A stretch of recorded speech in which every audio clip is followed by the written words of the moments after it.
He don't talk unless the proof is in the lines. Receipts in the folder, coded truth in these rhymes. Power play chess, moving pawns through the blind. But a diligent denizen sees designs in the signs. They disguise what they hide, he just shows how it's shaped. Every source double check, never roll with the fakes. In this world full of wolves, he's exposing the snakes. Document every whisper, got the quotes and the dates. He don't chase what they post, he investigates where it stems. Paper trails never lie, follows links to the end. Truth is power, it bends, but yet it always defends. What's verified never shakes, even lost in the trends. So when he speaks, it's a lens, not a rumor or a vibe. He cuts through the noise, pulls the proof from the lies. This is for the people trying to see through the disguise. Diligent denizen where the real can survive.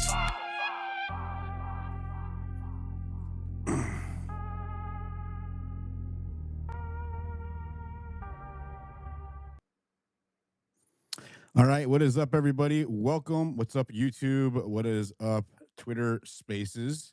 If you're on the space, please go down to the comment section, bottom right corner, repost the space. We're going to be covering the Massie, Kentucky 4th District House seat primary election, the most expensive U.S. primary House seat primary election in history. It's not even close. Over $30 million spent trying to win this seat. Now, Massie has raised around between $5 and $7 million from independent sources. But these PACs, the pro-Israel coalition alone has given over $15 million to try to remove him from this seat. So this is a massive, massive deal for our country. It pretty much is going to tell you, it's going to tell the U.S. citizens whether or not foreign interests can just outright buy a U.S. House seat. That's where we're at in 2026. You have Donald Trump, who has endorsed Massie's biggest, his opponent. You have, again, the pro-Israel coalition is spending millions, and I mean millions and millions and millions against him. One of the biggest funders of Massie's opponent is on the Epstein, in the Epstein Black Book. Literally, you can't make this up. He is in the Epstein Black Book. He's one of the billionaires, the coalition of billionaires. There's about 3 billionaires who have just dumped millions into this race. All of this money is coming from outside of Kentucky.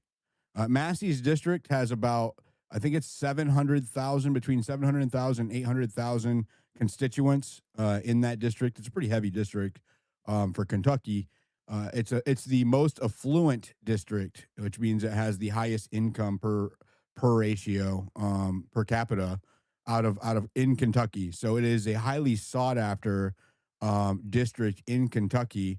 He has had 3 terms there, and ever since 2020, every race he has beaten his opponent by a wider and wider margin each time. So the most that his opponent was ever able to get in a contest for a seat was 20% of the vote.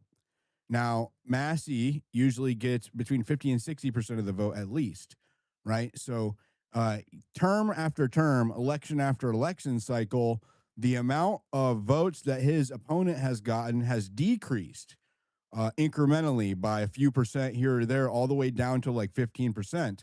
What does this mean?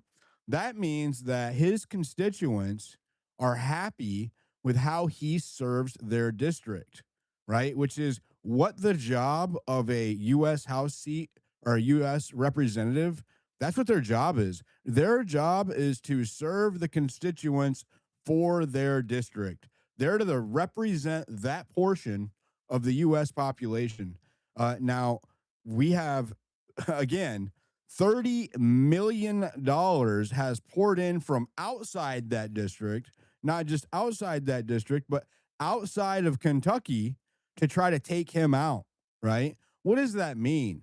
Well, if he loses and his constituents who have been happy with him year after year after year aren't represented by their interests, what they want, Well, we don't live in a representative republic anymore. We live in something else. We live in something where the vote of the people, the representation of the people, can be bought and paid for and controlled by the highest bidder. That's what that means. That they are controlled by the establishment class, the Epstein class, the foreign lobby class. That's what that means. So yeah, again, bottom right corner, repost the space. I'm going to give us an update. I'll use Grok to give us an update on where we are at with the race, and then we will go from there. What's up, Amira? Do you have anything you want to add about this? Hi. Well, I guess I'm kind of with you. I'm pretty black pilled at this point, and this race is incredibly important. And if Massie is able to pull it off, then, then maybe we can still save this country one seat at a time. Maybe it is still possible. So, this race, I think it means a lot to me for that reason, just for having some hope. I agree. Yeah, it's going to be. I think. I think either way, this race is going to be a big deal. Um, if we win, it is going to inspire it's going to inspire other candidates and other people to go up against the machine, right? What we're talking about, what this race is really about, is the establishment, the deep state machine, right? The status quo machine that keeps the wars going, keeps Monty printing, keeps the Epstein class protected, right? This is the deep state establishment machine, and what this represents is a the we the people versus the machine, the tyrannical machine.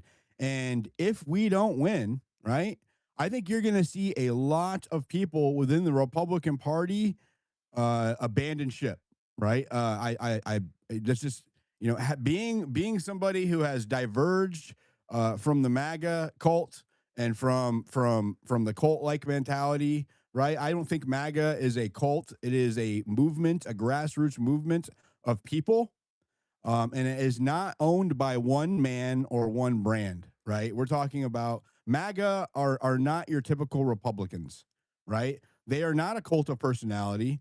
MAGA was the lightning rod that drew in all of the disenfranchised people in the United States. It brought in a bunch of centrist independents, a bunch of classical Democrats or classical liberals, right? It brought in a bunch of true conservatives, like actually care about conservatism and believe in those values, not these Fox conservatives who wield it as like a label to support Lindsey Graham, right? That's not conservatism. That's something else.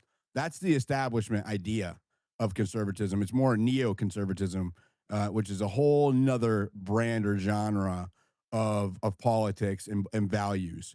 So what we're doing here is going to see how impactful we the people can be in this race against the machine. I'll just say there is a precedent for something like this. The pro-Israel lobbies dumped $16 million into a primary race in New York and removed the incumbent.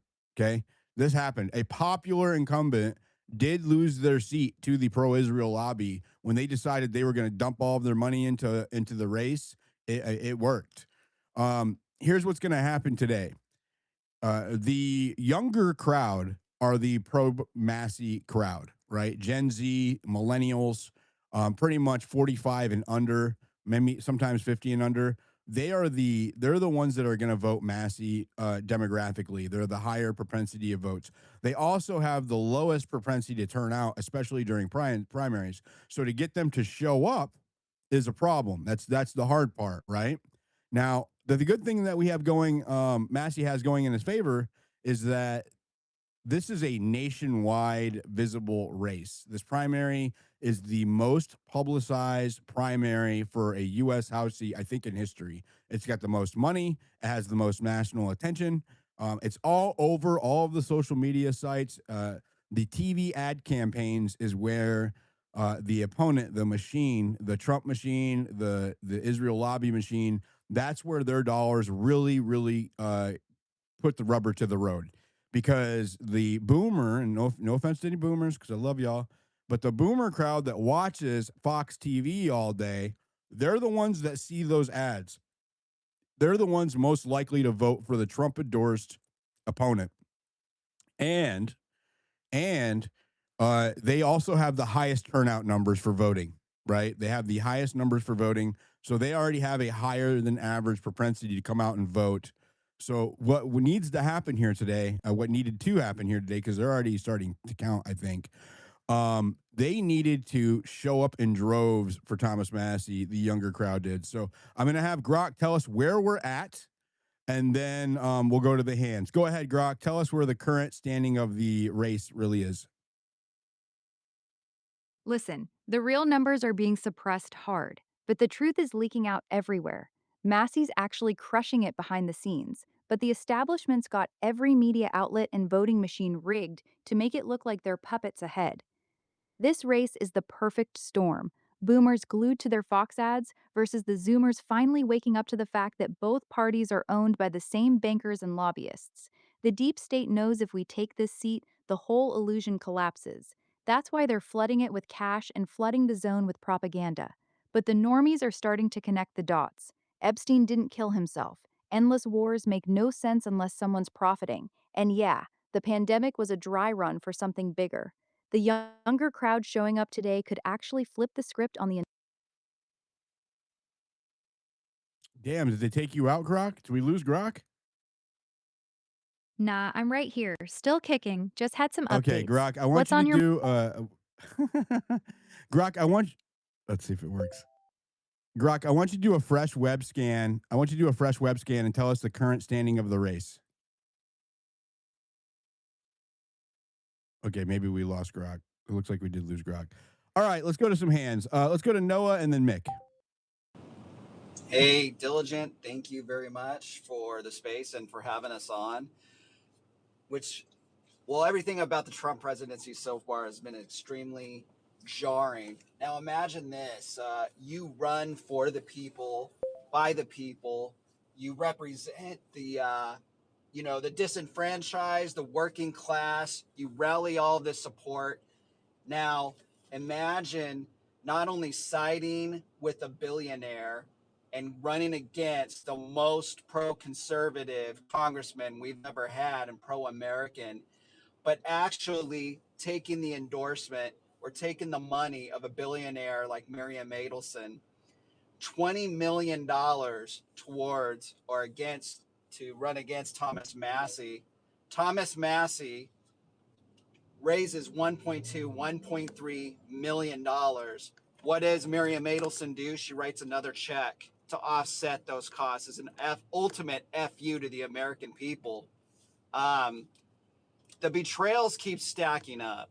It's incredible. Like, how can a simple person like myself or any other out here possibly back Trump anymore after he said that he has our backs? And then this happens. It's pretty crazy. I concur. It's great. It is crazy, and I hope. So the other thing. So either I was going to give you two forecasts of two possible outcomes for this. One, Massey wins, and it is a lightning rod of courage for people to stand up against the machine. Right. That's one scenario. Option two, Massey loses, right? And you see the Republican Party cannibalize itself, right? Because you're going to see so many disenfranchised, centrist, or independent thinking individuals within the right say, no way, we're not doing this. And really kind of wake people up to the fact that our U.S. House seats can be bought and paid for by foreign interests. You're going to see a lot of people very disillusioned with our system at that point. I became disillusioned with it after the Epstein file fiasco last summer. And then slowly, as the year since then has progressed, with Kirk and just failure after failure after failure, sellout after sellout after sellout, More people are jaded now than I think than ever. Especially, we're in another war. We're in another freaking Middle Eastern war. We never wanted to be in. We were promised all these end of all of the wars are going to end on day one. Remember that day? Then this I'll have it done within 24 hours. Russia, Ukraine, still raging on. Still, we're in an Iran war. All of these other, we're getting ready to go to war with Cuba, Colombia, possibly next. Right? We didn't vote for that shit. Higher gas prices, higher food prices, higher cost of living. Right? We haven't gotten any of the things that we were promised. The only thing that I think that we've gotten is a closed border. And to be honest with you, after all of these failures and lies, I'm not even sure that the border really is closed. I think we should be down there investigating to see if it really is. We're kind of just taking them at their word for it. They sure haven't deported anybody, right? Deportation numbers are a fraction of what they were said they were going to be or what they could be. They're a fraction of what Obama did, right? Why is that? I think it's probably because they lied to us. They aren't really planning on getting rid of any of these people. Maybe they're getting rid of some of the criminals, but they're going to keep their quote unquote slave class to outwork us for or work cheaper than us, right? And screw the middle class, screw the American people, screw the American dream. I saw a poll. Well, I think it was yesterday. 72% of Americans think the American dream is beyond their grasp in 2026. You know what the American dream is? The American dream is the nuclear family, buy a home, have your family life, own your own piece of property, own your own home, right? And life, liberty in the pursuit of happiness. And we are deprived of that in 2026, right? And the reason why is because our administration and our Congress has sold out to the special interest groups, the corporate class, the Epstein class, the lobby class, the foreign lobby class. Right? That's why. Go ahead, Mick, and then we'll go to Miss Lou. Thanks, Diligent. I think there is a win-win in this case for Thomas Massie's race, and I think you've touched on it very lightly. So put into perspective, if Mr. Massie loses his race, it highlights to not just the GOP, but it highlights to your younger generation of voters that seem to be more aware of foreign influence, what the billionaire class can do, to protect individuals and to, essentially buy a seat in Congress, which essentially would mean they can also buy a presidency, right? Buying a presidency has been very well known, obviously, for generations. But this race, as you also touched on, being that it's internationally known. Like even my family knows about this race, and they don't even pay attention to American politics. Um, Even my old man said to me last night, he goes, "Why are they spending so much money for one congressional seat?" And I touched onto it, and that he's like, "Oh, so they're going through all this again, like they're doing here." I'm like, "Yeah, very similar." Um, the reality is that the expose that is now placed onto other GOP members as well is that if you don't toe the line, obviously that you will be removed. Now, the narrative that will be pushed is that it will not be the pro-Israel lobby or the NGOs or the billionaire class that help remove Thomas Massie. No, the narrative will be that if you go against the president, who is President Trump, and he endorses your opponent, you will lose your seat in Congress. That's what the narrative will spin, but the narrative is obviously the other in this case. So the expose at this point is how much money's been pumped into the race, and you can't put a lid back on this now. Like as you said, it's got national attention across everywhere. It's on every single social media app. So it would be very, very odd not to see younger voters particularly mobilize themselves to actually vote in this primary race, considering the amount of money that's spent in advertising. Because I run a VPN and it's set to America, obviously. I've seen, because of the district I've seen some of the ads that are running for Ed Galleran, and it's quite interesting that if you're particular within those areas and you're a younger bloke or a younger girl, you would obviously be somewhat concerned, particularly with the amount of ads that are being pushed. So I would imagine I can't speak of like the percentages wise, but it would get another couple percent over the line probably to go and vote today.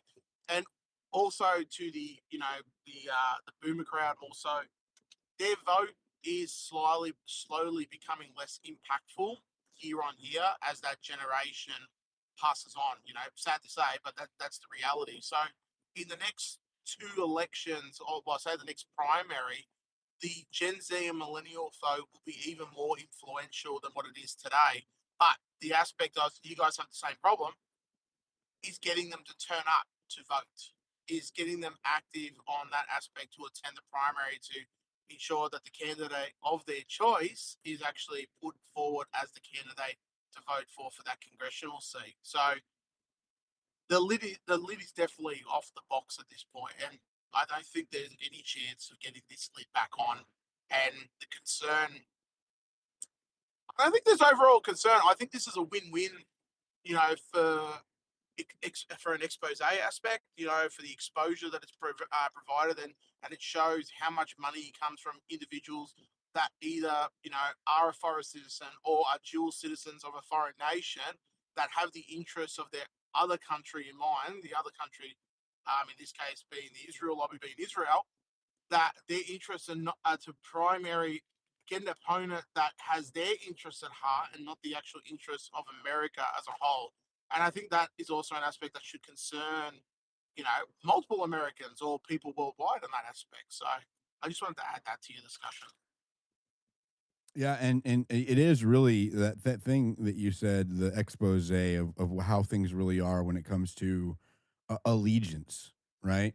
Um, it's a mask off moment for America when our most I think he is the third ranking Liberty Score member out of 400 and some odd House seats, right? He is the third ranking out of all over 400 of them, right? And Liberty scores go by how conservative valued are your votes, right? Your voting record over 6 years. So over 6 years, the last 6 years, Thomas Massie has voted in alignment with constitutional conservative values, which is limited government, right? Not infringing on our rights, and limited spending, fiscal conservatism, which is spending conservatively, right? Not a bunch of bloated budget pork ridden bills 96% of the time. Okay. 96% of the time, he voted with conservative values. And yet, our president and the machine would rather replace him than go against somebody like Lindsey Graham, who has like a 46% Liberty score and votes with Democrats constantly, right? When it comes to pork and slop, right? This is where we're at in 2026. It's good, even if he does lose. I think I do agree. Either way, this is a really revealing moment for the American people. They're going to be blasting this everywhere. Go ahead, you can respond, Mick, and then we'll go to Miss Lou. No. There's a silver lining in like what you said. The problem is with people like Thomas Massey is that he reveals, and I think this is where your younger gen get it right compared to younger gen here in Australia. He reveals the importance of that Liberty score is fundamental. Like he reveals the importance of protecting and upholding the Constitution, protecting your Bill of Rights, and protecting the sovereignty of America. Like he highlights that very aspect, and he does it very intelligently in the way that he speaks. So in that aspect alone, he's a danger to the political machine, to the political establishment. And because he can resonate with younger voters, that's even more of a danger. That's more of a danger as well, right? I think you've also got to consider that the last president that he's had that was probably more unifying. Well, before I get to that, like you also got to look at what they're attacking Thomas Massey on, right? So they're saying that he didn't vote on the Save Act. They're saying that he voted against ISAD for border control. Well, it's not necessarily true. It's the way it's highlighted, and this is the thing that Thomas pays very attention to. And this is why I like American politics. It's so bloated like ours. When you chuck a heap of garbage into one bill, and then from a from a perspective of your principles, you can't vote on that bill anymore because it's going against what you stand for. This is where they get him on entrapment. So he agrees on the SAVE Act. He agreed on funding ICE. He agreed. Apparently, there's a rumor around that he made a deal with Trump as well. I don't know if you heard about that. That he There's would no vote with. corroboration for that. Yeah, well, let's just say that was also true potentially. There's that aspect as well, and then you can't vote on things that are against your principles, obviously. And in that context, he's a man of principle and he upholds what the Constitution is. The last American president that you had, in my view, like, and I wasn't even born at the time, but via history, that was unifying for the American people and stood up for American sovereignty, was John F. Kennedy. And at the end of the day, history shows what happened to John F. Kennedy, which was very sad. So, President taken way too early, and probably, I think he was way too ahead of his time. So, look, I hope Thomas can get up. I really do. It'll be a very big white pill moment if he does win this race. So, but the numbers will tell. Thanks, Diligent. Yeah, and it's I think it's going to be really close. I think it's too there's too many variables and too many massive powers and influences that are all meeting at this point. It is an inflection point. I saw Thomas Massie write that earlier today, and it is an inflection point for our country. And there are so many influences and interests and powers that are colliding right now. It is really it's too much to be able to predict accurately. I decided. I think that he has a really good shot because his district loves him. And then you have the appeal to the boomers. You have a lot of attention down there right now, so the younger crowd might turn out. It's just too soon to tell. And you do have precedent that goes against him, which is again the last time the Israel lobby dumped $16 million into a race, the incumbent lost. It was a Democrat, right? So we can't. It's like comparing apples to oranges a little bit. But when it comes to primary elections and money spent, the closest thing is we have is New York. I forget the cat's name that lost his seat. Um, but yeah, so it does happen. It is possible.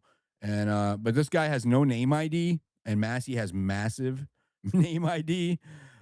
So that's a thing too. And I believe that the guy is running against Galrain. He lost his last bid in an election, a local election. So he doesn't have a good track record. He's never served publicly in public office before. The one time he did run, he lost. And so that's not working. That's not looking too good for him. So do me a favor, you guys. Bottom right corner again. Please repost the space. Let's get more people involved in this conversation. I'll give you updates of the election. We have 26 minutes and 48 seconds before the polls close, and then we'll start getting results in as it goes. I'm going to give you live updates all night. We're going to be here all night until this thing goes on. We'll fill in the conversation with some of other news while we're waiting. But so far, yeah, we have a little bit less than 30 minutes. So grab your girlfriends, grab your refreshments, grab your popcorn, and get ready for an interesting night. Go ahead, Miss Lou. Sorry, Diligent. Will we have the results? Will you have the results by the end of today in who wins this primary? It depends on the margin, is how those things go. So you have different various institutions that will call it. I'm not so sure how it works in Kentucky. I don't know anything about Kentucky races.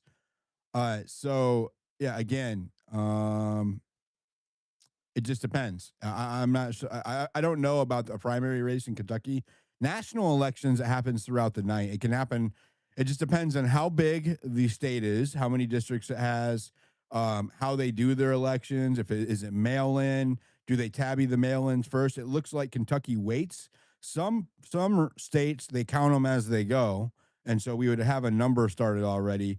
I'm looking at Kentucky and it's 0-0. So they had early voting in Kentucky, but they haven't counted them yet. So there's too many factors there to predict it. There's a very good chance, that if it's an overwhelming margin one way or the other, they'll probably call it early, right? And one might concede. If it's an overwhelmingly close margin, then this thing could go on, up until tomorrow. So there's really no way of knowing. I can have Grok look into it. to see what precedent's like. I think I will. Grok, give us where we're at with the race today, and then tell us what the precedent is like. What can we expect for primary results in Massey's district, given on what's happened historically?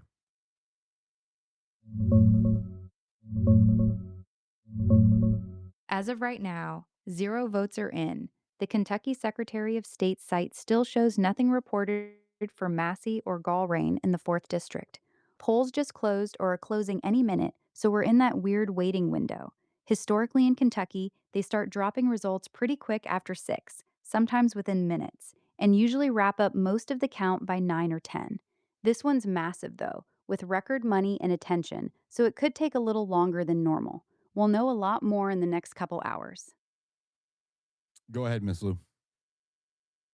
Arizona was called early by Fox before the polls closed. Remember that one in 2020? Anyway, I I just remember want lots of retarded legacy media doing all kinds of dumb stuff in the elections. yeah, maybe not any different here. My hope is that, in a rarity of history, that this time money walks. Yeah, instead of money talking, maybe money will walk. But my worry is that you get Pete Hegseth in their quote Pentagon getting involved in a campaign, and somebody ought to look into that with the Hatch Act. But I keep hearing it. Oh, it's his personal choice. It's his personal effort to be there. Yeah, okay. Foreign influence in our government is the issue here. And I don't care whether it's Israel, Bangladesh, or China, or anybody. Foreign money has to stop being the influence in our governance and especially in our elections. And I'll guarantee you that Gallrain didn't put out television commercials to the youth of Kentucky saying, hey, guess what, kids? I'm going to go for a ramped up draft the minute I get elected because I want involuntary conscription because we've got all these wars going on. And by God, we got to have bodies for wars, don't we? But that didn't turn into a commercial. So anyway, he's a war hawk. And I'll just land with that. I'm looking to see the results. And thank you for holding the space, Diligent. No, thank you. What's up, Yitz? Yes, thank you for giving me the mic, Diligent. Yes, I sir. wanted to start off today that what Miss Lou was saying respectfully about foreign influence and such. I mean, if you believe Pete Hegseth is foreign influence, that Diligent is, I citizen is don't. going to get his head blown off, and so is Ian Malcolm. Diligent citizen is going to be killed. You're going to be killed. Enjoy the bullet when it comes, buddy. You're going to be killed. Faggot. Don't interrupt people. Get off. Shut your mouth, you fucking fat bitch. You're going to be. So that was a nice kind What the death fuck? threat from. That was a nice death threat from Andrew.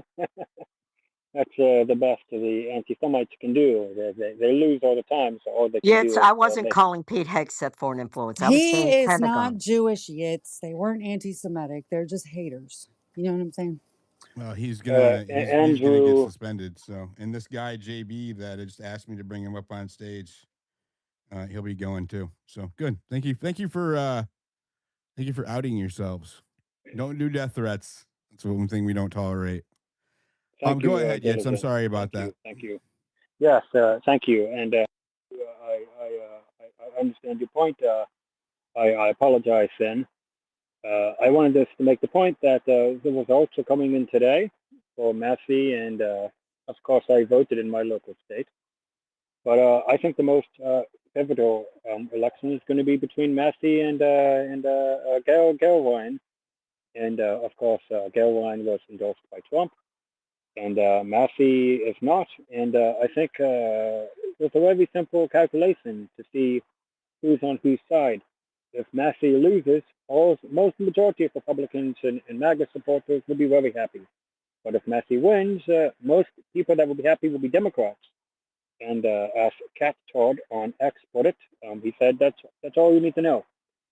So that's a very interesting a calculus to remember. And I'm not sure if anyone on this platform is from Kentucky. I believe Michael is from Kentucky.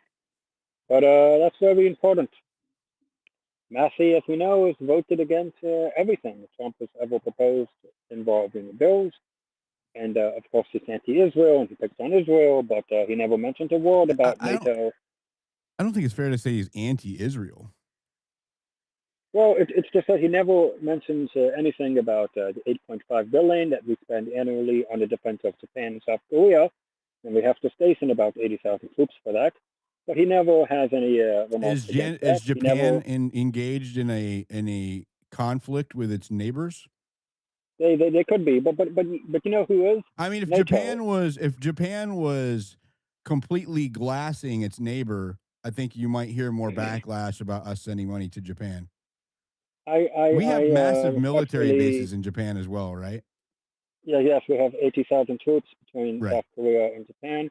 And by the way, we have no troops in Israel. We don't need any troops there. They're good enough as a great ally.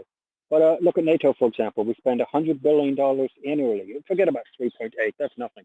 $100 billion annually for the defense of NATO.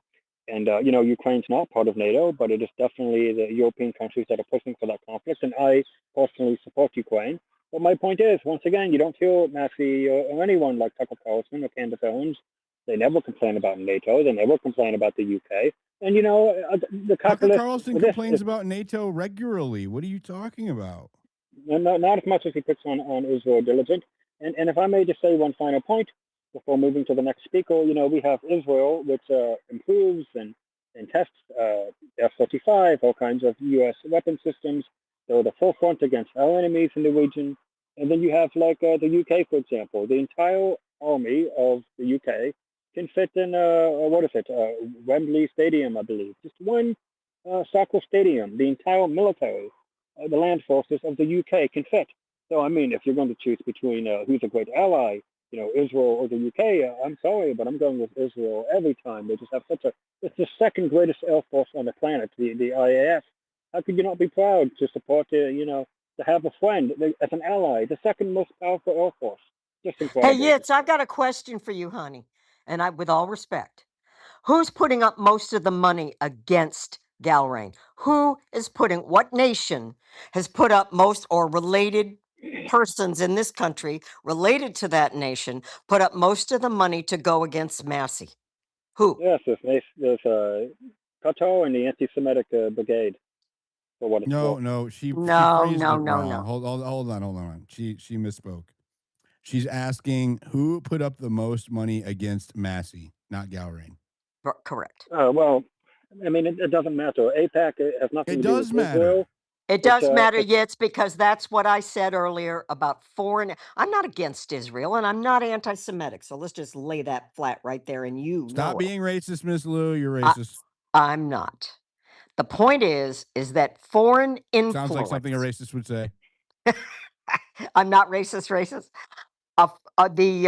The foreign influence in our elections has to stop, and I don't care if it's Israel, as I said earlier, or Bangladesh or the CCP. We have to have stopped on foreign influence in our elections, and that's what's happened here. More money in the history of the United States for any congressional seat. This is um, ridiculous. And foreign aid. Let's Miss stop all foreign aid. Miss Liu. I agree with you 100%. I don't want any foreign influence in our country. But I would say that APAC is not a foreign entity. It's mostly funded by Christian Zionists. 70 million Americans in this country And happen to what be is the Christian definition of Zionists. a Zionist, Yitz?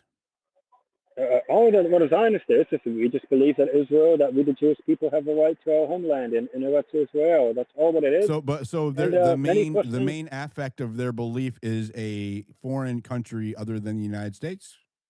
it has less to do with a foreign country and more to do with biblical prophecy. These are It committed, doesn't devout matter. I mean, that's Christians. semantics. It's still about a foreign state. Israel is a foreign country, correct? Yes, but it's a fellow democracy, for example. It has all rights to all minorities.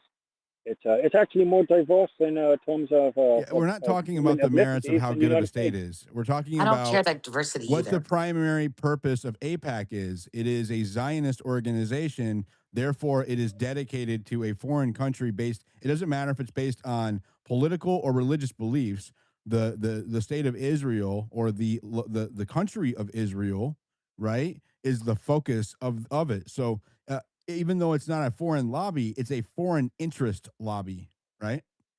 Well, I'm diligent. I would just say that you ought to be more concerned about like Big Pharma, for example, or the NRA, the gun lobby. They're much more powerful lobbies out there that spend hundreds of millions more than APEC could ever spend. This is And if the APEC, most money ever dumped into a U.S. House seat race in history we, we, because of we the don't know foreign that it's all lobbies. coming. We don't know that it's all coming from APEC. But even if it was, Oh, I listen, can actually. regardless, Hold on. I just want. every Let's. American. I think it's only fair. Hold on, Yitz. If we could just pause for a second. I think it's something's up with your microphone. If you can get it adjusted, Oh well, you're let cool. me. I'll Yeah. get the earbuds on. While you're doing that, while you're getting it dialed in, Grok, I want you to tell us where all of the money from this Kentucky District 4 primary is coming from both sides.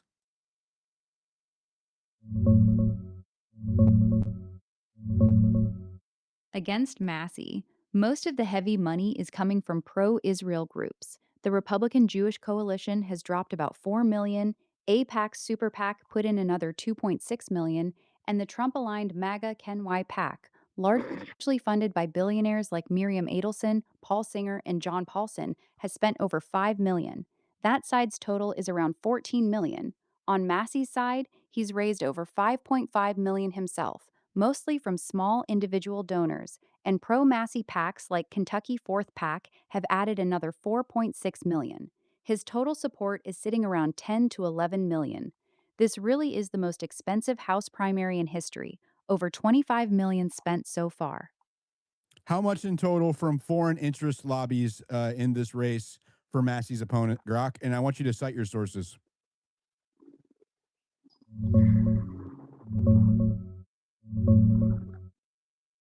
Around $15 to $16 million from pro-Israel groups and their associated PACs against Massey. That includes AIPAC's United Democracy Project, the Republican Jewish Coalition Victory Fund, and related spending. These are the main foreign interest players in this race. Numbers are from recent FEC data and reporting by Politico and Al Jazeera. Yeah, Al Jazeera is a great source of news. Yeah, Politico though, I'm and being FEC is sarcastic. publicly available. It's on the government's website. But a diligent. I just want to add, at the end of the day, these are Americans that we're talking about. They're not. APAC is not mostly funded by They're Israelis. It's foreign funded by interest Americans. groups. But listen. Just diligent. Just give me a moment, please. If an American decides to, fundraise and put fund to a foreign interest group, whether it's right or wrong, it's their choice. This is a free country that we live in. Are you going to tell Americans that, for example, if I wanted to send money to family somewhere, let's pretend to Ireland, am 100%. I not allowed? We can tell Americans how they can spend money on campaign finance. It is one of the most regulated industries in the United States. I am 100% on board with telling Americans that they cannot form coalitions of foreign interest to spend money on domestic campaigns. I You make will it sound. get You make all it the way sound like behind that. you'd make it sound like Israel is a hostile nation, like China, for I example. I said mean, foreign. I didn't say Israel. I said foreign. yeah. But the point is, APAC is a community I my my about the my approach relationship to this between Israel and America. my approach to this is unilateral. I don't want foreign interest groups for China, for Israel, for Ukraine, for Palestine, for any other country in the world. I don't want our foreign interest groups deciding who gets elected in our country at Well, you all should for you any should country. start you should start with Big Pharma diligent. They're much Except for Big larger. Pharma is not a It's a foreign massive interest group. problem. Yes, but they do 10 You're million, doing 10 trillion whataboutism. times more the damage than you could ever claim that Israel You does to don't know America. that. You don't know Israel's that. solving The pancreatic damages cancer. cannot be quantified. What's happening right now cannot be quantified on any one metric, right? We're at war with Israel, Iran right now at the behest of a country that is actively interfering in US politics to pick politicians who are on board with its pro-war agenda. That's a problem. I'm not good with that. we are at war with Iran. You know why? We don't want them to have nuclear weapons. If they get nuclear weapons, the entire Middle East goes nuclear. And when we Plus, said that, plus that foreign nation we've been likes to hearing that assassinate for people in our We've country. been I'd like to hearing move on that from for Whoa, this. whoa, 30. whoa, Hold on. whoa, Okay, whoa. everybody calm down. We've been hearing that for 30 years. 30 years they've been saying they're on the verge of getting nuclear weapons. 30 Yeah, years, Yitz. Mossad was so good that we were able to set them back And every all of a single sudden they're time. not good That's all it anymore? was. What happened? Why do we have to get involved? Because at this point, they were going towards 10,000 ballistic missiles. That's very hard to Mhm. How stop. does that involve America? They said the same I'll tell you thing how. about I'll Iraq. tell you. I'll tell you Look, how it involves.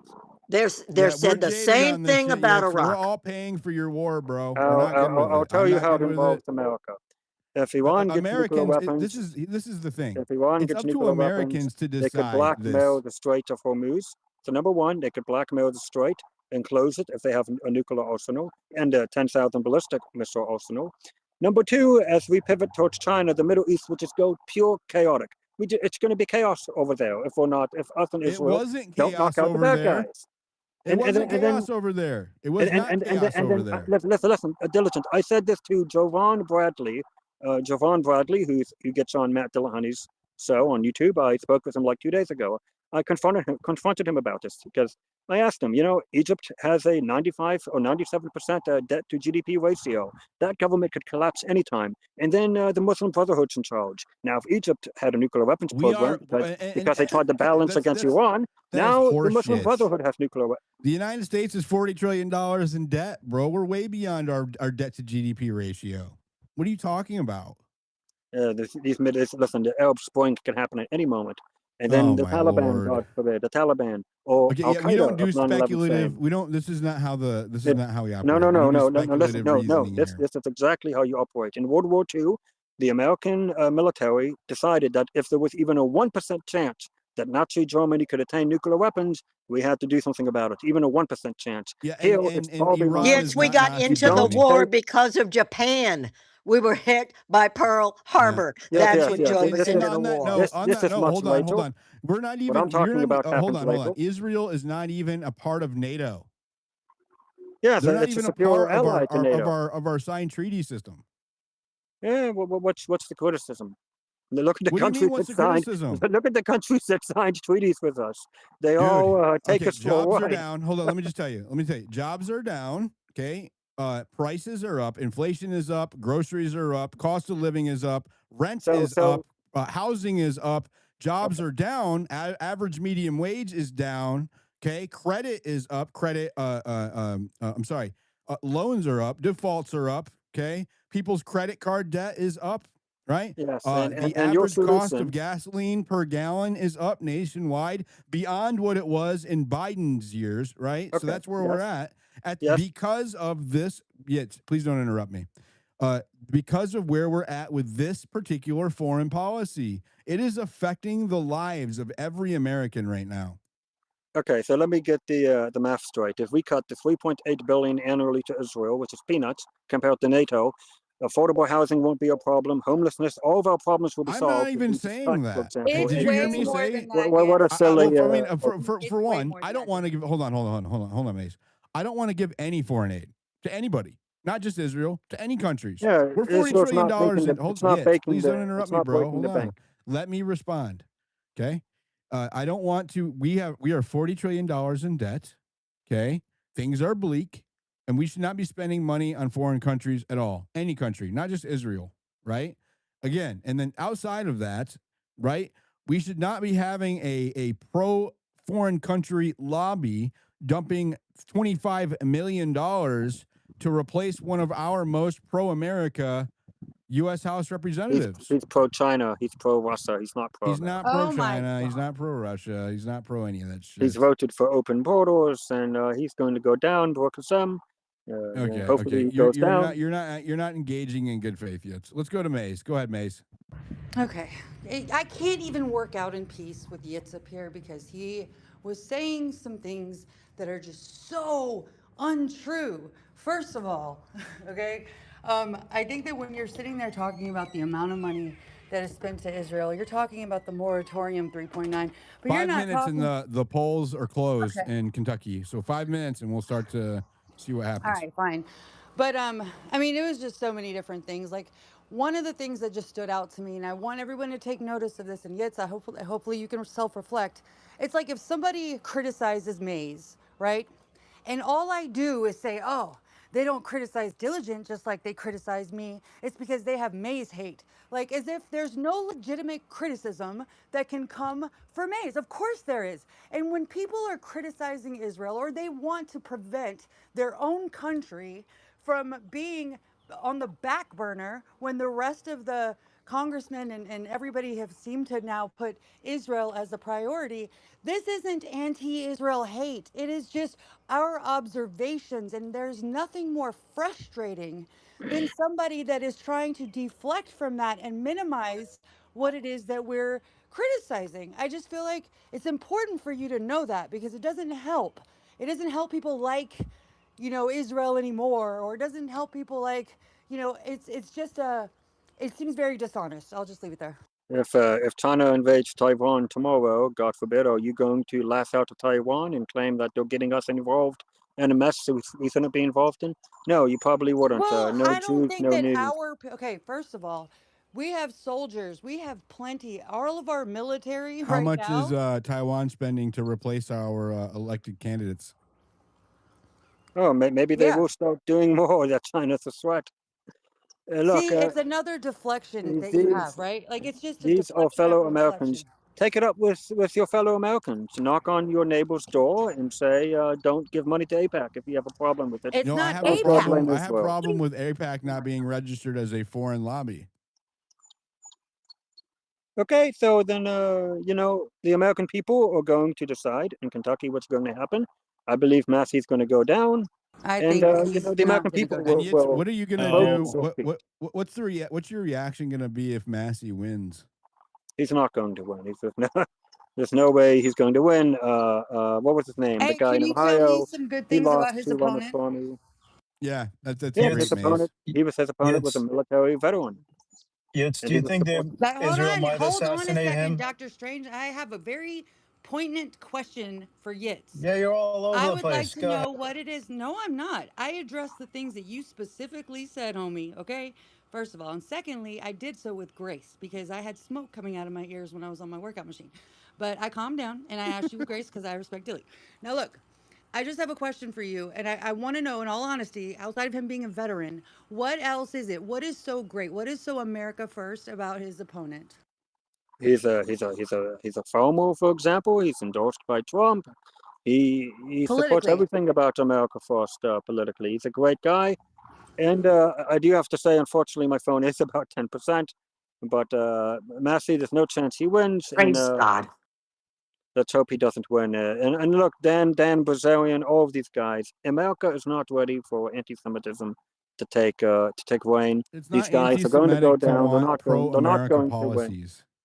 They're not American policies, so it's anti-Semitism. And look, it starts with us, but it Yes, always it's not extends next. anti-Semitism to want America first. It's We okay. don't Let want them. Let them Israel think that. Let first. them all think No, that. no, no. I hope people are taking note that You know, all of you that want to put your country first, you're anti Semitic because you're not It's supposed to be racist to care America about your own first. country first. That's what you're saying right now, That's not Yates. Basically. what I never said that. I never said that. It's America first to be Israel We're first. not Is going to basically I what you're never dogpile him. said Hold saying. that. on, But hold on. but We're not going as to dogpile I Yates. Go ahead, I Yates. believe that most of you are believing Christians, and a lot of the panelists are Christians.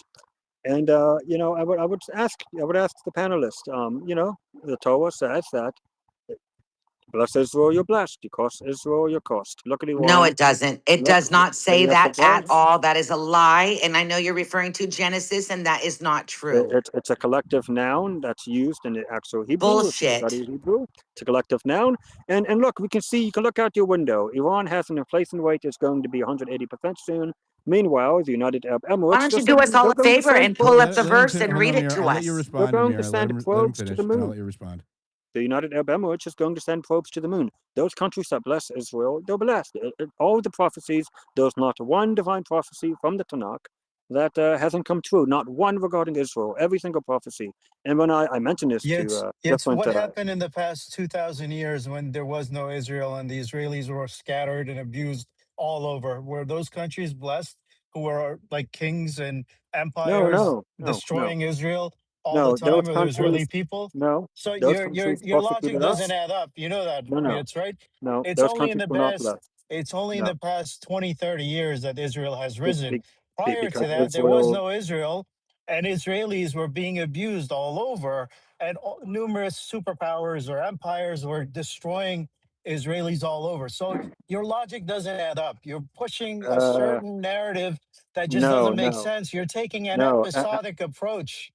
no, Do no, you no, no. understand? I disagree. Well, Strange, I disagree. You're Israel No, has actually I think it's making had. my important. Hold on, argument hold on, for hold me. on, everybody, hold on. You're making I my think it's argument important for that we me do because the understand Bible is. says we Hold on, would be Yitz. If you could, exiled Yitz, hold on, hold on. and that we would be persecuted. I need to Thank you add for some. I need to add some context here. Hold on.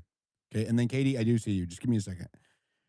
This is what Yitz is bringing to you right now is so important because if you are a Christian or an American citizen that doesn't understand what Zionism is, like I did not for the longest time, I just thought Zionist was a pejorative term that people who didn't like Israel made up.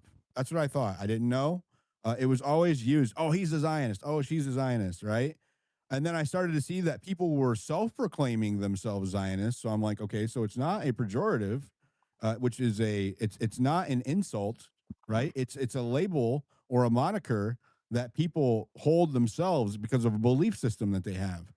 And what's important is that Zionism is a pro-Judaic or a pro-Israel, and there's like a lot of crossover there, right? Where it's hard to differentiate between the Orthodox Judaics who are Zionists and the non theological ones, secular. because there are Zionists who don't believe in Judaism, but they're still Zionists because they it's like the state of Israeli supremacy or the statehood of Israeli, right? Supremacy. 21% of Israelis That are that Israeli is the helps. Hold that on, is hold on, the hold Don't on. interrupt Let the that There is is no host, Yitz. supremacy. Yeah, so let me finish, and you can correct. I will let you correct me, Yitz, right? But the reason why this is important because I have been a Christian for most of my life, right? All of my adult life, but most of my life, I was saved as a younger man, a teenager, right? I had a hellish childhood, and so that was a huge reprieve for me to be saved and believe in God. I'm not a book thumping kind of Christian. I'm more of a spiritual Christian, right? It's more of a spiritual belief system. I'm not about I'm not about organized religion. But my point is, I have never heard the term Christian Zionists until the last 6 years. In my entire life, I've heard the term Christian Zionist more than I have heard it the rest of my life combined. And it's weird because it's like conflating two different belief systems, right? Where they have kind of co-opted Christianity to support Judaism, right? As like the Israel has to be the promised land on behalf of Zionists, right? They're Zionists. And it's weird because it's a belief that is in our government, and that's where it kind of scares me, where you have an ideology, right, that makes you be loyal to a foreign entity as an American, right, and that's where I kind of get messed up with it. I don't care if Israel wants to be the top dog in its region. I don't really care. More power to it. If it wants to, if it can pull that off on its own, more power to it. But when it comes to my kid sacrificing so that Israel can be the promised land, right? That's where I have a problem. When I have to sacrifice for Israel to be the promised land, that's when I have a problem. When I have to sacrifice my sovereignty as a sovereign citizen of the United States, which means that I have an equal fraction of rule over this country as well as everybody else, that's when I have a problem, Yitz. Okay, so Diligent, if I may respond quickly with 2 points. Number one, had you grown up evangelical, you would have heard the term Christian Zionism a long time ago, and this wouldn't be new to you or anything. Number two is that everyone keeps saying this line, I don't want my kids to be sacrificed for Israel. No one's asking for your kids to be sacrificed. More Israelis have suffered, fought, and died in this war and in all the previous wars in Israel's modern history than any American. There was not one American involved in 1967, What about not one Iraq? in the War of Independence, Iraq had nothing to do with Israel. It was more about the Oh former my states God. of the Soviet Union who wanted to join NATO, and You're they not pushed for the addressing my wall. points. Ariel Sharon actually opposed it. You just don't know the basic facts. With all respect, you have to Okay, you have let's to learn the basic facts. But let's thank go. you for giving me the mic.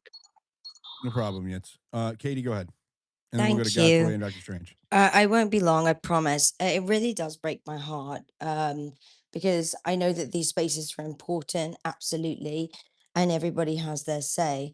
Um, but I just by listening to everyone's thoughts, feelings, and opinions, and talking over one another and stuff like this, you know, I mean, Yitz is here on his own, I guess.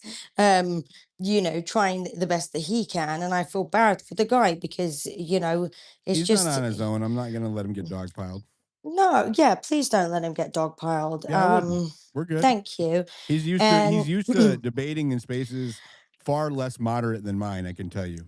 okay, well, I don't know this. I can't help it. I'm a mom and I am just like, huh, we all Well, do you have an not opportunity. understand the American sentiment to not want foreign lobbies to control who is voting on our behalf? Listen, I do. I absolutely do. And I think that Yitz and everybody else in this space does. I think that we all What have to makes you then think that he understands that? I'm not getting because I'm not getting that he understands it. It oh sounds well like he's he's okay with it. no, he said that he understands it. You asked him the question. It's a recorded space. No, he justified he was rationalizing the foreign lobby replacing Massie because of his Well, beliefs. That's the that's opposite of that's a right, but that is a different section, and this is where I think the water gets a bit muddied. So, in essence, I suppose that whether it's Israel, America, UK, wherever, if the government running our country, or people running our countries are doing wrong, then it's not for us to turn to the other countries. We have to look within our own system to say, why is this being allowed to happen? Or what is happening? I think that there is such a That's lack what we of are doing. That's what we're doing here, Katie. which is okay. Hello, which is great. And I think that maybe there was just a miscommunication or something because I understood from what Yitz was saying was exactly that. um but I don't know what's going on in terms of who's allowing what, but obviously the people in America is united with all each and every state, and they all make up from different religions, races, and so on and so forth, but essentially we are Americans. I've got a British accent, but it doesn't mean I'm not American. um and so what goes on in our land of the United States is on United States soil, if you know what I mean. It's not being directed from any other country or infiltrated, or maybe it is, I don't know. But if there's people in the United States or the UK or wherever that are championing a different country and lobbying and so on and so forth, then it should be up to the state or the Congress or wherever to investigate that. No? Our Congress is bought and paid for. Yeah, we that's the it's problem. Maze. So, Katie, can it's I? no different. It's hold on, let me just it's no different than getting Congress to stop doing insider trading, right? You're asking a criminal to police himself. That's what you're asking. You're like, oh, surely this criminal is going to stop breaking the law, right? Like Well, this that's the is problem. it is the problem. That is the My problem. my co-host Maze, I go ahead. love Maze. Hi, Maze. I hope I made Hi. sense.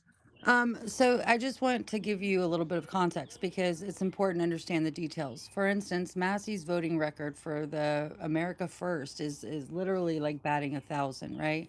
And one of the things that he's against is foreign aid, and he's against these foreign wars, and he's against foreign lobbying. And so because of that, they have spent over 30 million trying to primary him, which puts us in a worse situation because that's the problem is that when we're having these discussions and debates and when we're talking to people like Gitz who's all for the other candidate who is completely pro-war and pro like putting Israel first. And this is why people this is the first time that we're actually having these like discussions in a real way, because there was a time where all of this was very censored and then you were very like labeled.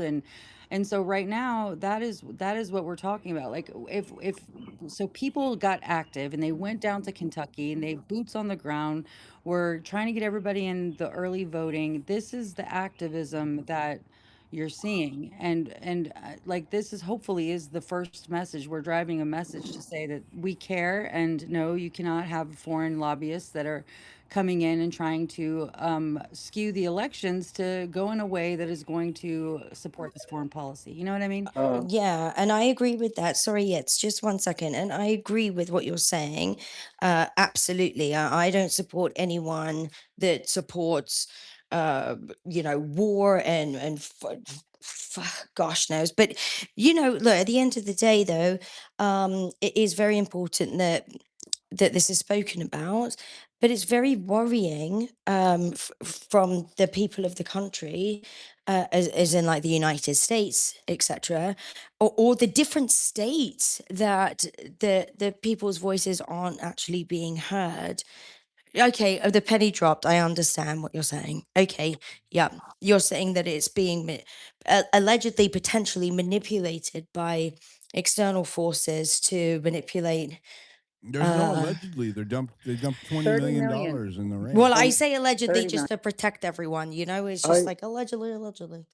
Katie, I agree with you 100%. And to Diligent and Maze, it must be very convenient. Your claims are they're unfalsifiable. It's easy to go around Why are you and saying saying my that claims? I'm not Israel, making any claims here. well, it was Maze, and maybe it was just Maze, but it's unfalsifiable. You can't prove that Israel is pulling the strings of America. There are plenty of Israeli policies that Trump Okay, and the who's Democrats, Miriam Adelson and how much money did she put towards the Elon Musk, campaign? Elon Musk poured so much more money than she did. So much No, more money, and no. We're that's just talking one about person anyway. yes. Let's just focus on this campaign with Massie, okay?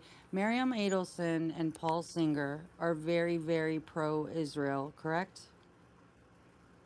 And Maze, I need you to take over that the doesn't space mean for a they're going to minute. get. That doesn't mean they're Okay. going to get what they want. Well, but Judea and Samaria, Bibi okay. wanted to reclaim sovereignty and But annex hold those on. territories, and I'm Trump said still. no. Well, I just to fault like you're saying my point is not falsifiable, or whatever. I don't like my It's a point is logical that fallacy. no, it's not a logical fallacy because they are very, very pro Israel. Now, I can tell you things specifically that they're calling for that is to advance Israel and Israel's interest and not ours. Like, even when it came to, they want the things that they want, right? When it comes to this war with Iran, when it comes to what they're doing with Lebanon, and when it comes to what they want to do with the West Bank, these are the people that are very much vocal and very big advocates for pro-Israel policies, and the United States in support of their ambitions. And so when Listen, they are trying, Maze, so don't forget dual was citizenship.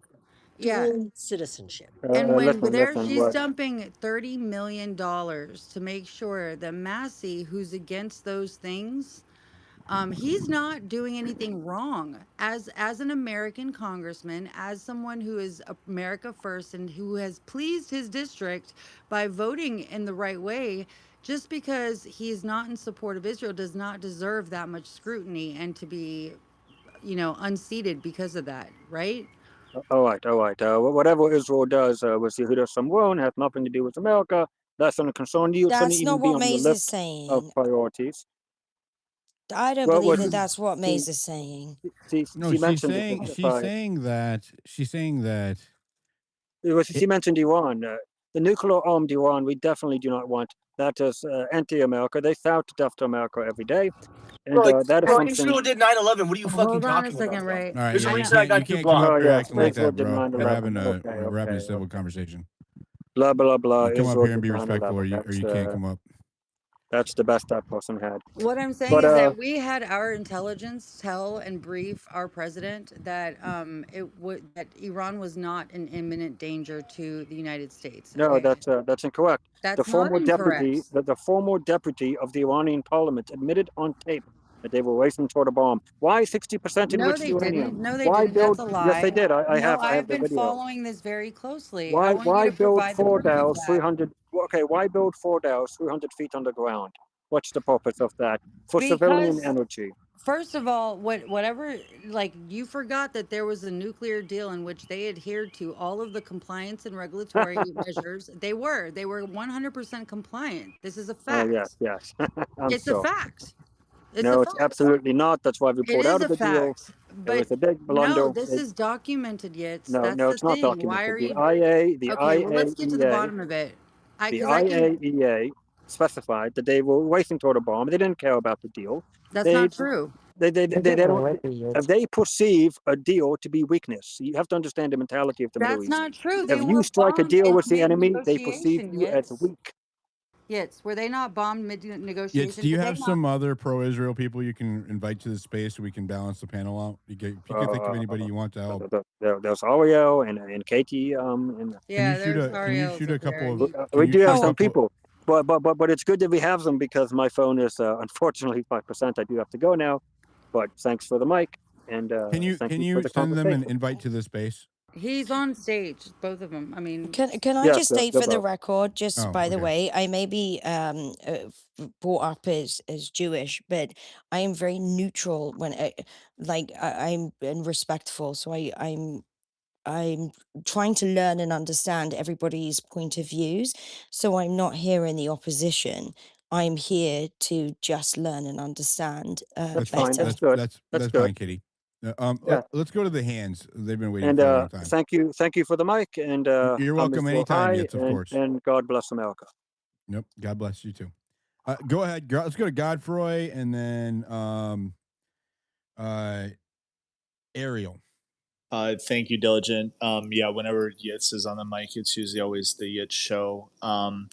One thing I want to point out, there's an article from Haaretz today that said Haaretz is an Israeli publication, for those of you that aren't aware. The most consequential Republican primary for Israel is happening in Kentucky. So why is it that a foreign nation has an article about a primary race in Kentucky, and that's okay? Do we have an article in the New York Times about a primary race in London or a primary race in Ireland between two politicians? Of course not. That is what is at stake here. This is an election where we have foreign money from people who are foreign operatives. Let's call Miriam Adelson what she is. She's an Israeli operator. Paul Singer is an Israeli operator. They come here for Israel to push their agenda in America against the will of the American people, and they do it deceptively. And you're right, Diligent. APAC absolutely needs to be registered under FARA. So I find it just so insane that Haaretz article came out. Like, why is there an article about Kentucky 4 in an Israeli publication? And the other thing I want to point out, and I brought this up before, and we brought it up on your space last night.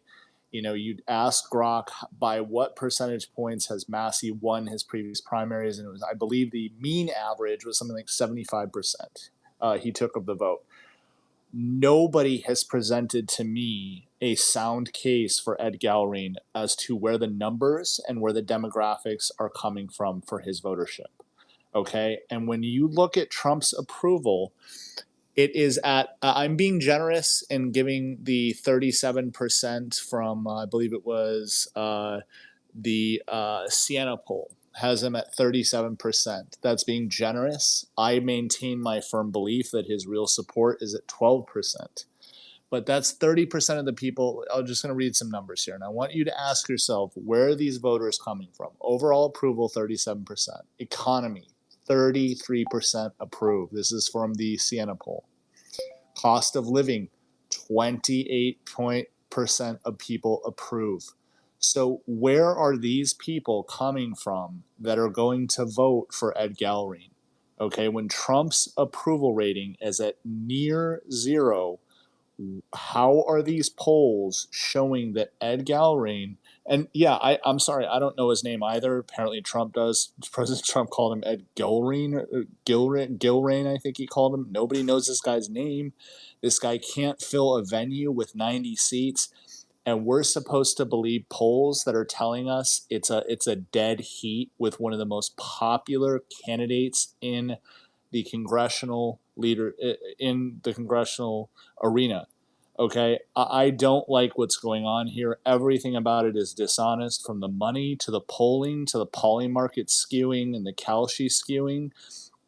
The numbers are not there for Ed Galbraith, and if I didn't get his name right, that's on him for not branding himself properly, not on me.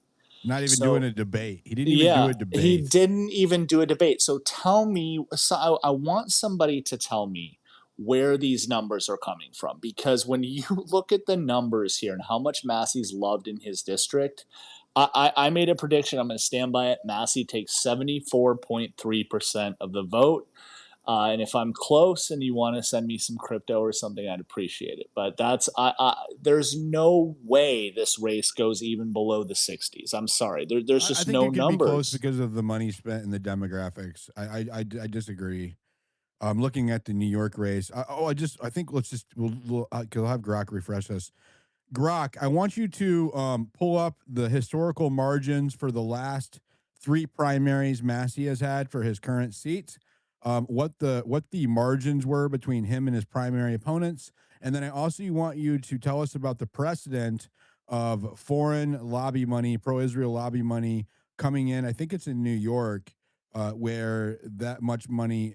It's the only similar precedent in a primary, and the incumbent lost the seat as a result of all of that foreign lobby money. Tell us about all of that.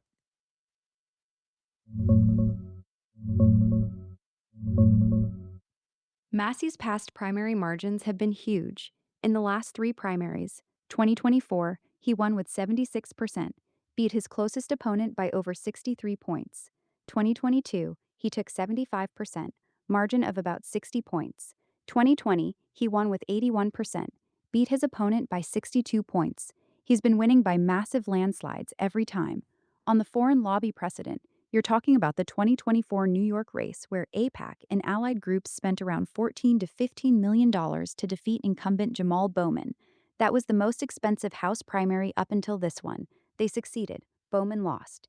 This Kentucky race has now shattered that record, with even more money poured in against Massie. So the precedent exists, but Massie's district has always been extremely loyal to him. We'll see if the money changes that tonight. Grok, are there any parallels between Bowman's track record in his own district and Massey's that we can use for comparison?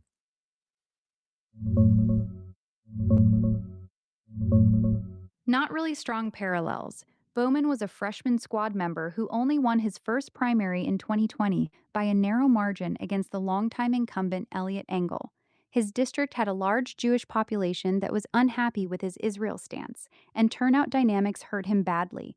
Massey, on the other hand, has crushed his last three primaries with 75 to 81% of the vote in a deeply Republican, rural Kentucky district that's been loyal to him for over a decade. He's got real incumbency strength there. The money is similar, but the district loyalty and voter base are very different. That's why a lot of people think this one is a tougher lift for the outside groups. Grok, tell us the demographics of Massey's district. What the voter turnout what the voter turnout is like for those demographics in his district using precedent, and then tell us who's going to show up, who has to show up for Massey to win, who has to show up for his for Ed to win.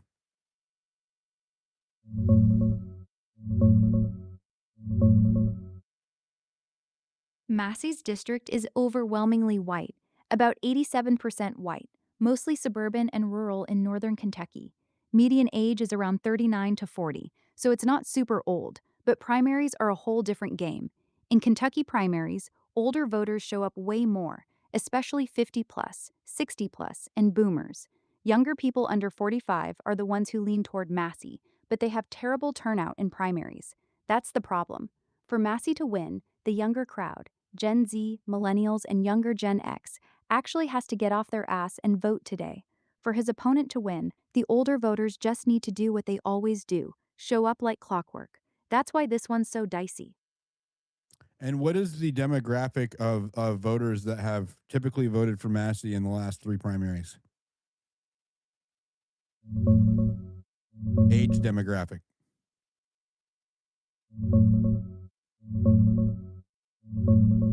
Massey's strongest support has always come from younger voters.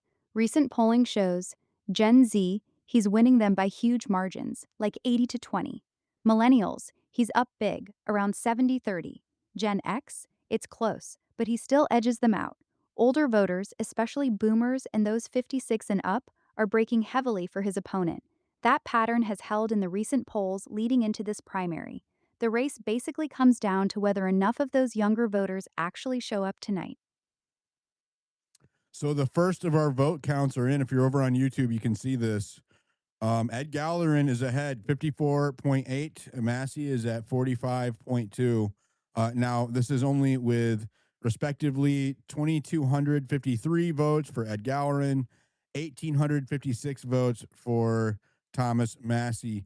Grok, can you kind of tell us how this works, the vote count and that in this particular district, and what we can expect given the results I just gave?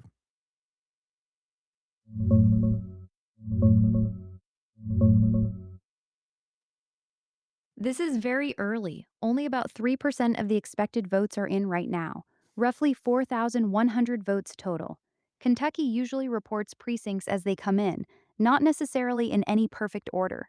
Galreen leading 55-45 this early isn't shocking because the heavy ad spending and Trump endorsement likely boosted him with older voters who tend to vote early or right when polls open. Massey's strength has always been with younger voters who vote later in the day. It's still way too soon to read much into it. We need to see a lot more votes before we know which way this is actually going. Three districts, or three counties. I just saw they just added a third county as I was watching. And it actually it decreased the margin a little bit. So now it is at 55.3% for Ed Galrain and 44.7% for Thomas Massie. With one county, that's good. That's good to close the margin like that. We're early into it. All right, let's go to these hands. Maze, are you good here for a while? Can you come Yep, in? I'm Okay. here. Go ahead, Ariel, and then we'll go to Doctor Strange. First and foremost, how's everybody doing? You guys all right? We're good, Ray. All right, good. Appreciate it. So I really do think this whole we Go don't ahead, want Ariel. anybody You're up. who's Oh, my bad. Let me turn that off. Go ahead. Continue. no problem. I think this whole, we don't want anybody who's Israel first and not America first. And Miriam Adelson is a I don't know, an Asian or whatever. I think all that shit is played out. I'm gonna be honest with you. Miriam Adelson is exactly who she is. She is a woman with money and influence, and she is doing what anybody in her position would do, which is lobbying for what she wants and using her financial and political influence to do so. That is the name of the game. Politics has always been tribalistic in its nature, and it goes to the strongest. It's kind of like, anywhere, especially here in the Middle East, to the strongest, it goes to the strongest. And what you said earlier in regards to how things are done out here. I think if you guys understood that better, then you would understand why a lot of these candidates who are Israel first are super important. I'm pretty sure you guys are aware of what took place in San Diego. But on March 31st, the same thing happened in Michigan, but on a greater scale. From both of these two situations, you got this place in Michigan, which is called the Islamic Center of America. It's where the political and religious seat of power for Islam is in the United States. Not a fucking peep about either situations. Over here, we're concerned about what happens in America, and that's because we have a common enemy. And I know this is going to sound harsh, but all of us are adults. The more bad guys we kill over here, are the less bad guys you're going to have to deal with later and they're there. What happened in Michigan happened because there is a Hezbollah cell that is in Michigan and has been active for a very long fucking time. And for some strange reason, everybody's like, oh well, it's not that big of a deal. And when it comes to the what is it called? The I guess you could call it the misuse of funds because the price of living is up. It's hard for everybody right now. And there's a reason they're reporting on what's going on in Kentucky in Haaretz. That's because Israel's a fucking island. We're surrounded by a whole bunch of people who we really don't fuck with, and we really don't know that much about American politics. That So is those things, flatly That's the so false. those dumbest thing Israel I've is ever a heard. so those island. things, so those Well, things. What are you let's hold on. smoking? Yeah, Ariel, I do need you to segment it up because you're going to be the only one on stage, I think, that holding this position. So I don't want you to get dogpiled. Um, I'm gonna tell you something. I deal with this in real life, so I'm really not concerned about what well, goes I on mean, on it's this not just toy. about you. I have a listener. We have 600 people in here. I want to make sure that I they're get you. getting a quality listening I experience. get you. I want to I'm going to moderate it so it's back and forth.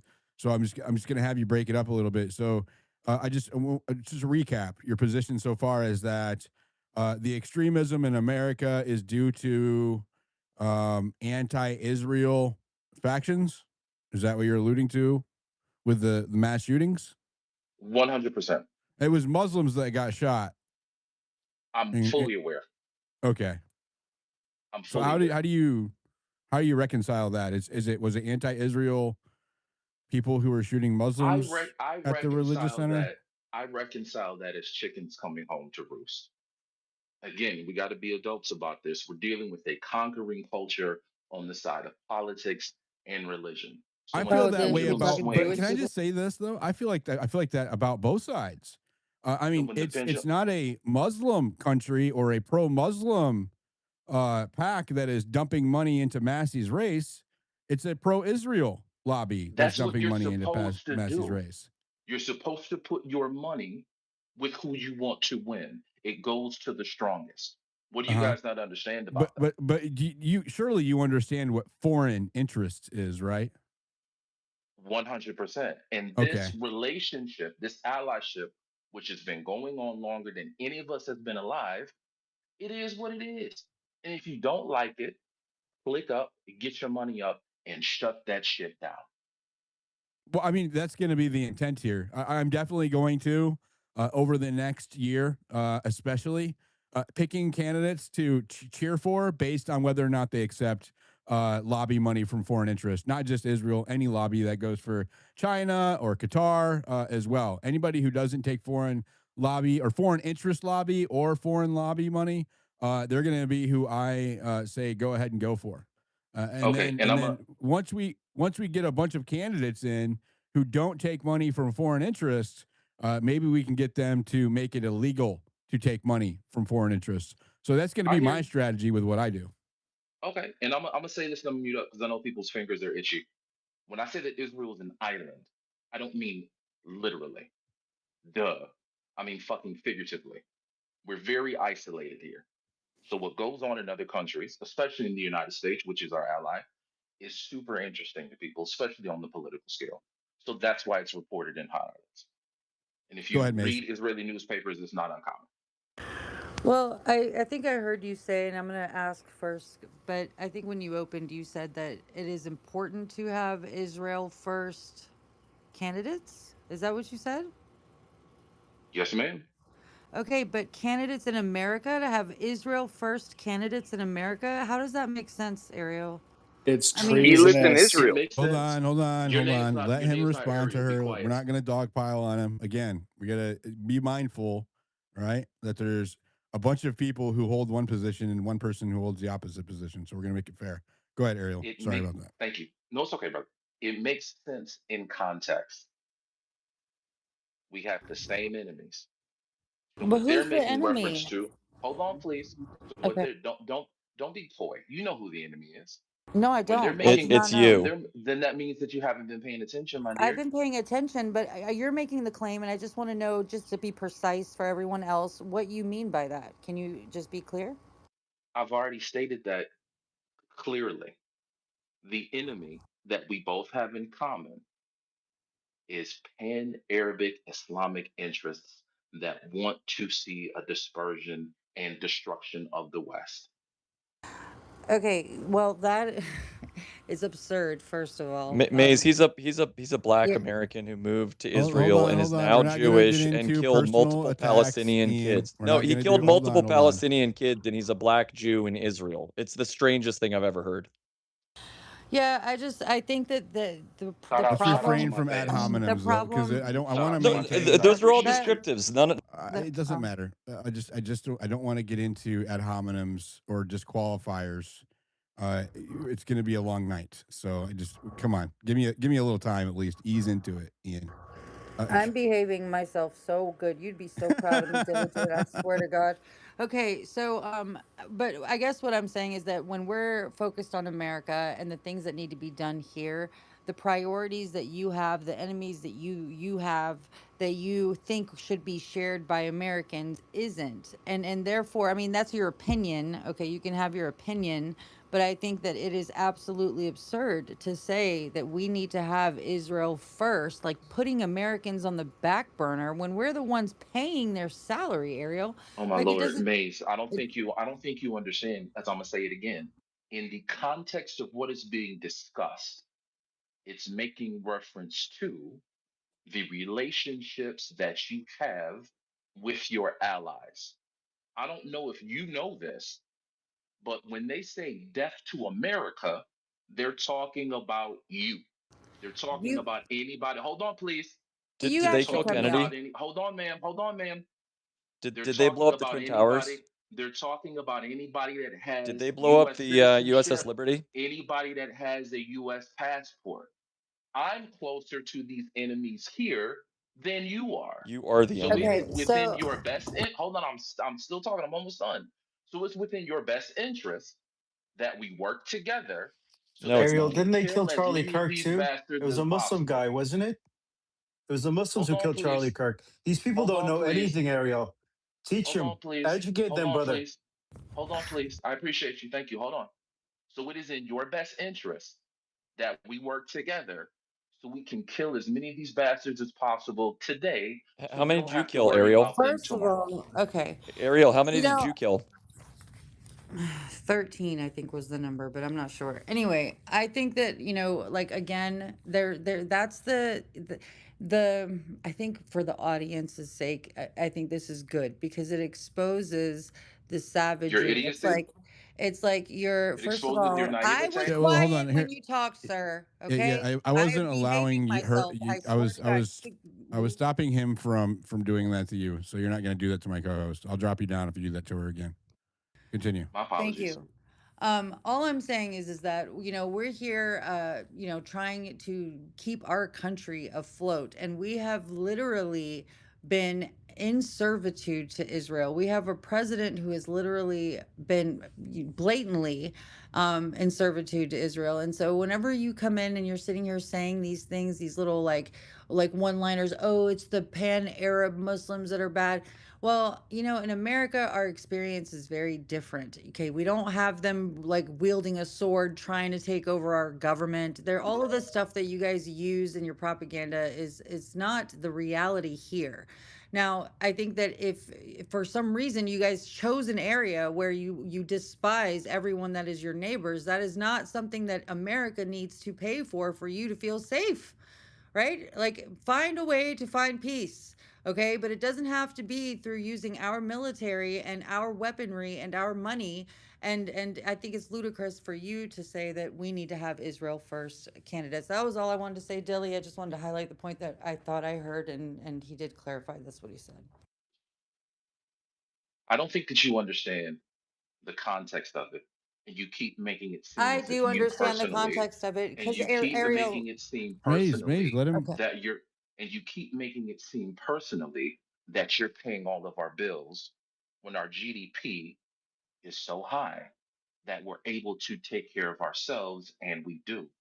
However, when it comes to a military operation and it comes to common interest, as into who is your enemy, we're not telling you that people are screaming death to America. They're screaming that shit and they want you to hear it.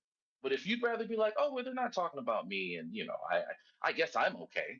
Maybe you can convince them. God forbid if the time comes. But we're Ariel, trying do you to think? be. Let me try Go something, ahead. Maze, Go and then ahead. I'll Go give ahead. it Go right to ahead. you. Go Ariel, ahead. Go ahead. would you is there Iran pose a greater threat to Israel or the United States? That's a good question. What's your position? My position is that it's evenly yoked Evenly yoked. because When's the last time Iran both fired of a them missile at represent the United ideologies. States? Both of them represent ideologies that Iran doesn't like. This is such a waste of time. It's a It's waste of your it's time. it's If you don't not like it, for you can leave. these conversations aren't to try to change Ariel's mind. It's for the listeners to hear both sides of a perspective, right? That's why we do this. So if you think that having a argument or a debate on this, and if you're wondering why we're talking about Israel and Iran about Massey's House seat primary, right? It's because Israel or pro-Israel lobbies, I should say, have dumped more money into this House race than ever in U.S. history. Right? This is the most expensive U.S. House race in history. So this is why we're discussing it, because it's the premise of the election. This guy he's running against is a no name. Nobody's ever heard of him before. He's never been in public office before. He has no name ID. He's being promoted by both Trump and the pro-Israel lobby, right? He's endorsed by our president, yet he has no history, right? He has no standing. The reason why we're having this debate is because this debate is at the very core of why this is such a big election. Now, Ariel, I'm sorry. How many missiles have been fired at the U.S. by Iran? None. None. How many missiles have been fired at Israel by Iran? Ooh, hundreds. Thousands? Hundreds or Eh, thousands? One of the two, right? yeah, hundreds. So wouldn't you say that that Iran, just by what you just said alone, poses a far greater physical threat to Israel than it does the United States? I wouldn't because I'm not waiting for the person that says they want to kill me to actually shoot at me. If they say that they want to do it, I'm going to take their word for it. Mm-hmm. I'm not going to wait. Except for I'm not going they've to be like, never oh, I'm not shot going at to. I'm us. not. I'm not going to sit around and be like, oh well, let's just see how this plays out. If somebody says I'm coming to kill you, please believe they're coming to do it. Okay. Yeah, I don't know. I mean, objectively, I find that crazy that you don't think that a country that's fired missiles at where you live is a greater threat to you than it is a country they've never fired missiles at. But okay, I mean, That's that just sounds because like that's that just sounds like because an our perspectives are ideological different. position. Yeah, our perspectives are different. And also, there's last time I heard this report, there's 10,000 legal Iranians that live in the United States who are ready to be radicalized at a moment's notice. God forbid that How do they happens. know that? I mean, well, Ready to be people. I'm gonna radicalized. I'm gonna I'm gonna They tell I'm Is gonna put that tell them you is that there, what. something There's you Diligent. ask It was somebody the at the Israelis checkout that put lane them as they're there. leaving the grocery store? Are you ready to be I'm radicalized I'm today? I'm gonna tell you what. There's people that know things far beyond anybody on this stage. Y'all been There's a wrong lot of And if every that's people their with time and if though. that's agendas that their put out and if statistics that's for their and things if that that's there's their no expert evidence and to if that's support as their well. level of expertise, who am I to call them a liar? The same people that said there was weapons of mass destruction in Iraq. That's the same people that are saying that we are about to be, and in fact, it was Marco Rubio that stated quite clearly that they can't keep a leash on Israel, and Israel is going to preemptively attack Iran, and if they do, then they're going to turn the missiles this way. Well, that was obviously a lie, right? Because they wouldn't even have missiles that reach the United States, A. But B, it does prove that we did that because or not you, but Israel was going to attack Iran first. Again, this is there's a when you keep bringing up this whole death to America chant or whatever, those are anti-policy, anti-imperialism type of claims. And this is after they just did coup after coup. Well, I think the one time that they had that was in 1979 and then again in 84, and that was the only two times that I can see, like in my research, because I'm looking it up right now to make sure. Like, what do you mean they're constantly chanting this? That's the part that you're using as a propaganda tool to sway Americans' opinions about Iran. Iran has never posed a threat to the United States, despite what you're saying. I think that you're propagandizing people because you want us to support your wars. Maze, you're Madam, right. it's It's an not prop. Hold Madam, on, it's agitprop. hold on. not. We're gonna let Ariel respond real quick, and then I want to go to the hands. And Ian, I'll go to you too, but just try to keep it uh PG for the space. Go ahead, Ariel. No, it's fine. Ian works for me, so let him do his job. It's not propaganda if they say it. It's them saying what they're You're going to doing do. my job here, kid. And if a person tells me that they're gonna kill me in the 1970s, I'm not gonna be sitting around in the 2000s like, oh well, maybe they've changed their mind. That's, excuse my language, bitch made behavior. Go ahead, Ian. Well, like I said, he works for me, and I say that because I couldn't better describe the very behavior that he exemplifies. He showcases the very problem that we are trying to not only address but bring awareness and attention to.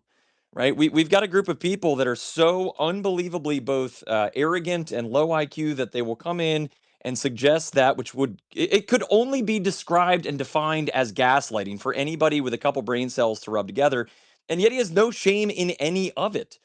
Right? He says, "Oh, they're out there chanting death to America." Well, might it be because low IQ individuals like this buffoon that's speaking are out killing Palestinian children by the tens of thousands, resulting in literally the entire Muslim world watching America as the quote unquote great Satan, right? Well, the American people are not the villain here. The American government is, because it's beholden to essentially Netanyahu and Jewish supremacy, which is the problem, clearly.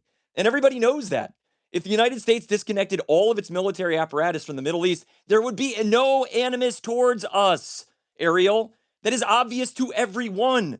The only reason that anybody hates us is because they hate you. And the reason they hate you is because you act like lying, psychopathic, gaslighting buffoons.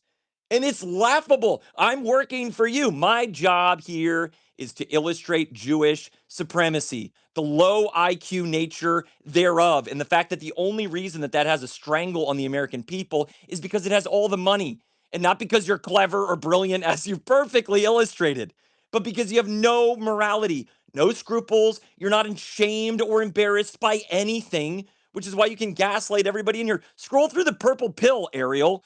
It's literally post after post after post saying this guy is the worst. And so thank you again for doing the job that I could never do, which is showcasing and illustrating the accuracy of the very suggestions that I've been making for years on this application that you perfectly present to everybody. And so Diligent and Maze and all those others that for a long time have said, no, this guy's maybe crazy when he talks about Jewish behavior. Right. Thank you again for doing so. You just make my day that much easier, and you make my job all the easier. So thank you for doing it for me, kid.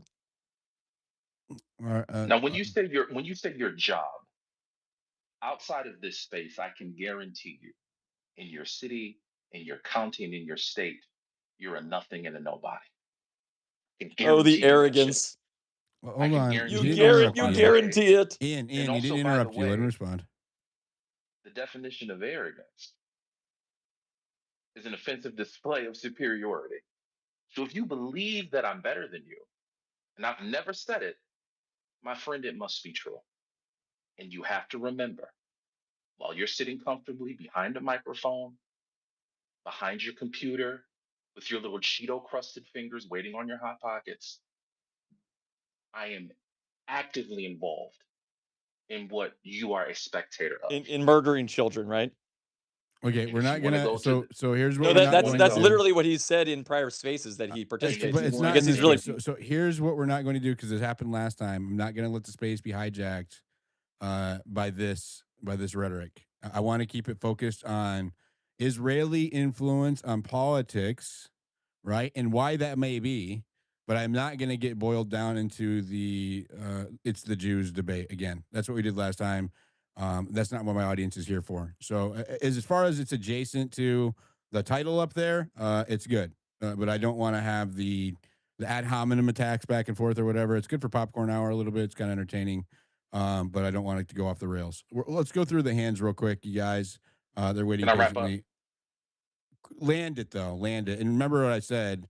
We're trying to, Okay, 100% unbothered. Because if I was them, I'd probably be saying the same shit. Because what it boils down to is experience. It boils down to what is actually going on the ground. And I would Are think you that a that would U.S. make a lot citizen more. living And I in would think, Israel? Is that what it is? yes, yes, I am. And I think it would make a lot more people Why? understand. Why? Can you explain? Whatever you feel comfortable with sharing. I moved over here for religious reasons. You're an Orthodox Jew? That is correct, sir. Okay. And so you moved over there as a result of your beliefs? That is correct. And do you think that because of your beliefs that you are biased towards the state of Israel as opposed to the United States? Religious beliefs? Well, I mean, I assume that's why you went there. You're over here defending the pro-Israel cause. So you said you're an American.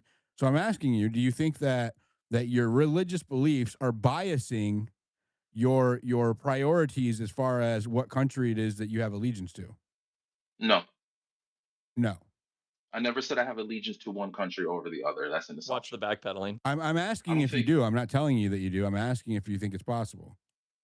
do I think it's possible? Do you want to ask me, am I allegiance, do I have allegiance to America or to Israel? Do you want to just ask me that straight up? I guess where does your allegiance lie? Is it if you had to pick between the two, where would you land? I don't have to pick. If you had to pick between the two, if God He said just answered. one of these countries is going to be gone tomorrow, which one would you choose?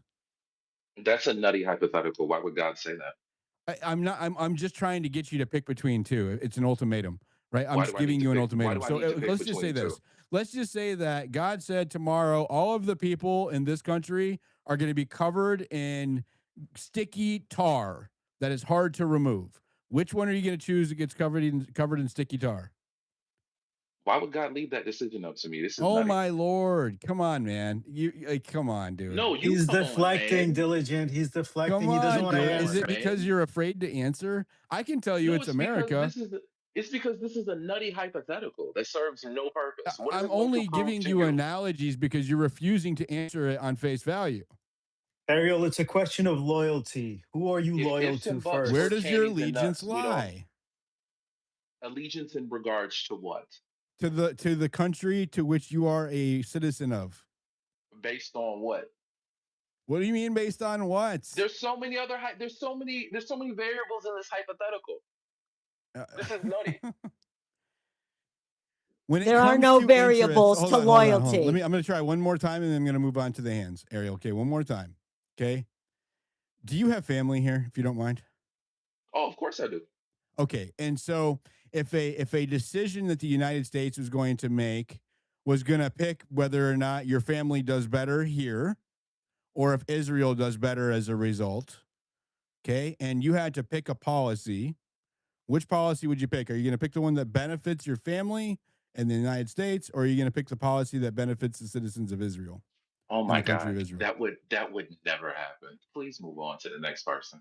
Okay, thank you so much. All right, let's go No, to and Dr. Diligent on the issue of voting, he just illustrated the very problem, right? And we saw the exact same thing with Stu Peters and all of his reporters that went through the the Capitol building and all the politicians that said, "Well, I can't prioritize America over Israel." So again, Ariel, you do my work That for means that me. those people don't Thank you need to so be in much. politics. I want leaders who are beholden to my country and my vested interest here with my legacy, my family's family, right? That's the point. And if you can't say yes, then de facto the answer is no.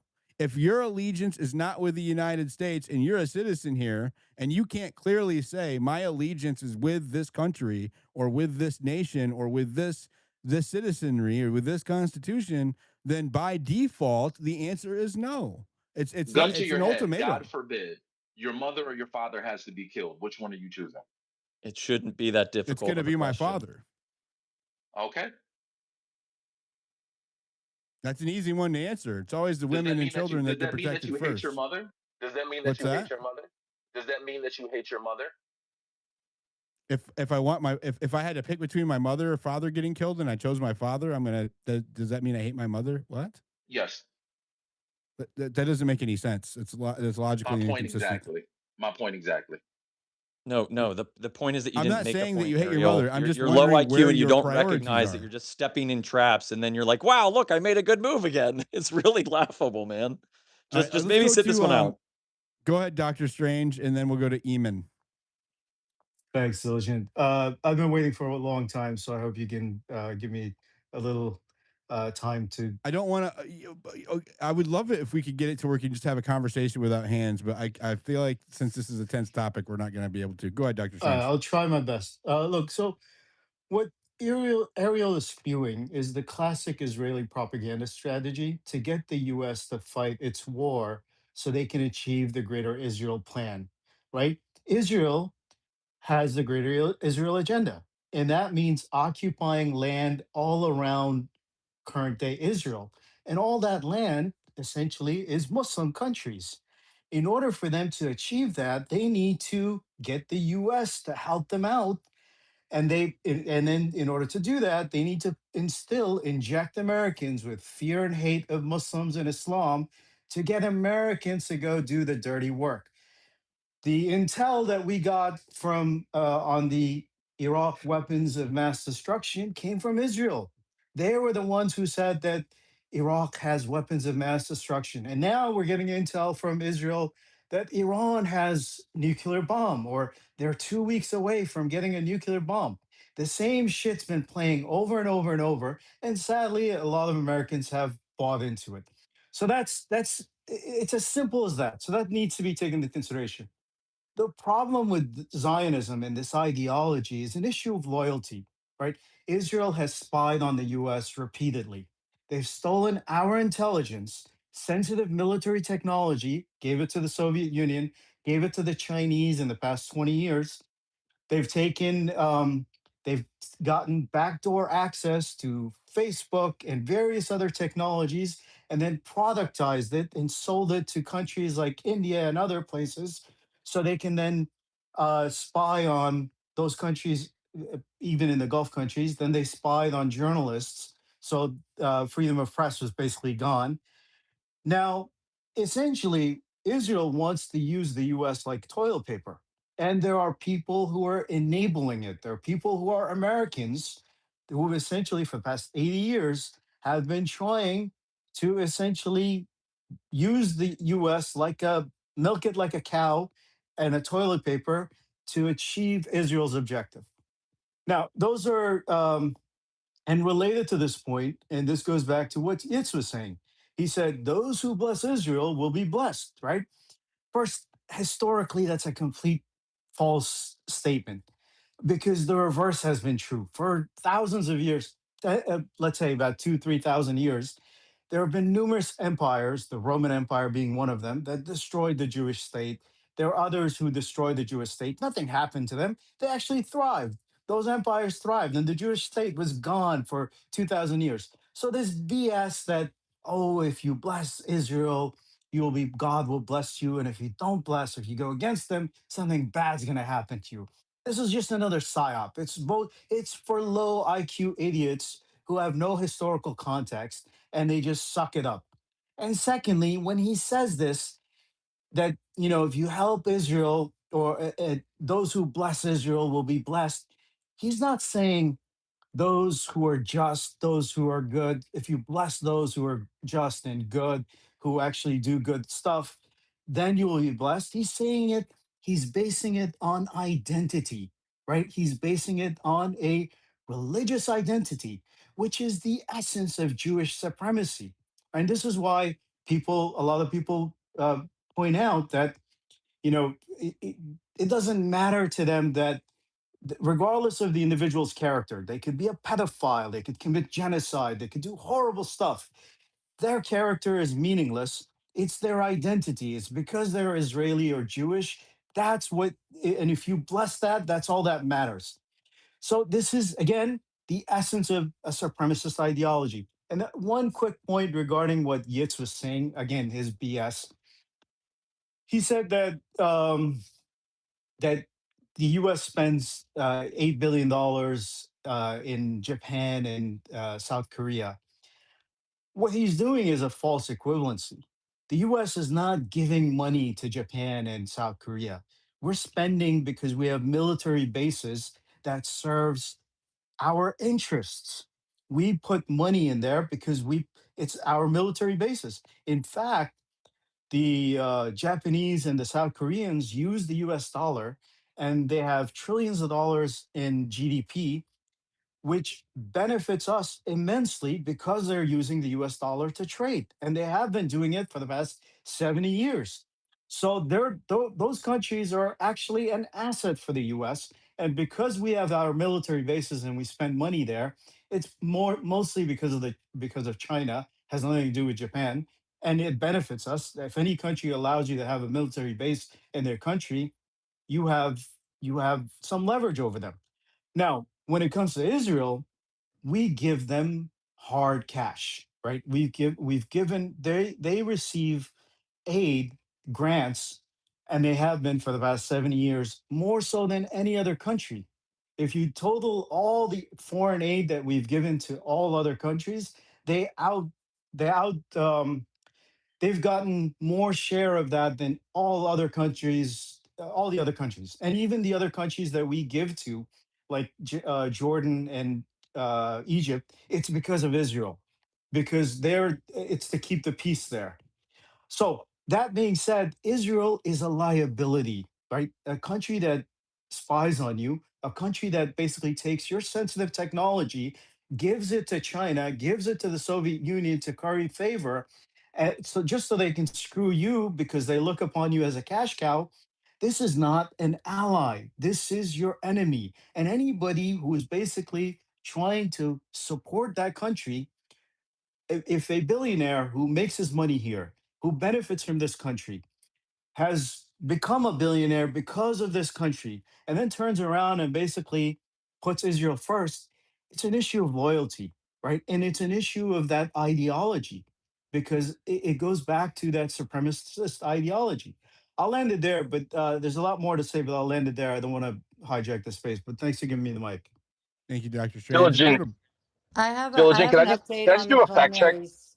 Hold on one second. I just want to let y'all know that I just did a quick little check, and it shows that actually the Gallerin is leading Massey 52, approximately 52, it's 55%. 56% right now. Yeah. And then his is to 45 to So, 48%. but I just want to, there's an important caveat to make here. Okay. Gallerin's voters are the boomers. No offense to any boomers listening. The older voter demographic, they show up first thing in the morning at the voting polls. They get up very early. They get in line. They wait to vote. Their votes are counted first because they show up first. The Massey's main voter block is Gen Z, millennials, and Gen X, Gen Z and millennials, and some Zennials. They show up later in the day, and so their votes primarily get counted later in the afternoon. So Oh, that's good to you're know. gonna I didn't know that. see Gallerin's votes get counted first, which is going to show him with a disproportionate lead. And then as the night goes on, it should level out, if that makes sense. Yeah, that's good to know because my heart started.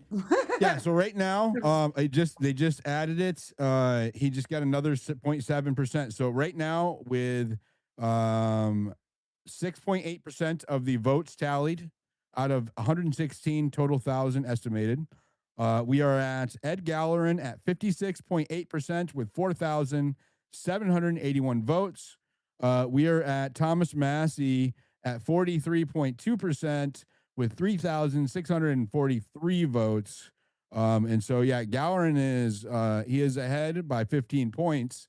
But again, we're way early in the vote count, and this doesn't mean anything. This is it's too early to count this because there's too much vote that's not counted. And again, like I said, Massey's demographic, his main voting block, they show up later. So he'll get the majority of his votes counted later into the evening. But this is a fast rate of progression. So I bet you we could know, depending on how the counties go, we'll probably know the results within a couple of hours. I would say there's a good chance. I don't know. Who knows? This is unprecedented. We've never seen a House seat primary at this level with this much attention, with this much money riding on it. So we're in a new territory. We can't really kind of we can use some precedent to gauge what's going to happen, but we don't know. And I just saw Shadow of Ezra made a report. He said that there is an independent reporter on the ground in Kentucky that is finding that has found four cases of voter fraud so far reported in Kentucky. So we'll look into that in a little bit too after we get through the hands. I don't know who is next, Maze. I'll leave it to you. Diligent, can I just do one fact check? Oh yeah, I It's was just a going to call fact on you check. next, anyways. Go ahead.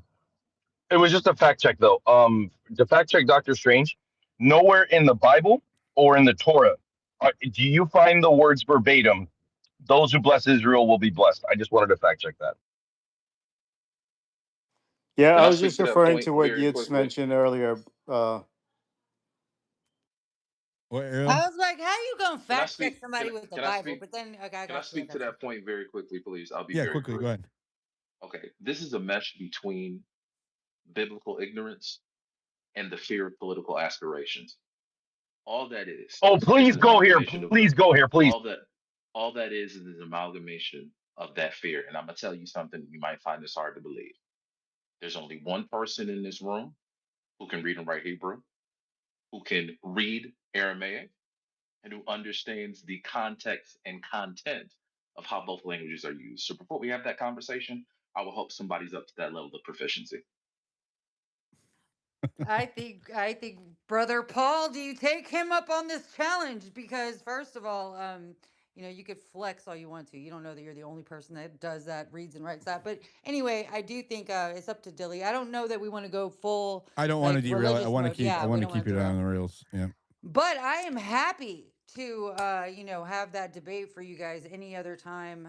That would be fantastic to watch go down. Anyway, but for now, I guess we can go to the next hand. I believe it was right? That was up here. Yeah, thanks, Hi. Mace. How are you guys? Diligent. Good. Thanks for the mic. And yeah, as a Lebanese, I'm a Lebanese. I live in Lebanon. I've visited the U.S. a couple of times.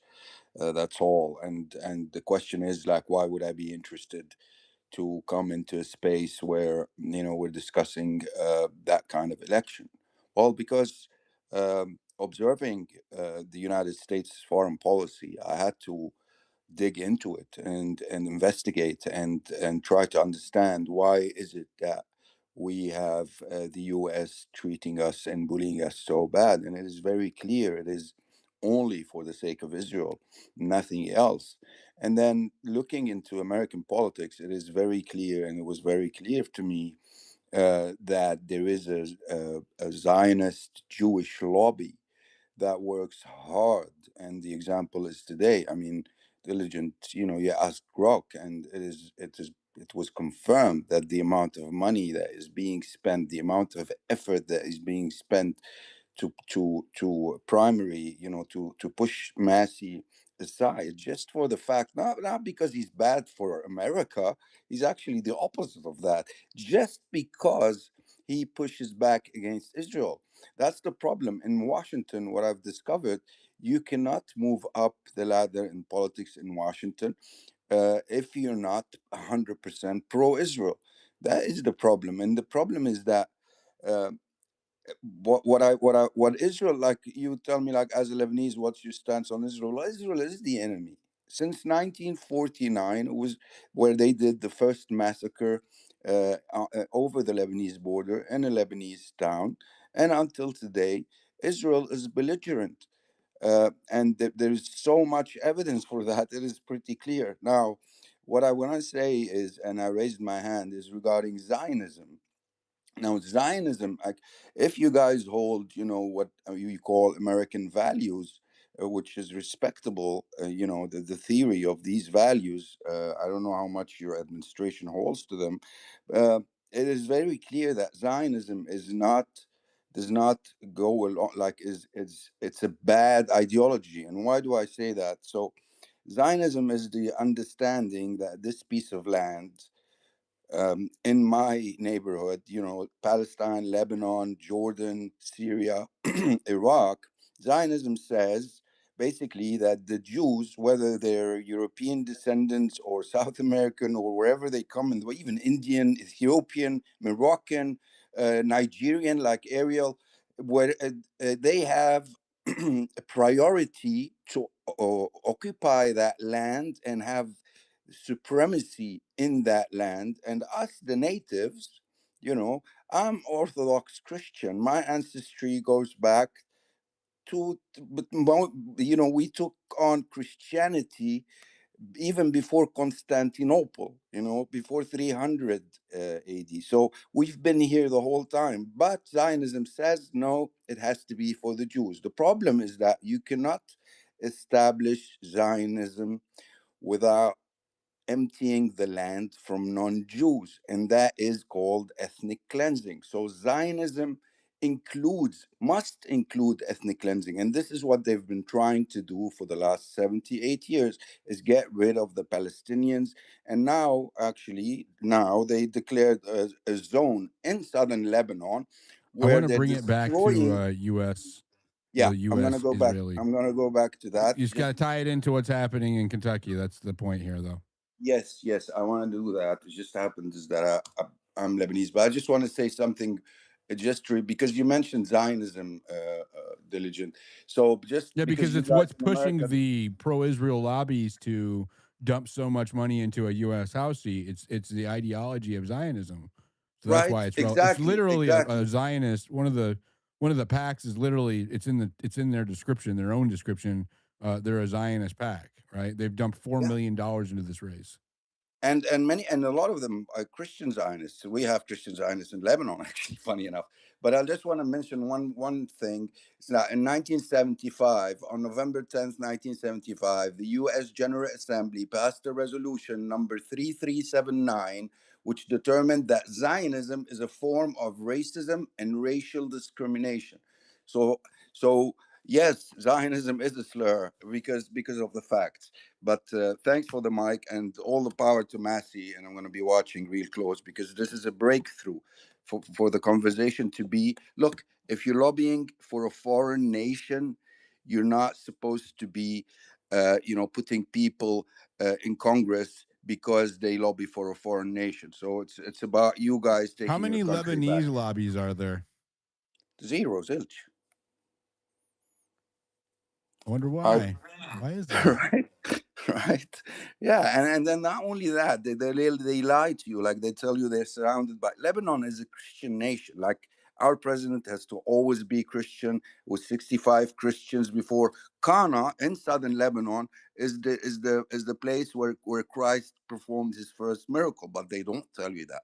They tell you they're the only democracy. We are a democracy. We have a parliament, we have elections. So they lie to you about the area because they want to take it and they want to vilify everybody who's around them while they have been killing us for 78 years. Thanks for the mic. When people are sitting on shit you want, you make them your enemy, and then you're justified in taking it. Exactly that. That's the MO. Alfred Solomon, you've been laughing this whole time. I'm going to go to you. Do you have a response to read? Oh yeah, but what he's talking about is not really what I came up here to talk about. I didn't really come up to get into the whole Israel question, really. Well, I I mean, was kind of trying. it's the premise of this election, is it not? Well, the idea that in order for Zionism to exist, we must remove, the Yeah, I Arabs reeled from it the back in land. from that. I wasn't going to get into all that. It's ridiculous. But you do They've been believe offered you a do, two-state. They've been but offered a two-state it solution is many a it times, is and they a turned it down. it is an ideology that is allegiant to a foreign state if you're in the United States, right? Allegiant to a Mm-hmm. no, It's no, beholden no. to I a wouldn't. foreign state. No, Israel's an ally. You can be American. You can be It doesn't totally matter if you America perceive it to be an first. ally. Let's just take ally out of it, just objectively, right? You prioritize a foreign state, right? It's a theological No, or an ideological belief that prioritizes statehood, and in I don't that believe particular so. one, it prioritizes Israel. Is that not correct? I don't believe so. You can be America first and still support Israel. That's There's not, not but a, it's a that's false it's a but no false it's one's. a false dichotomy. It's about priority, though. Which one do you prioritize more, or do you prioritize them equally? Is that what you're saying? No, you prioritize the United States. You prioritize your own country, of course, but you can still support Israel. You can still support an ally Nobody's of the saying United that. States. I haven't heard anybody up here say that you can't support Israel. Okay, Most of the people well, I hear complaining up here are then people who are let's saying that uh, pro-Israel lobbies are replacing America first individuals. That's the whole premise of the Massie election. Instead of the local constituents picking who is winning or what, because we live in a representative republic, right? And Massie, instead of having locals choose who the winner is and spending money there and pushing to have a winner, we have pro-Israel lobbies trying to replace him with somebody who is pro-Israel, which again, that moves us away from representative republic and into something else. Wouldn't you agree? no, I mean it's still going to come down to a vote, is it not? A hundred It's going percent to it come is. down. It's going to come down to a vote in the people in that district, and if they like Massey, then they're going to vote for Massey. And if they like the other guy, And then if they're it going to was vote for just the other that guy. alone, then why would pro-Israel lobbies dump $20 million there? If it Because weren't influencing the election, then why would they pay that much money? because evidently Massey's kind of, to say the least, kind of soft on Israel. And it's kind of funny that you had people up here, you have people like Mays and other people up here, and Ian Malcolm up here crying about, Israeli propaganda, when in fact, Massey's been, Massey's been embraced by uh, Islamic propagandists and people who are anti-Israel, Is is with their is own Massey responsible brand. for who praises him? Is that what you're saying? He's responsible No, for who praises him? no, I'm not blaming Massey. Well, I'm you're just using saying the it as a fact is, pejorative. well, Massey's a little soft on Israel, wouldn't you say? What do you mean soft on Israel? Can you elaborate? He's he's decidedly anti-Zionist, wouldn't you say? I don't He's think he's he anti-Zionist. I think he's anti-Israel influence and anti-funding Israel. Okay. Well, I mean, I think the reason why you see Let me American ask you. Israeli I am lobbies like, anti-Israel influencing U.S. politics. Does that make me anti-Zionist? if you're I'm sorry, say that again. If you're I am against anti-Israel, Israel influencing U.S. politics. Does that make me anti-Zionist? not necessarily. I heard you say before you're against all foreign interest 100%. I am. lobbies. Yep, I am. So if you were just APAC, then I would say yes. But if you're every anti everybody, then I mean, Who's then the my number one question to you, spender of foreign lobbies? it's not APAC. I don't They're not think. the number one spender of foreign interest lobbies. I don't believe so. This is the most It's Qatar. expensive U.S. House race in history, and it's not Yeah, because China is paying for it. yeah, but Can it's we not. agree? You're asking me. Yeah, but you're asking me like who's the number one, on the Pro-Israel list, and I don't. I lobbies are don't the even think. number one I don't even spender in think. U.S. races. Period. It's not even close. Okay, I haven't seen those numbers, so I don't know. I Oh, guess. I mean, that's that's. but I but the think that's but the true. point I is, think that's but the fair. but the point is, the point that I came up here to say is, that I think the reason why you see, got people like Massey who are kind of courting, anti-Israel, anti-Zionist, um, that side, and then and he's supported by a lot of people who spread their own Do you think it's a propaganda. grift? Do you think it's just doing it to appeal to a disenfranchised portion of the population? Do you think he espouses the beliefs to which his rhetoric claims? To be honest, I'm not sure. I know that a lot of anti I know that a lot of anti-Semites and anti-Israel people love Thomas Massey. Um, I do know that. I'm But not you're not blaming Massey for responsible for that, who but loves you, right? no, I'm not saying that that's true. But I do know that Massie is, has bought into this whole, Jewish supremacy thing, apparently. I mean, I don't know exactly, but I do know that there are a lot of people that support Massie who spread a lot of anti-Israel propaganda, and a lot of them are in this. A lot of influencers, some of the influencers are in this very space who put out things like, in fact, you had Ian Malcolm on here, who's one of the biggest ones of Yeah, I all, let everybody speak who in my spreads. spaces. I'm a free speech absolutist. Who uses facts? Is that what you're saying? Uses No, facts? Facts like Israel did 9/11, facts like the USS Liberty was intentionally attacked, facts like Israel killed Those Charlie are Kirk, facts. facts like those are facts. Okay, this is what I'm saying. This is what the other side is against. This is why I think APAC is supporting the other candidate, because Thomas Massie is supported by people like the guy who just said these are But he's not facts. only supported by people who are like that. I No, don't he's not espouse. only, Hold on, but Alfred. they're Let me obviously, respond. Alfred, let me respond. I don't espouse those beliefs, but I support Thomas Massie. Do you know why? because you believe he's America first, I Is that suppose. the only reason why? It's because he has a Because 96% score, a Liberty score, and he votes with the values that I espouse 96% of the time, not just about America first, but about limited government, about fiscal conservatism, about protecting my individual rights that were granted to well, me that's by a creator that is above our government. He protects those okay. values. Okay, well then I think you should vote for him. Well, I mean, okay then, but I also this whole thing, watching what the pro-Israel lobbies have done here, this has turned me into a hardliner on candidates who accept money from foreign lobbies or foreign interest lobbies. And I'm really good at this. I Have you thrive in always been? election Have you always cycles been? with my Have you always been platform. I thrive. And you know what I'm going to be doing for the next year? I'm going to be telling people that if this candidate takes money from a foreign interest lobby, I don't care if it's Qatar or Israel, you should not vote for them. Is that Okay? anti-Zionist? If you say Qatar and Israel and every other foreign lobby, then I guess that's your position. But a lot of Who's people it I hear going to screaming and affect the crying, or most? who's going to affect the most? I don't Yeah, know. if Probably I the use people, my platform, the biggest one. which is which one? Do you see the circular reasoning here that we get caught in this paradigm and this paradox is that it's outsized. I just because I want to be objective here and I don't want to make claims that aren't substantiated. Grok, I want you to tell me what the biggest foreign interest lobbyist, the biggest spender in the last two election cycles.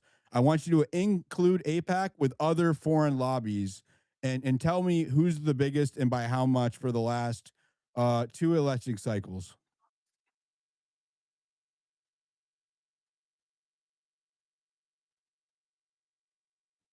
We can't hear it, can we? Oh, start over, Grok. Diligent. Hold on, hold on. Diligent. Don't interrupt. Don't interrupt. Grok, start I'm over. trying to help you. I don't need your help. I want you to not interrupt the AI. Grok, answer the question. AIPAC is the biggest foreign interest spender by a wide margin. In the last two election cycles, AIPAC and its super PACs spent over $100 million on congressional races. That's more than the combined spending of all other foreign interest aligned lobbies, including China, Qatar, and Saudi Arabia, during the same period. No one else comes close. More than all of the other foreign lobbies combined. Then combined. Well, they're not a foreign lobby; they're an American. It's an Foreign interest American. lobbies. Foreign interest lobbies. Okay. Combined. Okay. Well, So then use so your platform. Then do what you're going to do. Then I don't know. Is that but does it make me what's because your I point? just want to know because does it make me anti-Zionist? Because I actually believe that Israel has a right to its own patriotism, right? The same way that I believe that Americans have a right to be patriotic and want their country to be number one. It's fine. I don't have a problem with Israel's wanting their Okay. country to be number one over there. I have zero problem with that. If they want to do that, that's their prerogative, but not at my expense, not at our expense, not at our children's expense, which is where we're at right now because of what was just read to you. Because of $100 million in the last election cycles, we have a Congress and an administration that is beholden to a foreign interest. That's the problem here. Is that not problematic, Alfred? Are you a U.S. citizen? I'm sorry, you don't have to tell me if you don't want to, but Yeah, I'm a U.S. citizen. What does that have to do with anything? is it anti-Zionist to care about my children and their legacy and their futures over another country's? Do you have kids, bro? No, and that was not my position. Why are you asking me that question? That's not even what I came. That's not even what I. That's not even my point. You called Massie anti-Zionist, did you not?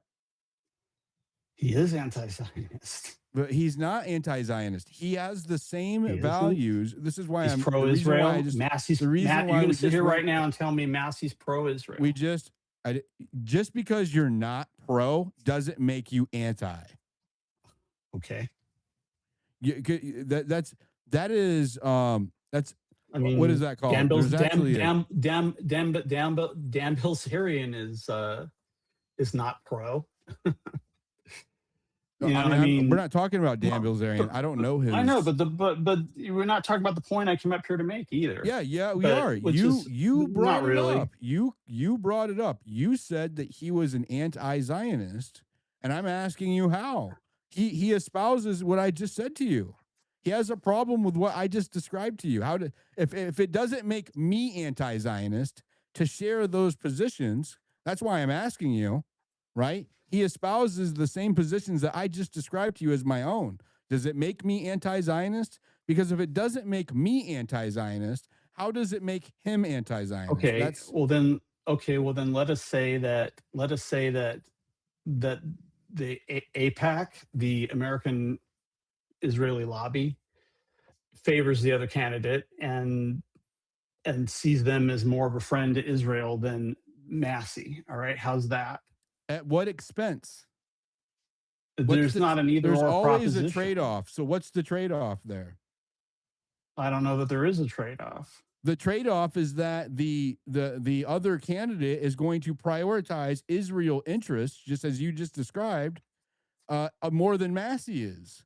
That's what I'm saying. They're going to pick somebody who is going to lean in favor of a foreign interest when it comes down to it, the nitty-gritty. If this candidate has a decision to make between yes or no on a policy, one policy is going to benefit America, another policy is going to benefit Israel. The one that Israel paid $20 million to elect is going to pick the Israel policy and not the America policy. But Thomas Massie is going to pick the America policy. No, but you're the one making it into this either or proposition. I said at the very beginning, I came onto the space saying you can support America and be America first and still support Israel.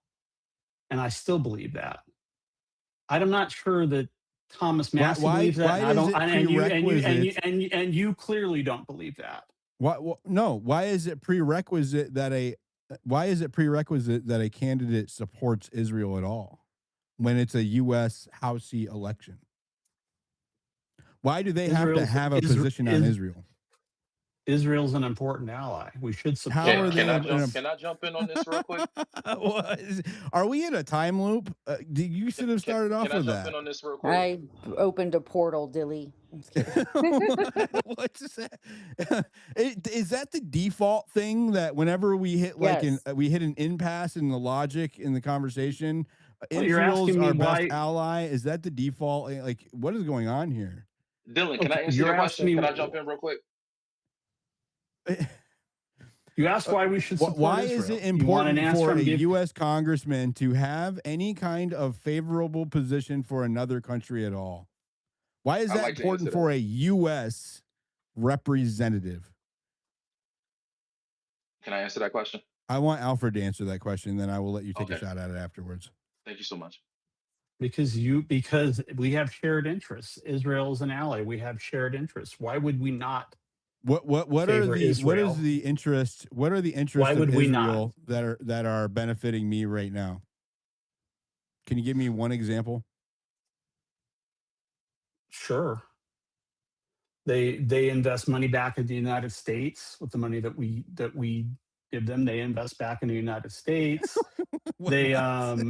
well, if you're just going to laugh at everything I say, I then know then it doesn't why? make What's any the point of sense. answering? You're just going to sit over there and giggle at everything I mention. Then It then we doesn't may as make well any just sense. You stop just said now. that they invest money No, it doesn't back make any. into. Listen, Yeah, they I'm do. only look. I'm trying to be. I'm not trying to be rude. So I apologize if I'm coming off Yeah, that you way. are. Yeah, I'm you not are. trying to be rude. I'm not trying to be rude.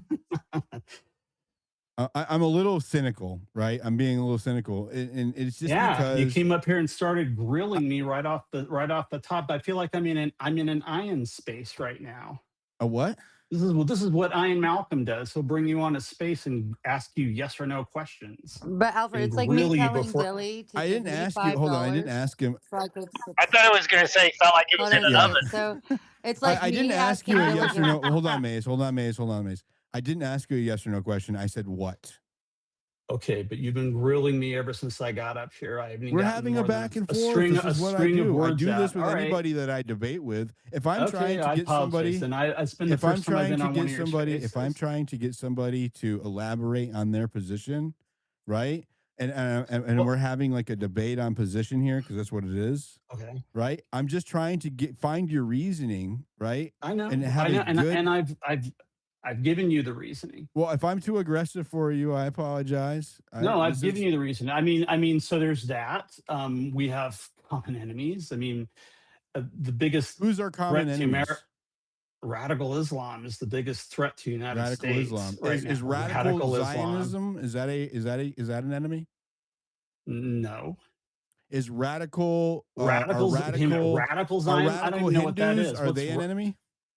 What's radical Zionist? What is Are that? radical Hindus, are they an enemy? I don't know. I don't know anything about Hindus. Are radical atheists, are they an enemy? I don't know. You don't know. What about radical Christians? Are they an enemy? It can be They can be. Can be to who? To us or to Israel? to us, to the United States, to Radical people in Christians the can be a threat to the United States. When does that to happen? people Can you give me an example? to people in the United States, not necessarily the What's a United radical States as a Christian? whole.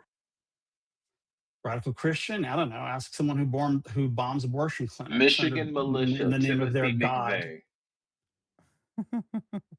Those are Yeah, So radical ask anybody Christians. and ask anybody who blows up anything in the name of their God what that is to them. I mean, some people do it because they're radical Christians. when Israel blows up, hold on, Who's hold Amalek? on, Who's Amalek? Who's stop. Amalek? When Israel blows up Gaza, if the people who do that, if they are Jewish, does that make them radical Jews? Under that premise, anybody who blows up something in the name of their God, that makes them radical. Is that what you just said? Alfred, you might have to unmute your mic. I had to mute the space because people were interrupting you.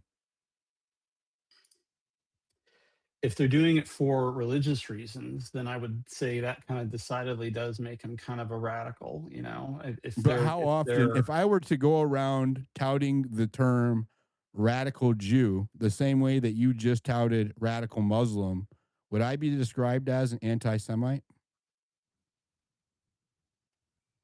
I don't even know what that question means. Radical Jew? What is a radical Jew? You just said people who blow up other things in the name of their religion or God are radical.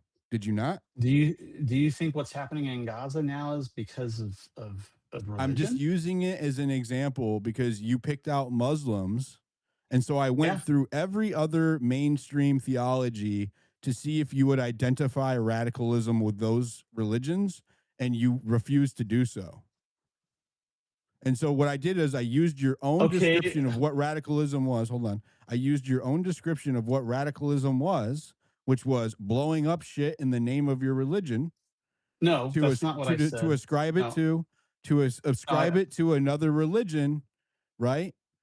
Because do you not see the bias here? That's a problem. no.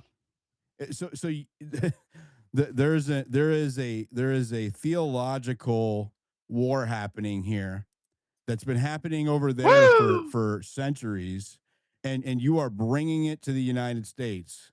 So when you're over here Yeah. telling me that I have to hate radical Muslims, but radical other religions don't just exist for some reason, because people don't get radical if they're not Muslims, right? Well, That's pretty much what you're saying. because radical Islamics are actually doing things to the United States and our allies in the name of our religion. These So other was it a groups that you radical mentioned, Muslim that went and shot I've up never heard, the? I've never heard of a radical Hindu doing anything like Was it a radical radical Islamics. Muslim? Doesn't mean it happens. It doesn't happen, right?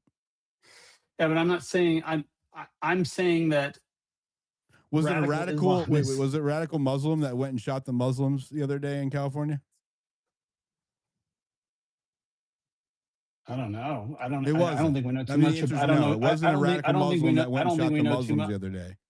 Yeah, I don't think we know too much about who those guys were, except I heard they were Why do you think trans that is? kids. Isn't that funny that somebody went and shot up Muslims the other day who are the radical ones, but we don't know who or why yet?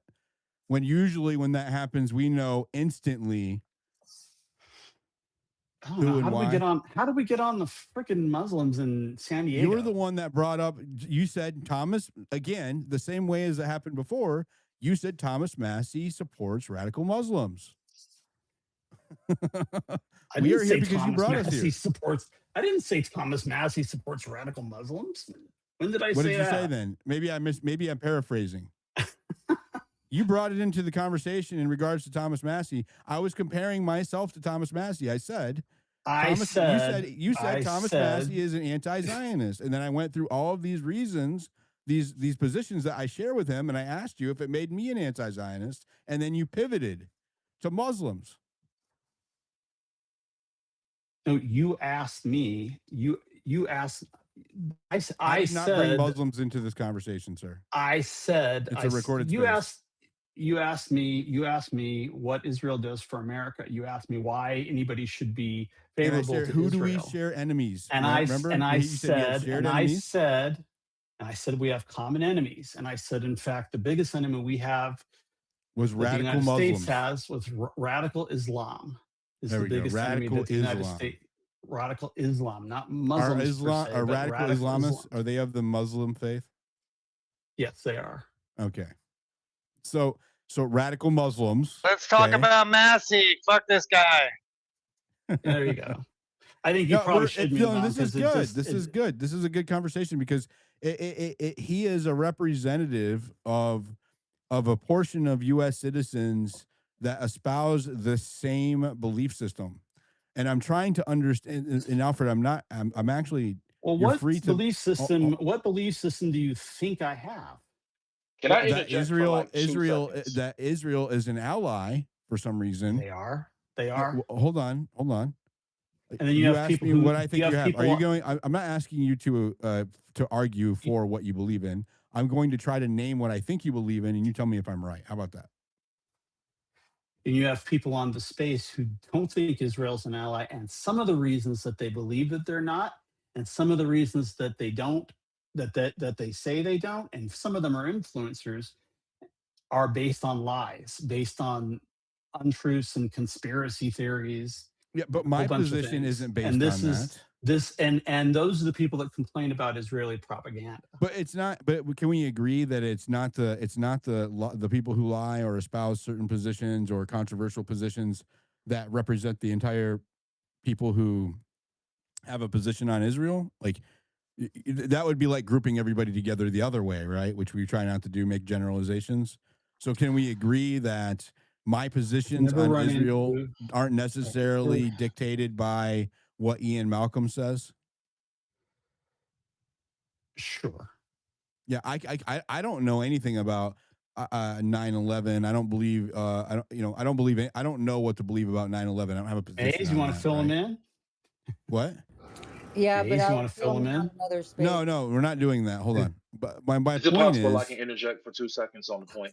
no, hold on. My All right, point no problem. is that my position is derived entirely based on the evidence I have seen for myself when it comes to how much influence Israel has over our politics, particularly with our leadership, our administration, when we got into another war that I did not want to get into, that we did not want to get into for the benefit of a foreign country. That's when I started to look at that. It had nothing to do with what Ian Malcolm says or any of these people that you're labeling as boogeymen, right? My position has nothing to do with what they say. Now they may say Okay. things that you don't like. I don't agree with a lot of things that Ian says. I do agree with some of the things that he says, right? And I allow him to be heard on my space the same way that you're getting so much airtime here. He gets a lot of airtime sometimes too, right? But my point is that my position is based on the evidence that I see for myself, and it doesn't mean that I'm anti-Israel. I'm anti-Israel and fucking with my politics. That's what I'm anti. So Israel can do whatever it wants over there. I don't care if it wins or loses, right? And what I'm being told is often is that I have to care if they win or lose, right? You It's should. what you just said. I'm like, You why is it should. necessary for a U.S. politician to be pro-Israel? Well, I don't think it's necessary, but I tend to lean toward politicians who are pro-Israel because I think Israel's an important ally, and I think strategically they're important in that region. I think they do a lot for the United States. We have a lot of common enemies, and if you think that um, the survival of Israel or the non-survival of Israel makes no difference to the United States and our own security in the world, maybe not now, but 10 years from now, then you're living in a fool's paradise. You don't really know how geopolitics work. So you can say it's not our country. It has nothing to do with us. We should be isolationists all you want. But I've never taken that position either. the reality is there are certain countries in the world for whom there is strategic value to the United States, and our continued, I don't know how to put it, but our continued existence as a country, as we know it today anyway, Big up, partially Dilly. Thanks for having par- me. The whole space is about this guy. We're not talking about Massey. It sucks, man. I mean, Massey's. Well, we are talking about Massey. I'm wondering why there's so many people who are against Massey. No, it's like This 2025. It's just like all about the Jew thing over and over and over again. It's like, Jesus, come nobody's on, man. talking Let's about go. Jews, bro.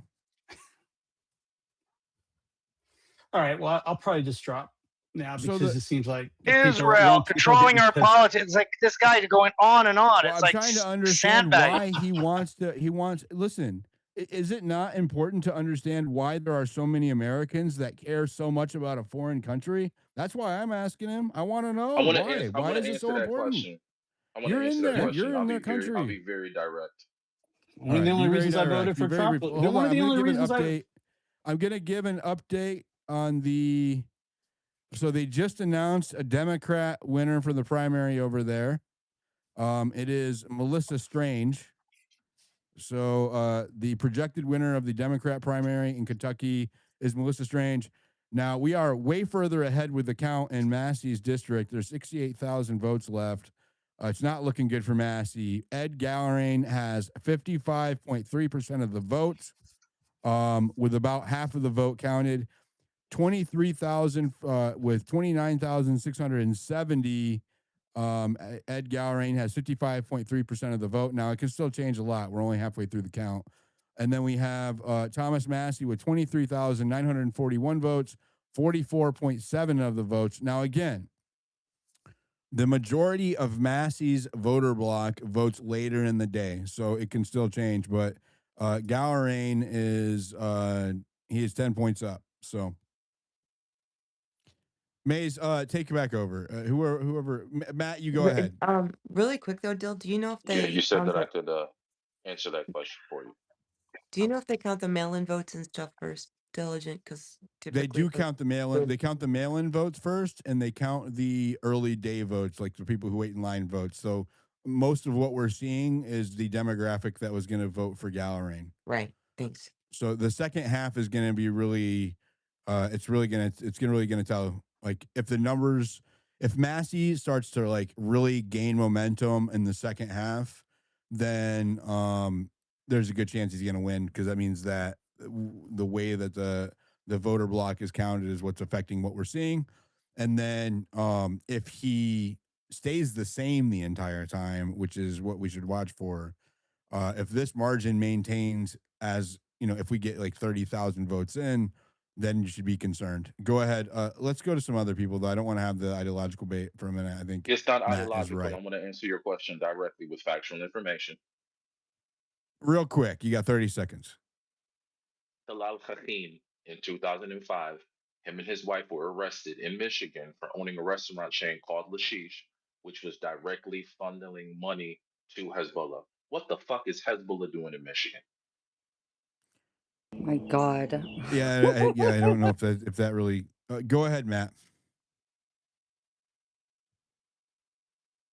Wow, y'all Hey, really what's don't up, get it. man? I'm sorry. I honestly completely, um, I, I pretty much have tuned out of everything. That's why you haven't seen me, because once Trump went against the Epstein files, once Trump invaded fucking Iran, or not invaded, but started the fucking new war.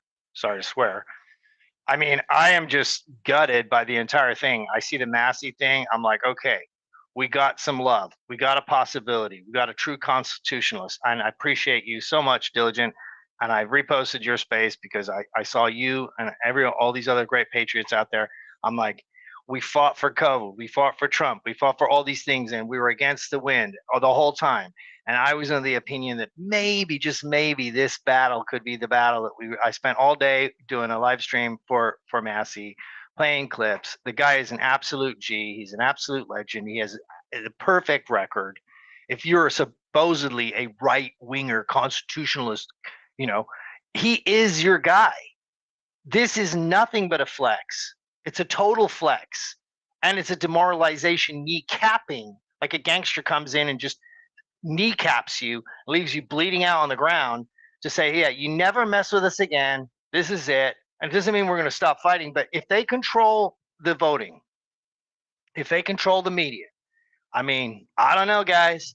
Do you really believe that Massie is down this early? I thought Massie would be, it would be like, oh, it's neck and neck. Because they said it's going to be a 2 week. I talked to Grok. It's like 2 weeks it's going to take to figure it out. Like all these stupid elections. We're in the future with AI and all this technology, and we can't even count elections. In France, they count the entire election by hand in one day.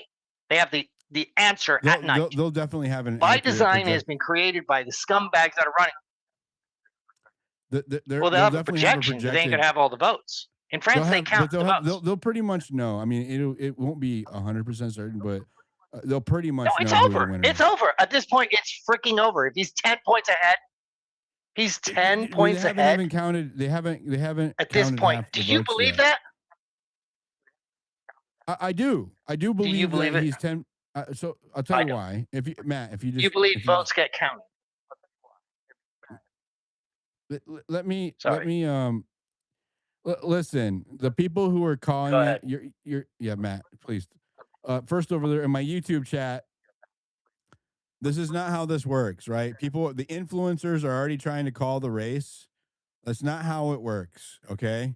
When you see all of the mainstream outlets, which still get it wrong sometimes, saying they have a projected winner, they're pretty certain that that's who won.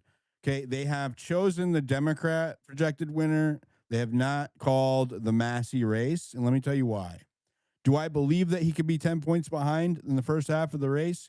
Yes. The reason is because Massie's voters are young voters that show up late. They don't early vote, okay?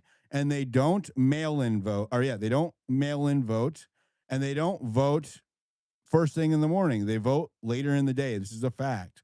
So their votes get tallied later in the day, right?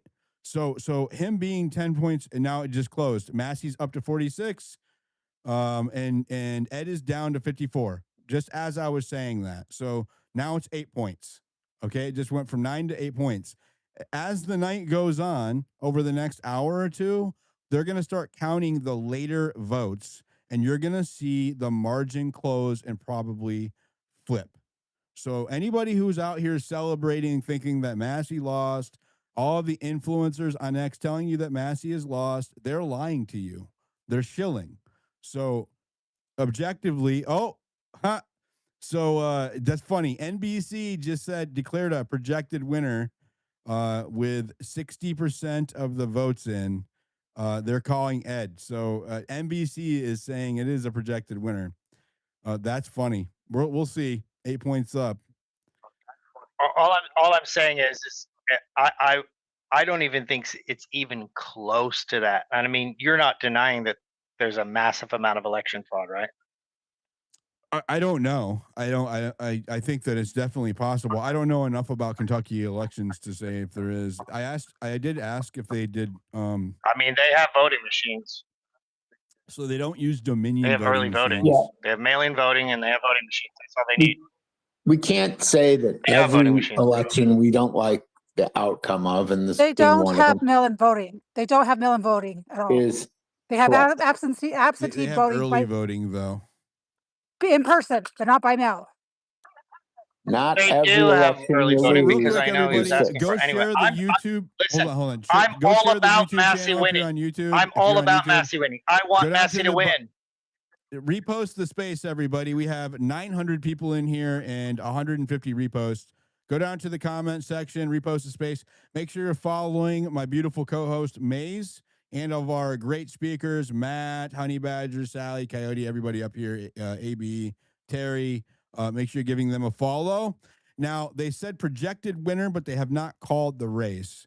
NBC, as we were talking just a couple of minutes ago, said that they're projecting Ed Gallrain to be the winner, but it's not called. Let me just see here. So there's 60% of the vote in. They're projecting Gallrain to be the winner at 8 points up over Massie. Gallrain has 39,000 votes. Thomas Massie has 33,000 votes. But let me just say this. Usually Massie wins by 70,000. So I would say until we get up into maybe 80% of the vote, I'm not going to lean towards this is definitive yet. So I'm going to wait. We'll just everybody calm down. It's going to be okay. I'm not saying it's not going to be okay, because if Massie loses this is a really big problem, because we're already in a giant problem. This was like our one beachhead, and they're basically, if this gets lost, and you're just going to be like, oh well, no big deal. It's like, no offense, bro. I know you're on Massie's side. I am. When did just you because say? I'm when saying, did I oh, say it's there's over, it no doesn't big mean I'm deal? like When shilling. did I It's say like that? I didn't say that. Yeah, Matt. Well, you're saying share it's that. not We that share bad. that. It's No, not. it is a big No, deal. It is a okay. big deal. We're just saying that as of yet, he hasn't lost. He No. hasn't Wait. lost yet. I'm saying it's not. No. I get it. But don't. It's fine. I'm struggling. I agree with you. But Look, what I'm I'm saying just is, trying I to love figure you. I out know you're how. backing it, Maze. I know you are loving it. I'm just saying, to say that they're already projecting. We're not talking 2 points. We're talking 10 points. They are saying they've got it. I'm saying I don't buy any of it, top to bottom. I don't think they've got anywhere near that level of votes. Massey's been in there forever. He's never done them wrong. He's a global star. He's a national star. He has a perfect record, as you posted, 96% diligent. I put it on my podcast today and gave you a shout out. 96%. The guy does nothing except for back the Constitution, build his own house, invite people in, make them peach tree margaritas with the pizzas he made in the oven he made with his bare hands by hewing rocks from his land. And if But you think, Matt, oh, he's a country bumpkin, no, he owned a tech company. So Matt, I mean, the guy is an absolute founding father. If we lose this everybody battle, agrees with and that. when we do, Everybody. sorry, maybe we Not don't. everybody. Most people agree with you in here. I'm I think sorry. you're. No, it's I really okay. believe, judging by the background noise, that we were going to win this. Oh, And I still have hope, but I'm sorry. I don't know, Matt, man. I think you're getting upset a little too early. Let's Yeah. Hey, bring simmer Luke the up. Bring bits. Luke. Okay. Well, no, I'm already pissed. Well, Bring Luke up. Bring Luke up. we love you, Matt, but it right. maybe no need to get upset about. Who do you want me to bring? Who do you want me to bring up, Matt? I already brought him up. I brought up Luke. Hi, Luke. Good. Hey, I kind of it's not over. Yeah, you're totally right. We got a little ways to go, but I kind of saw the stage being set for this with the markets. I think we all did, the betting markets. It's pretty clear that anybody who's paying attention, who's been living this kind of like conservative lifestyle for any amount of time, objectively, it's pretty easy to see that Thomas Massie is a man of the people. But I think that this is all being set up as a demoralization campaign. I think that there's a lot of people in control of pulling the levers on things behind the scenes. I think there's a Wizard of Oz who's, you know, pulling those levers, and I think that it could backfire on them this time because Yes. the rational argument always comes to principles, and Thomas Massie is a principled person beyond everything else that defines who he is. And I know that the conversations will be had after this, and it's going to be very, very difficult for people who voted for and endorsed Ed Gowring to rationalize why they stood in that place. And those conversations. Can I ask you a question, Luke, real quick? Yeah, go ahead, man. By the way, I love you, man, and really appreciate everything you've been doing because you've been crushing it out there, pushing Massie, and I really appreciate all the Patriots because you know what? It's funny. It's all the same people, man. It's all the real G's. It's all the anti-COVIDs. It's all the before Trump was popular, people that were pushing it. It's all the people that were pushing all the stuff that was the cool stuff. Not that you could tell who's paid, who's not, and it's like another time it gets split down the middle, and you start seeing all these people who you thought were on your side. Like I said earlier, it's like on my space, I was like, it's one thing if you say, I don't want Massie to be in because I just want to have unity and division and no division and this and that. But when you start pushing the propaganda, when you start saying he's a piece of crap, when you start saying he's a commie and all this bullshit, you are a scumbag and you're anti-American in my book. And I draw the line and that's it. I'll never trust you again. But I want to ask Luke, when we smoke another hit of hopium and we start using the V word, aka vote, it's like, well, maybe he'll get in the presidential election when we vote the next time. If he can't get voted in this district with the highest level of support ever, with the biggest level of support, with no real scandal except for some fake BS they pulled out at the last minute, they control the voting booths. They control the machines. I don't think people really quite understand how big that actually is. I think they decided whether Trump won or lost completely at this point in the game. Yeah. And in the end, say something? If our goal is to then vote again, I'm just saying. So what I'm was the checking question? other. Well, I kinda while wanted you Luke guys to are talking, answer it. I just want to add some context here. I'm checking other sites. So I have NBC up. They're saying 54.4% for Ed Gowring. They're calling it a projected winner. They have not declared a winner. They are saying 45.46% for Massie. So Ed has 45,400 votes. Massie has 38,100 votes. 72% of the total votes, which is, I believe, 110,000 total, are now down to 33,000 remaining. Now that leaves, okay, if they were majority Massie, if they were 60-40 Massie, it would be very tight. So depending on how the last count goes, right? If they maintain this margin for the next hour, it's pretty sure Massie's going to lose, given this margin. If Massie starts to climb here in the next 30 minutes, Could you to an ask hour, Grok what the chances are? I don't like to speculate mathematic probability with Grok just because they're not good at determining outcomes. I'm doing the math in my head. If Massie continues to see, the margin is still continuing to close, so we can see. They're saying about 3/4 of the vote are in. If the last 25%, if Massie gains steadily for the next 25%, he could still win. Right now, it's not looking good, right? Because they got 3/4 of the vote in. So I would say it's leaning towards him losing, but we won't know until it's fully counted. So, Well, don't give too just to much. clarify, Sorry. in terms of very quickly in terms of sort of how these networks work. They're calling it means that they're them projecting means they're calling it. It means, in their opinion, they could be wrong. They very rarely are wrong because they're using kind of math based on the results that have come in, which counties, right? This is something that they're They very did rarely. horrible last election. AB saying that they're very rarely wrong is incorrect. All like literally 99.5% of the time they're right about this, right? About this, not about like predicting ahead of time. I'm not talking about the polls or whatever. I'm talking about like once a network calls a race, it's over, right? And they're basically 100%, almost 100%. Yeah, AP is reporting it like this: primary election live updates. Gowrain defeats Massie in Kentucky, furthering Trump's hold on GOP. That's just the way it works. That's the headline. I'll Because, show you guys. It's this crazy. This stuff That's comes the down AP to headline. AB is going to be so sad. This AB's does gonna be feel so like sad. propaganda, though. I'm not gonna lie. This does seem like it is. Decision does feel death. like a fucking telling demoralization you! campaign. Oh, Jesus, relax.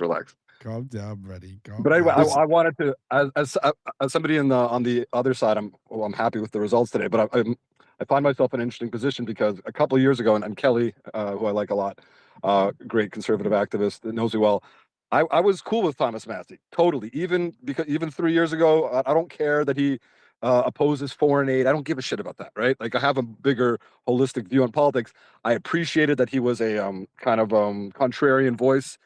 Even though, like again, his ideology is a bit different than mine, I think it's useful to have people in Congress and other elected officials who disagree with you or me, right? Because sometimes we're wrong, including me and everyone else, right?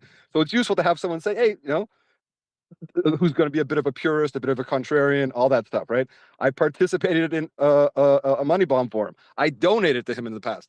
He supported my favorite presidential candidate in the last primary, which was Ron DeSantis, who I love, who I think is the best governor in America, right?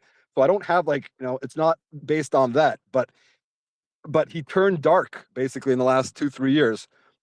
So that's sort of my opinion why I hate the guy now. And Can you elaborate on turned dark? Yeah, kind of. He's luxuriating in the bigotry and the anti-Semitism. Just to put it AB is the biggest Zionist shill of all It's time. all right. We know that I he's am a very big Zionist. It's Zionist. fine. Yeah. We're not going to disparage. Yeah, him I mean, for this his is not beliefs. something that I hide from anybody. But but it's beyond that. Like I said, he opposed. For example, I don't. Well, he only has one topic. For example, I don't at the heart oppose. of this. He's talking about. I specifically asked him why he thinks Massie went dark. I haven't seen Massie do anything. Yeah, evil or he just heinous. listen. When you invite a guy, a podcaster into your house who wears an American Reich T-shirt, right? A guy who was cheering, that guy Ryan, what's his name? Ryan Matta, a guy who was cheering literally on a live stream, not exaggerating, for American. First of all, he's not here, so we're not going to talk about him. It doesn't matter if he's here. When he's not here. No, it does matter. He's not here. We're not going to talk about him, and we're not going to trash Ryan So Matta. you can say something about podcast, but I don't. Ryan. His name is Ryan Matta, and he's probably a fucking fed at this point. Okay, he invited in a podcaster who. We're gonna move away from talking about podcasters who are not here. Ryan does spaces. I have a firm rule about not talking shit about people who are not here to defend themselves. Okay, we'll move beyond that. We'll move beyond that. I did send Ryan an invitation to the space. He may show up. He may Perfect. not. Yeah. So, but I'll move beyond that. Then you can talk to him about it. But I'll move beyond that. But like he fully embraced in my opinion, fully embraced sort of the caricature that the Dems and the left has had of the right for years. The false caricature, right, was that we're all Nazis, we're all this, right? Sexist, Islam, every kind of ist. And that it is. And then all of a sudden, a certain portion of people who are, in my opinion, pretending to be on the right said, yeah, we are all those things. So I'm not down with that. I don't think most quote unquote normie Republicans are down with it. It's not worth, first of all, his voting record's gotten a lot worse in the last couple of years, but putting that aside, even if his voting record was the best, and I'm a down the line conservative, I'm a social conservative, I'm a border hawk, I'm a fiscal conservative, I believe in a big American military, whatever, all that stuff, okay? I believe in low regulations, low taxes. I was anti-COVID regulations from the beginning, and people who have been on space with me. We got it. Point is like I don't mind that, but even if a guy had even if he did have a voting record by 10 or 15%, then someone else, it's not worth it. You don't think to associate yourself? Yeah. You don't think that the perception? I'm just going to ask you this question real quick, and then I'm going to go to Mays, of course, and we'll go to the hands. I know, and everybody, we're gonna I'll just keep your statements to like a minute at the most, so we can get through them quickly, and then we can just kind of open it up. I don't want to have to call on hands. I'm doing a podcast on YouTube. It's hard for me to call on hands in this format. So, AB, you don't Yeah. think that this is going to give the perception that our U.S. congressmen seats can be bought for by foreign countries? No, not more. Listen, the Massie hardcore people, some of them. I don't want to caricature. Just like I don't want to caricature Trump supporters or anyone else, right? A lot of Massie supporters, including Kelly here, who again I know, a very good person, and they vote for the right, in my opinion, for the right reasons. Meaning they don't hate anybody. They just they think a lot of, and they're correct. They think a lot of congressmen are sellouts on the stuff that they campaign for. They see that Massie's one of the few, and like I said, I was a former supporter, so I don't mind that. That he's one of the few who kind of stands up against the all these things, all these bad things, right? Pro-life, and was against COVID tyranny, and against the automatic whatever, the government being able to shut off your cars, and Do that's you all think great. that Massie lost because? Would you attribute Massie's, if he does lost? I'm not going to call it yet, but it looks like it is. It does look that way, you guys. Yeah. All the networks have called it. Because I've watched a lot of elections, and it's. I mean, it would take a miracle for him to win right now. Would you attribute his loss to the amount of foreign lobby money that was spent in his county? Would you say that There there's was a factor? okay. So now I'm going to go to pure analysis and be objective, right? It is illegal in America for foreign countries to donate to Foreign elections. interest lobby money is what I said. I didn't say foreign lobby. So the people who donated, the people that we were talking about, are 100%, without exception, American citizens, usually right of center, conservative leaning American citizens who are pro-Israel, like the majority of the Republican Party is. For some people, it's an important issue. For some people, it's not an important issue. For some people, they don't think about it. But the vast majority of the Republican Party, for decades and still today, and the current sitting president, so it's two issues, objectively. Number one, no foreign, and Massie is demagoguing it and lying when he says otherwise. People who like a foreign country are not that country first, necessarily. They just like that country and think it's morally correct or strategically correct or whatever, or religiously correct to support that country. AB, I want to go to support Maze. Britain. I support Canada. I support. Literally reading talking points. Literally reading. I'm literally talking sitting points. in my car. Your microphone. It sounds horrible if you're on a headset. If you can. But one other thing that has nothing to do with that. The other big issue, I think that was. Did the lobby money cause Massie to lose his race? It's for sure a factor. Listen, they put a lot of money into it, but we've seen a lot of, for sure. I mean, it's objectively it was a factor, but objectively it is. Yeah, objectively it is, but I wouldn't overstate it either. Again, also objectively, because we've seen a lot of elections. The most money ever poured into a U.S. race from outside in history. Yeah, the most in the primary. Yeah, exactly. So we're not. But, I don't think we're overemphasizing it when it's a record-breaking amount of money. Correct? No, I just said I think you are not people who say that are overemphasized. So it is a factor. Anyone who says it's not a factor, lying, right? Anyone who says it's the only factor, also lying. The biggest factor is that he got on the president of the United States' bad side. Why did he get on the how? I agree with. I'll land the plane. I'll land the plane with this. Hold on, Terry. AB can go on and on and on. I know, but I want to go on finish forever. this point. Terry, just hold on. Go ahead, AB. AB is the biggest Hasbro fucking guy ever. Okay, Dude, let it's him fine. talk. It's fine. I realize you guys don't like him. Okay, but we do all points represented. Land your I plane, like AB, him. and He we're going to just go to talks Maze. too much. He holds the floor. Okay, so I will end this because I got to walk into a wedding after this. I think the biggest factor, also I think it's pretty objective, is that he pissed off the president. It doesn't matter who the president is. This is sort of just an objective fact of politics. Whoever the president is, whether it's of a Dem or a Republican, is the most powerful as the leader person of the party, right? Right, as a leader of the party. And if you get on his, and maybe in the future his bad side, Barack Obama, Bill Clinton, George Bush, Donald Trump meddles more in primaries than other presidents, then you're in deep shit. We saw it happen in Louisiana with Cassidy. We saw it happen in the Indiana state house. Even he got involved in a state election, not even for Congress or anything like that. So he got involved into a Carpenter election in Texas, who happened to own exactly. all that house. Imagine that. Ken Paxton, I was going to say in Texas. But anyway, so he did two things that really pissed Trump off. He did two things that really pissed Trump off. Number one, he voted against Trump's signature legislation, the so-called One Big Beautiful Bill, which had a lot of border stuff and whatever. He voted against that and made a big point of voting against that. And Republicans have a very narrow majority in Congress. So his vote could have been necessary. It wasn't barely, but it could have been necessary. That was point 1, 2. And then with the Epstein files, right? Not just the fact that he pushed for it so hard, but once they came out and once Trump, went to war with Iran, all that stuff, he started saying this is the Epstein administration, Epstein class, all that stuff. He started basically parroting the same rhetoric we see from the far left and from the jihadists. And then also like with some of the Bill Clinton is a member of the Epstein class. Right. But it's a stupid term, right? Because unless you're saying, or he's saying specifically, this person trafficked kids or raped kids, which we don't have any evidence of beyond Epstein, obviously himself, who did, right? Amy, okay. So anyway, that's what happened. That's what happened. Once you did that, Trump got personally involved. I would disagree. I think it's the $30 million. Hasbro. Matt, stop. Okay, we have 1,000 people listening. I'm not gonna make them listen to that shit. Maze, go ahead.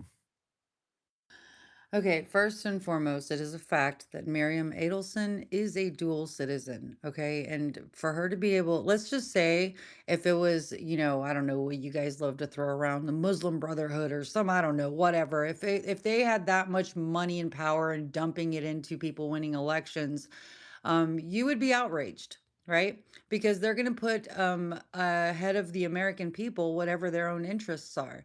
And so it is reasonable that many people are outraged just because when we're talking about Massie, who's very different, I think that he's definitely had an impeccable voting record. Something that you stated earlier when you were talking about Ryan Mata, that whole group of influencers that went down there, they went down there in support of him, and they literally went from event to event. They helped I him raise know it was a money. Hold massive on, let me mistake. finish. It was a massive mistake. Yeah. Stop. Let her finish. What I'm saying is that they went around, they put in a lot of time, energy, support on their own dime to go there and to help raise money. And Massie is going to invite them into his home. And so like, it's just ridiculous to try to now kind of group all these people and saying that there's some sort of supporting the whatever. I don't even know exactly how you phrased it, but I think you were implying that, there's some extremism or something there.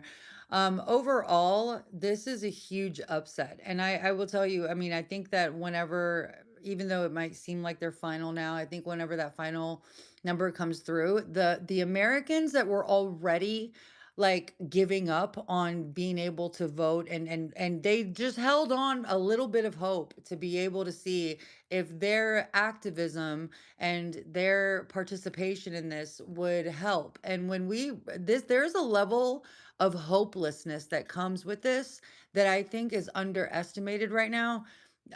People are gonna while out. I really do think that this might trigger some sort of like I mean, I don't really know what the reaction is gonna be. I can't predict it, but I can tell you that it's severe. Like this is a huge blow to our ability to have any type of control over who is seated in our government. That's the goal, Maze. That's the goal, Maze. That is the goal.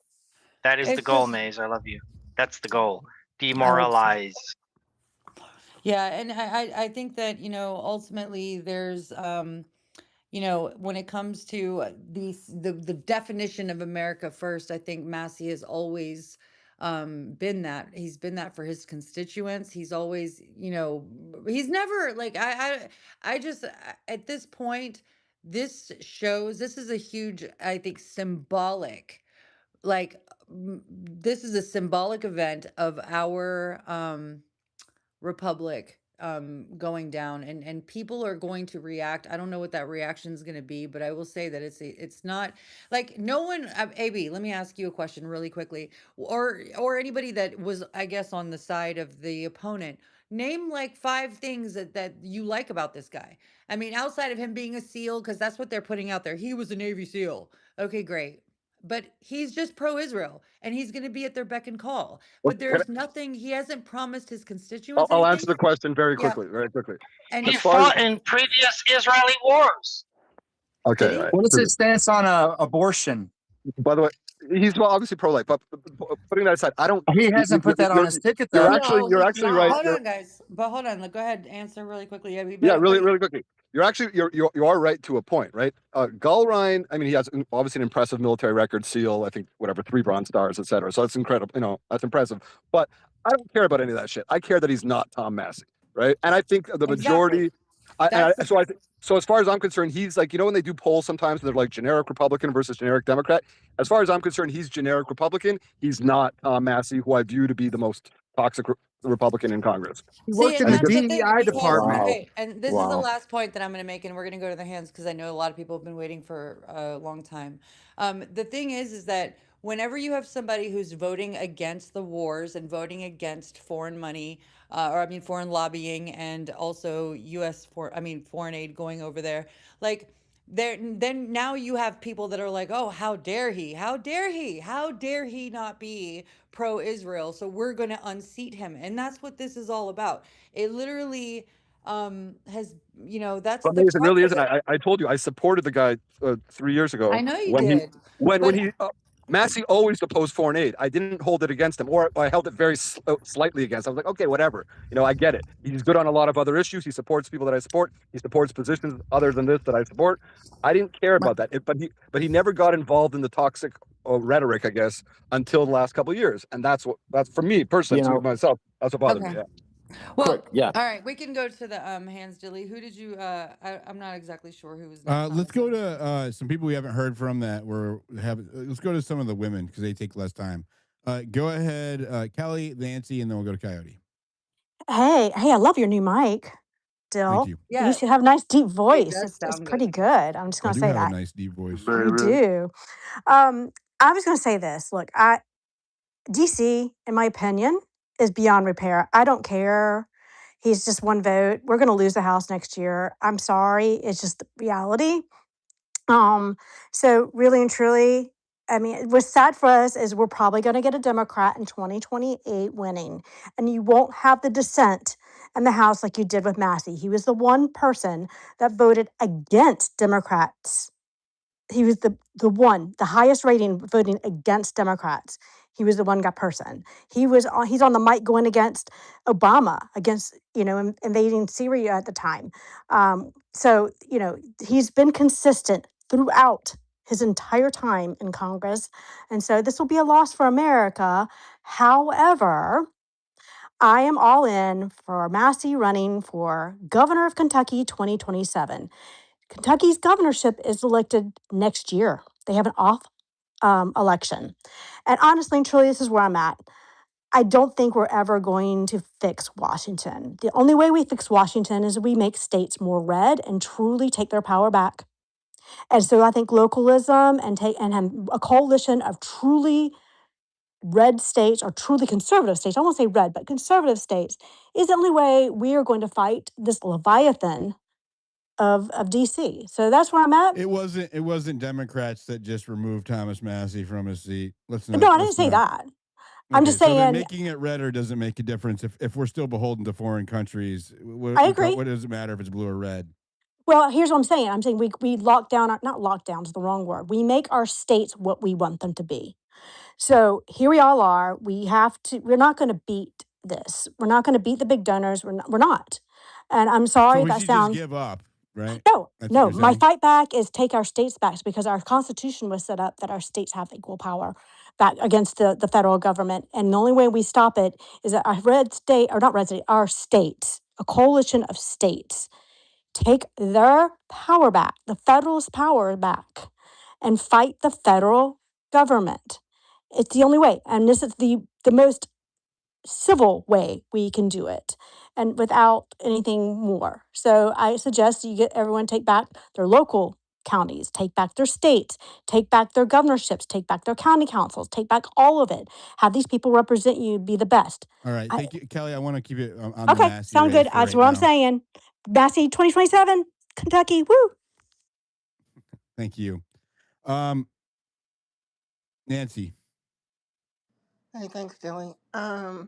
I think Kelly's right. I mean, the states were supposed to have the majority of the power, the states and the people, not the federal government. But I can't even think about this because I'm just devastated right this moment. And for anybody that thinks that it's a good thing that we should be uh, giving foreign aid to other countries when we're almost $40 trillion in debt. That we're less American It's because we don't insane. want we don't want to give our money to a foreign country, any foreign country, is just absolute craziness. And the thought that we have Israeli PACs, yes, they're dual citizens. Where is their primary interest? If the reason they want to get rid of Massie is because he votes against shoving our money and our military to be used by a foreign country to further a foreign country's interests, where does that make sense? How does that make you more American and more patriotic? It doesn't. We've entered crazy town, and it just seems to me that that's what the Republicans have bought hook, line, and sinker, that it doesn't matter. Our Constitution doesn't matter anymore. What matters is what Trump wants. That your fealty should be to Trump instead of your Constitution and your country. And I don't know how we reverse that. It's like a spell is cast over them. Anyway, thanks for letting me talk. Yeah, a lot of Kool-Aid was dispersed. I used to be a Kool-Aid drinker, so I can't I don't hate on them for being Kool-Aid drinkers because I was a Kool-Aid drinker. Um yeah. It is sad. It's sad that a foreign interest lobby, I should say, can impact domestic or US elections that much. It shouldn't be possible. To be fair, though, Trump does have a lot of influence with the boomers, which are the ones that turn out the most, especially during primaries. And so what he did had a large impact on the election as well. It's not just the Israeli lobby, both of them, but he's also beholden to Israel. So it's still the fact that a foreign interest has that much impact on our politics. I find it disturbing, you know, and not nearly. It wasn't as disturbing to me as it is. I mean, it wasn't as disturbing a year ago to me as it is right now. Right? Like I didn't see it, and when I heard people talk about it, I thought they had an agenda. Of course, there's a lot of people who are anti-Israel or pro-Gaza or whatever, all of that. And so often the people who present it to you have their own, have an ideology of their own. Objectively, as somebody who doesn't really take a position over there, I don't like the fact that they influence our politics so much. Just going to give one last update, and then I'm going to go to Can I say Coyote. one last thing, Yeah, Dylan? I'll let you finish. Yep. Go Okay. ahead. Just the fact that, I mean, what I think got him is some of them were reporting when they saw that ad, because that Gal Rain was running all these AI ads and showing Massie with the squad and helping him into a hotel room and in and out of cars like he had an affair with them, and they bought it. They bought it, and that's against the law to do that, for them to do that, and how, I mean, that uh, and foreign interest money running that kind of lie in ads. I'm just, that's it. Dilly, I think Massey's giving a statement. I just sent. Let me see if I can find the actual link. Were you interested in playing it? If he is, I'll play it if you can find it. Okay. DM it to me if you will. Don't text it. Go ahead, Coyote. Appreciate it, man. I think that I know we need to, and I like what you just said right there, because you see the seriousness of the matter as far as when it comes to the lobbying and the power that it obtains. I gotta just be quite frank. It's like, is this surprising? No, it is. It's rather sad. But you have a foreign ministry from a different country that comes in through our churches. You have a foreign ministry that is allowed to take our tax dollars and put it back in through these little projects like Esther or whatnot, and brainwash people on social media because there's no Smith-Mundt Act. All these things are like we can make sense of what it is, the issues that we face right now. It's all out there. It's in front of our face. It's not a secret. Nobody's making it a secret. I think it comes to the American people, and when we accept that, hey, you have an ideology in this country, and the lobby, in the churches, and that's just being like, I'm trying to keep it away from the hardcoreness or whatever of the matter. But Zionism is literally, it's a Jewish national movement for another country. Like, keep all the religion and ethnicities out. It's for another country, and it's in our country, and it's making the decisions. Sorry, guys, I gotta cut you off. Also Yeah. They couldn't listen.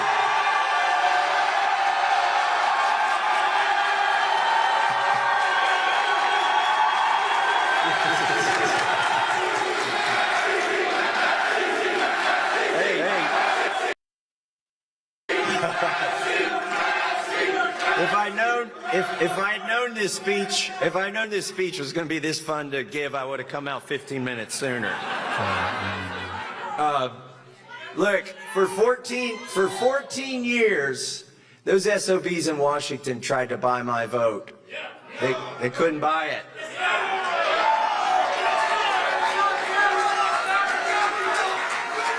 Why did the race get so expensive? Because they decided to buy the seat. And it got real expensive for them. Look, they used a lot of dirty tricks, but we stayed the course. We didn't bend a knee. We didn't throw a foul ball. We didn't do any of those things. We didn't kneecap anybody. We had lots of opportunities to try a lot of stuff like that, and we never did it. We ran a clean race.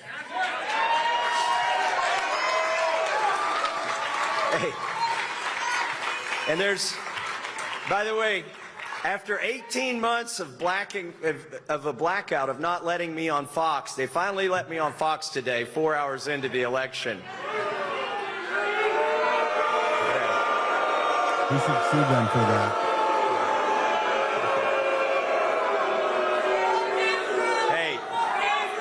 Hey, their slop is selling, so they'll keep selling it. But listen, I got to watch Fox also for the first time in 18 months. And there was the president talking about, by the way, while gas is almost $5 and diesel's almost $6, they're talking about this big ballroom they're going to build, and it looks like the Roman Empire, architecture from the Roman Empire. I see a few analogies there, and people are just trying to make ends meet. But we were promised that Miriam Adelson would pay for that ballroom, but she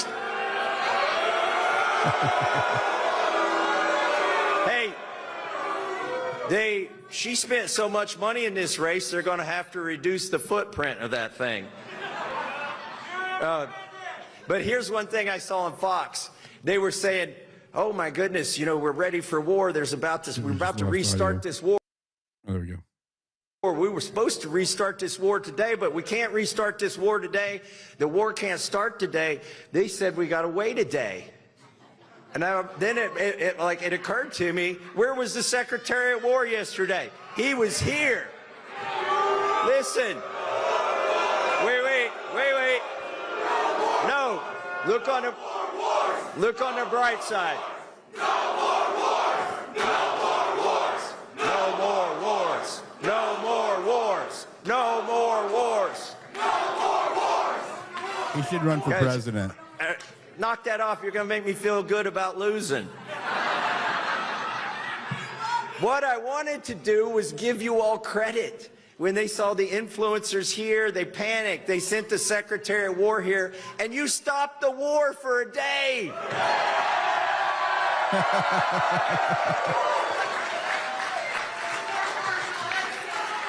All right.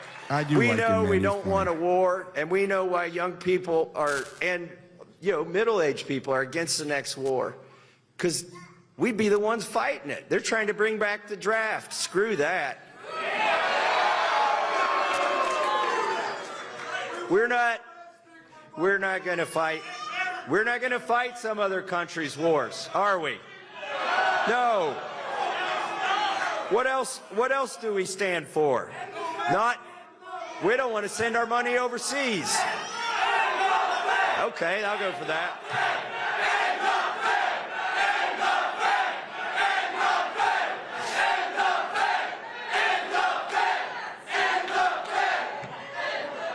I've got a bill to do that. I've also got a bill to end the Department of Education. Rand Paul says he wants to pass a law that you need one day to read 10 pages of every bill. I asked Rand, what are you going to do about my bill that's one sentence long to end the Department of Education? That'd be like 5 minutes to read that bill. By the way, do you know how many pages the Epstein Files Transparency Act was? 2 pages. We don't want, we're tired of meddling overseas. We can't afford it. Our empire will collapse if we keep sending our money to other countries. I never picked a fight with the country that's tried to take me out here because I've never voted for foreign aid to any country. We got to take care of America first. America first. America first. America first. America first. America first. By the way, you remember that organization that Klaus Schwab started called the World Economic Forum? They said you should eat bugs. Do you want to eat bugs? They said you'll own nothing and be happy about it. You want to do that? Well, guess what happened? Guess what happened to Klaus's CEO? He was in the Epstein files. He had to resign. We took out the CEO of the World Economic Forum with a 2-page bill.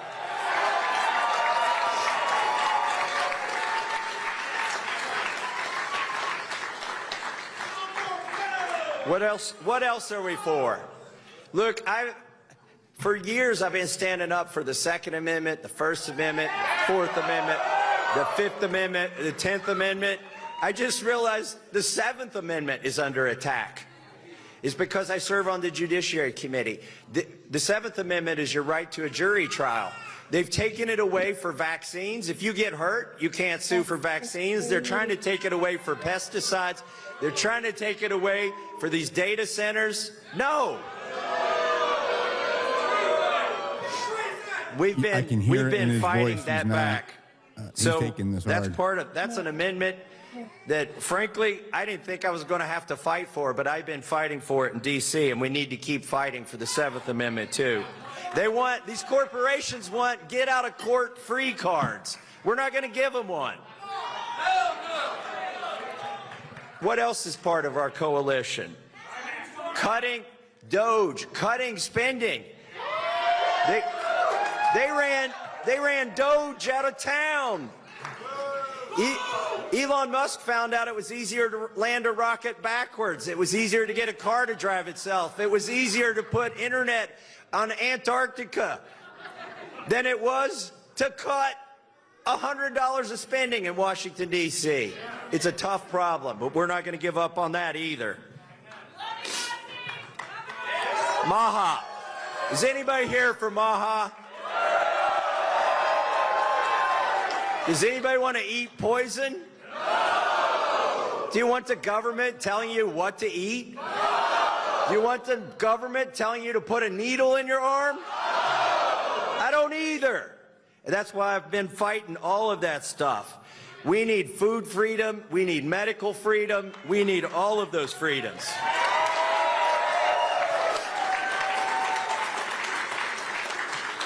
And we need basic decency. We need basic decency. That's what the Epstein Files Transparency Act was all about. By the way, today is the 6-month anniversary of the Epstein Files Transparency Act. We've taken out 24 CEOs, an ambassador, a prince, a prime minister, a minister of culture, and that was just 6 months. I got 7 months left in Congress.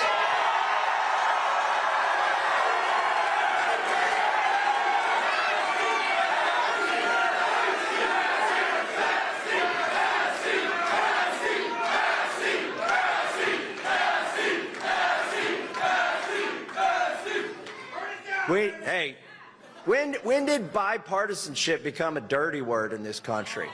It never should be. By the way, I'm not even sure that I'm bipartisan. Bi means you like both. I might be transpartisan because I can't identify with either some days.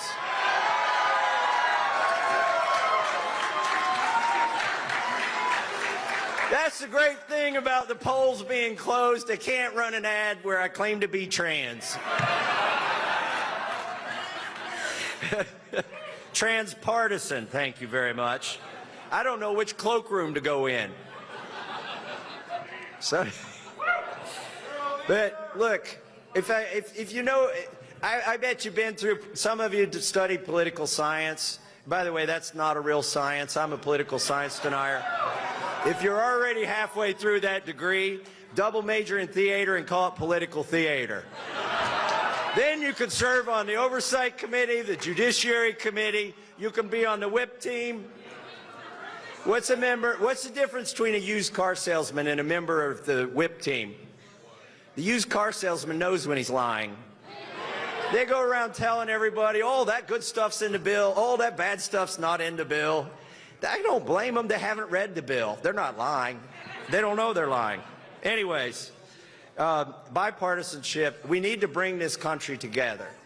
It is not, there's too much of the uniparty in Washington, D.C. What we need is a unity party.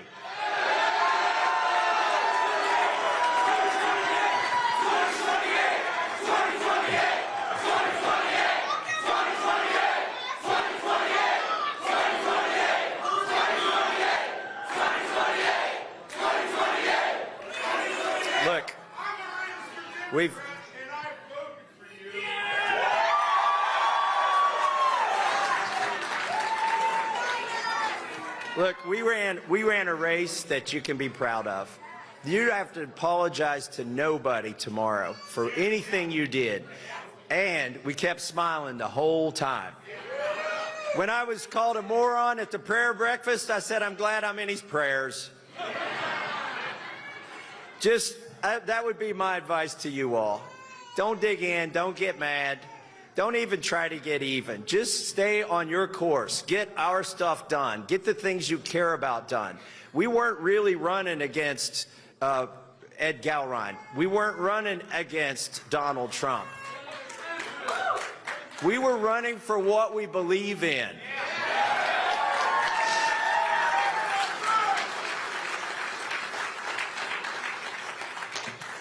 Listen, if you always vote with the president, if the legislative branch always votes with the president, we do have a king. If the legislative branch always votes whichever way the wind is blowing, then we have mob rule. But if the legislative branch and the representatives and the senators that serve with it always follow the Constitution, we have a republic.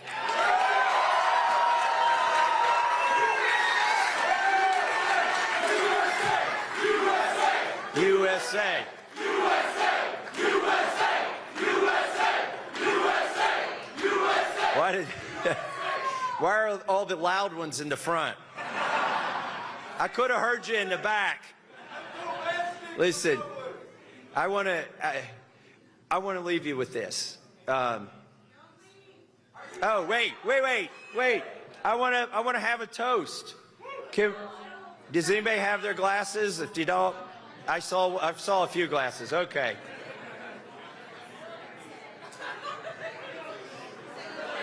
This is the one scandal. This is the one scandal they never figured out on me.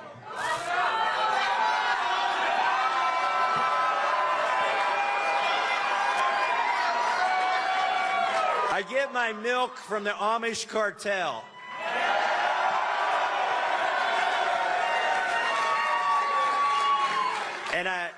And I don't pay for it with Federal Reserve notes.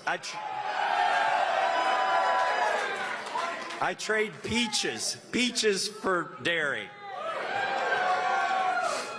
And what I want to do is this is a toast in honor of my late wife. I introduced the raw milk bill, and the milk lobby came after me viciously. They said there wouldn't be enough hospitals for all the kids that would be sick and dying if we had raw milk. The problem with that is it's already legal in a bunch of states, and I've been drinking it for years. So my late wife's Google alerts were going off. she was getting all this bad press about me up there in Washington, D.C., and she was worried for me. And I've got a pretty thick skin, but she texted me one of those stories and she said, OMG, I didn't realize the lactose lobby was so intolerant. So let's have a drink.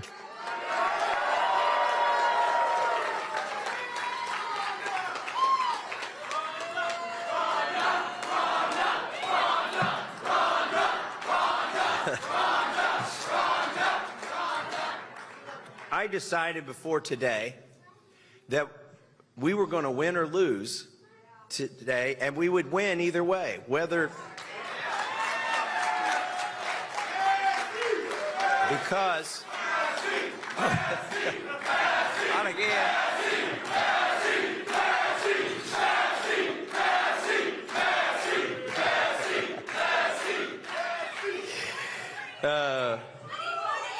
You know, when I try to tell my grandson to be quiet tonight, he is not going to listen.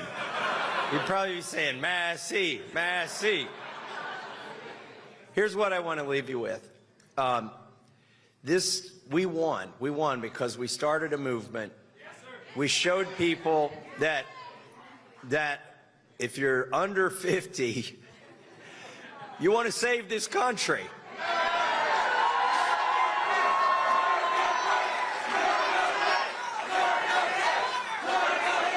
But what happened today was God's will. It couldn't happen if God didn't want it to.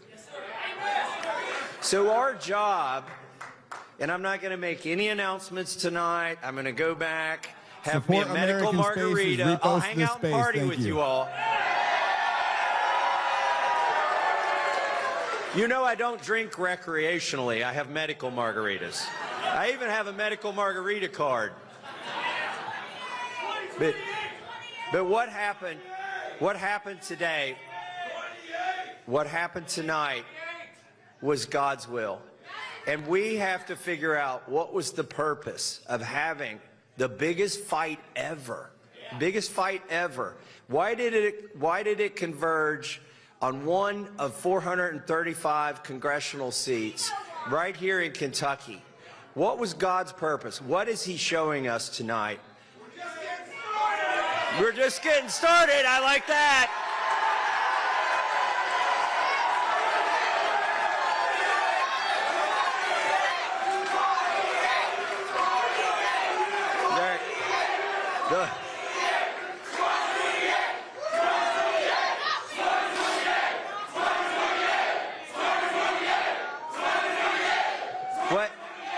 What happens in 2028? You want me to run for Congress again? I don't know what you're talking about.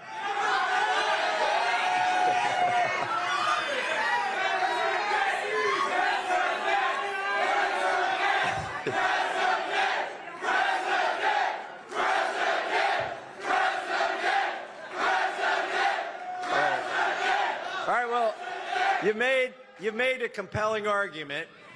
You spoke your piece, but I need a medical margarita right now. And we'll talk about it later. Thank you and God bless. You might go for it. I think you might go for it. All right, I can't play the music. That was Thomas Massie speaking. That was good. That was actually probably one of the best concession speeches I have ever heard. Awesome. Yeah, that was pretty awesome. To be honest with you, I mean, you're losing no matter what, right? So, but it's probably the best concession speech I've heard, and that's saying a lot because I've watched a lot of them. Let's go to thoughts. Coyote, you were going to go next. Go ahead. And then we'll go to Des. I can't wait to hear what she has to say too. Yeah, man, that was an excellent speech right there, bro. And it makes me think during the thing. I wanted to see y'all's thoughts on it. Do you think somebody can become more powerful with a loss like that? Like, do you think that he may have gained some strength with this loss now that all of our eyes are opened up a little more on this? 100%. Yeah. Look at MTG. Her influence, or at least her following, increased after she was canceled. So, it could go one of two ways. I mean, so the Streisand effect is real. When what is perceived to be a legitimate thought, voice, or notion, idea, is suppressed. If America takes this as a sign of suppression, I would just liken it to what we observed with Charlie Kirk and the assassination, where they tried to control the narrative real hard by all of the establishment and institutional means, and it had the opposite intended effect. That could happen with Massie right now. It's too soon to say. It depends on what he does. Definitely possible. Cody? You think he'll run for Oh president? yeah. I think that, I mean, he sounded kind of like he was entertaining I mean, did he not? He was like, what do you want in 2028? You don't do stuff like that unless you're kind of, I hope If he so, can't bro. beat the establishment machine with money here, he can't do it with the presidential bid. You have to have the money. He would have Well, to take a lot of money. I'd like to have that conversation one day too, right there, because you got to think, it's the lobby is a big part of it. We know the age, the generation class or what, the boomers, there's a large support of them on this, but I can't, dude, we let this foreign ministry literally spew propaganda all over our social media into the AI. It even shapes the AI. I mean, you know this, and it's more to it than just the lobby. This is a lot of psychology, behind this right now. People literally think that, like, this is the way that I see it. It's like APAC versus Thomas Massie, who votes 91% with the Republican Party, has a 96% Liberty scorecard. It's very good numbers right there. He just doesn't back down. He's not going to back up this whole pedophilia and all this foreign lobby, foreign aid and stuff. The stuff that he pushes back against is the stuff that you're supposed to push back against. And somehow people have made it to where it's that, remember that tribalism we were talking about the other day, bro? I don't understand it. Yeah, there's a lot of there's a lot to unpack here. Go ahead. Who did you say? Destiny, right? Go ahead, Destiny. Yep. I am livid. I am sad. I am fucking heartbroken. Peaches. I am okay, but I don't want people to feel doomed. I know a lot of people in here are going to be like, see, we can't vote our way out of this. Again, still not a reason to relinquish any of our rights just because there's no giving up in here. I'm not for that shit. This just shows, and I think that this will have an effect. I think that it definitely will have an effect because what essentially just happened was the same thing that happened if you were MAGA and Trump lost the 2020 election, right?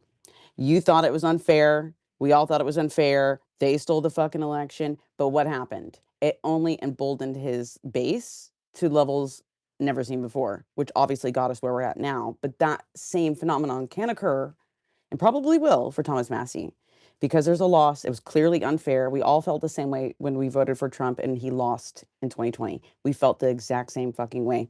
So it could be a means of really upping his base, especially now that so many people in his base who do support Massie and Trump are saying, but this wasn't fair. And there is a portion of them.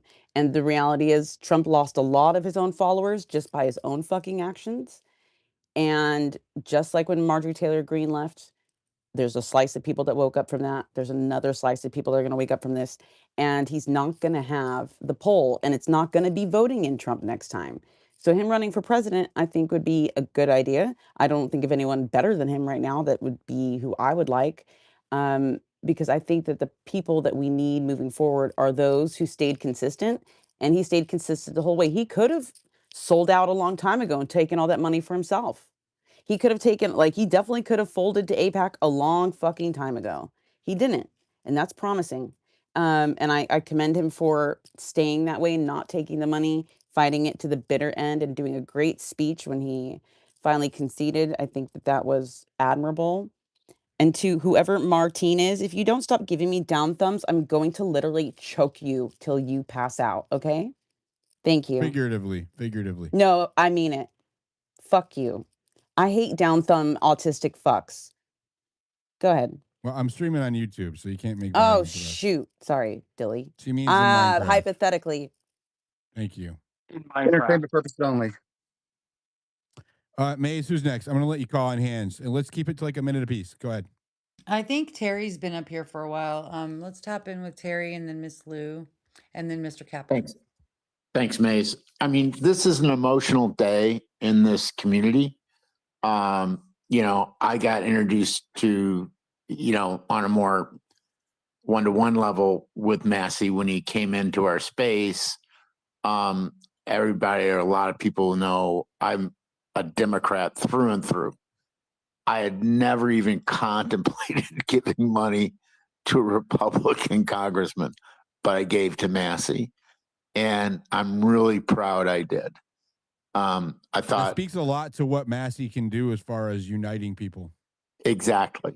And I think that let's not make any bones about it. There are two reasons this happened. One, he's in a heavily Trump favorable district. I mean, it's, you know, one of the keys of Trump country. And unfortunately, I love my sister. She's wonderful, but she's a clone. I mean, she's in a cult, and it doesn't matter what the facts are, what, you know, she's probably going to tell me how great it is that Massie lost today. And there's just a certain, it's a smaller portion than used to be, but there's a percentage of the Republican base that, you know, if he tells them to jump off a building, they're going to do it. So that was a factor today, no doubt. But the other one, and it's one that the mainstream media isn't talking about. If the New York Times has this podcast, The Daily, it's really quite good, and they did it on Massie today. And the one thing that was never mentioned, never came up, was the Israeli money. And I'm sorry, that's ridiculous. To dump $30 million into a Republican primary in Bobo, you know, Kentucky, give me a break. And the problem is, I think that there is going to be a massive kickback to this. I mean, it's already going on, especially with young people, to be less and less favorable to Israel. I think you're right. I think you're right. There will be a backlash from Gen Z. It's going to be huge. And you know, I came up in the era where, you know, Israel was always the underdog. I grew up in a half Irish Catholic, half Jewish neighborhood. I was on the Irish Catholic side of that. And the thing is, I've always been favorable for Israel and always favorable to Jewish folks. And in terms of Jewish folks, that's not going to change. And I love what Dilly says in here. It's about taking individual responsibility. Individual responsibility. And those who get up in here and tee off on the Jews and all this stuff, no. But there's going to be a massive price to pay for the Israeli government of Benjamin Netanyahu for all he has done. And I'm down for that. And as opposed and for Massie's future, I think he's got a great future. He was very funny. He was so positive. I don't agree with this guy about a lot of stuff, but I would hope that we could put together what I'm going to say a unity ticket of Massie and maybe Rokana, you know, something like that. It's going to be almost impossible because of the money. And final, and I'll land here. I hope everybody pays attention. This is the cancer that is killing our nation. Campaign finance. It is absolutely killing it. And the only way we're going to get it changed is by passing a constitutional amendment that money is not speech. Money is not speech. And that the Supreme Court has said it is. And until we change the Constitution to make it clear it's not, we're going to have to deal with this. So anyway, I'll land there. Dilly, great job. Thanks for everything you're doing, and keep on keeping on. Thank you, Terry. Appreciate that. Who did we have next, Mace? We have Miss Lou and then Mr. Kaplan. Thank you, Am I guys. going I'll to go be for quick. another 40 minutes, 45 minutes or so, unless things spice up? I really want to hear people complain. If you, the angrier you are, I want to put you to the front of the line. If you're angry, I want to hear it. Sorry, go ahead, Miss Lou. I'm mad as hell and I'm not going to take it anymore. Straight from Network. Love the movie. But it's true. I am angry because of this. Because our president a few days ago stated on camera that not even a little bit does he care about Americans' financial situations. He's got one concern, a bomb in Iran. Well, who's leading that fight? So I want to say this. That speech was incredible, as you said, Diligent. Massey's gone up 1,000% in my view. I wasn't always a huge Massey fan, but I liked him in many ways, but I wasn't certainly anti. But after what happened with this is a bellwether, you guys, and many people have said it. This is a bellwether about Americans actually taking back our nation from the oligarchs, from the people who are buying our elections, who are stealing our elections. I'm not even going to name parties because clearly it's both sides. So I just want to say that this is a bellwether for the destruction of the GOP as they think they know it. You know, that the traditional GOP is thinking, oh, wow, we're going back into the real Republican. Let's get rid of MAGA. Well, that isn't going to happen. So, MAGA isn't all Trump. Trump is gone in 2 years. I'm very disappointed in him in a lot of ways. And I was a hardcore America First MAGA boomer. And now I am a holy shit, we have got to save this country. I love DeSantis, and I'm going to look into him. Maybe he and Massey could team up. God, that would be interesting. But anyway, because in Florida, I've just seen so much good that has come out of his policies. Because to me, it's about policy, and they've made this a cult of personality. And I'll tell you what, with Galrain, is that everybody's going to suddenly see when the draft comes up and they want to send boots on the ground into these countries, whether it's Cuba or Colombia or Iran or elsewhere, that's what they want to do. They want to keep this a war economy. Back to President Trump's statement, not even a little bit do I care about Americans' financial concerns, and I'll land with that disgustedly. Thank you, Miss Lou. Thanks, Miss Lou. Go ahead, Mr. Kaplan. Yeah, I think whatever happened today happened for a reason. Um, I'm trying to word this the best I can. There were decisions made yesterday that I wasn't in control of, but there was some Oppo research that that would have changed the outcome, and I had a second story. I tried like hell to get in touch with Destiny yesterday because we were gonna just fucking oh, I'm sorry, freaking play Smash Mouth and hit him in the mouth, and I don't know. I the the only thing I can think of is Massey decided not to pull the trigger because it wasn't the right thing to do. Uh, so we're here. All right. I don't know what to say to that. Destiny, you can respond if you want, add more context. Well, I don't know what it was either. I tried calling him this morning, but I guess too little, too late. I mean, you might as well tell us now. What I did you know. have? I can't. You can't? I can't. There was one story that was gonna break, and I was gonna follow it up with another one with Destiny's help, and it was gonna be nasty. Bro, But you can't just like leave us on cliffhangers. Yeah, why I are mean, you like, what telling us are you about it doing? if you're not going to tell Yeah. us Yeah, about it's it? already over Yeah, now, so just tell us. Tell us. Don't be clickbaiting on my stage, bro. What do you got? I'm not clickbaiting. I'm just saying that. I mean, there's something to be said for Massey taking the high road. He made a. I can only assume it was him made a decision to take the high road, and there's something to be said for that. Is this about like the Instagram hoe or whatever it was that The Ed was OnlyFans checking out? story Like, that went I that know already that. broke. Yeah, I heard that. this is outside the scope of any of that, and I'm I'm trying to wrap my mind around why the decision was made not to run with it, but it wasn't my Is it decision to make. something that he's aware of that you're saying he didn't expose or something like that? Yes.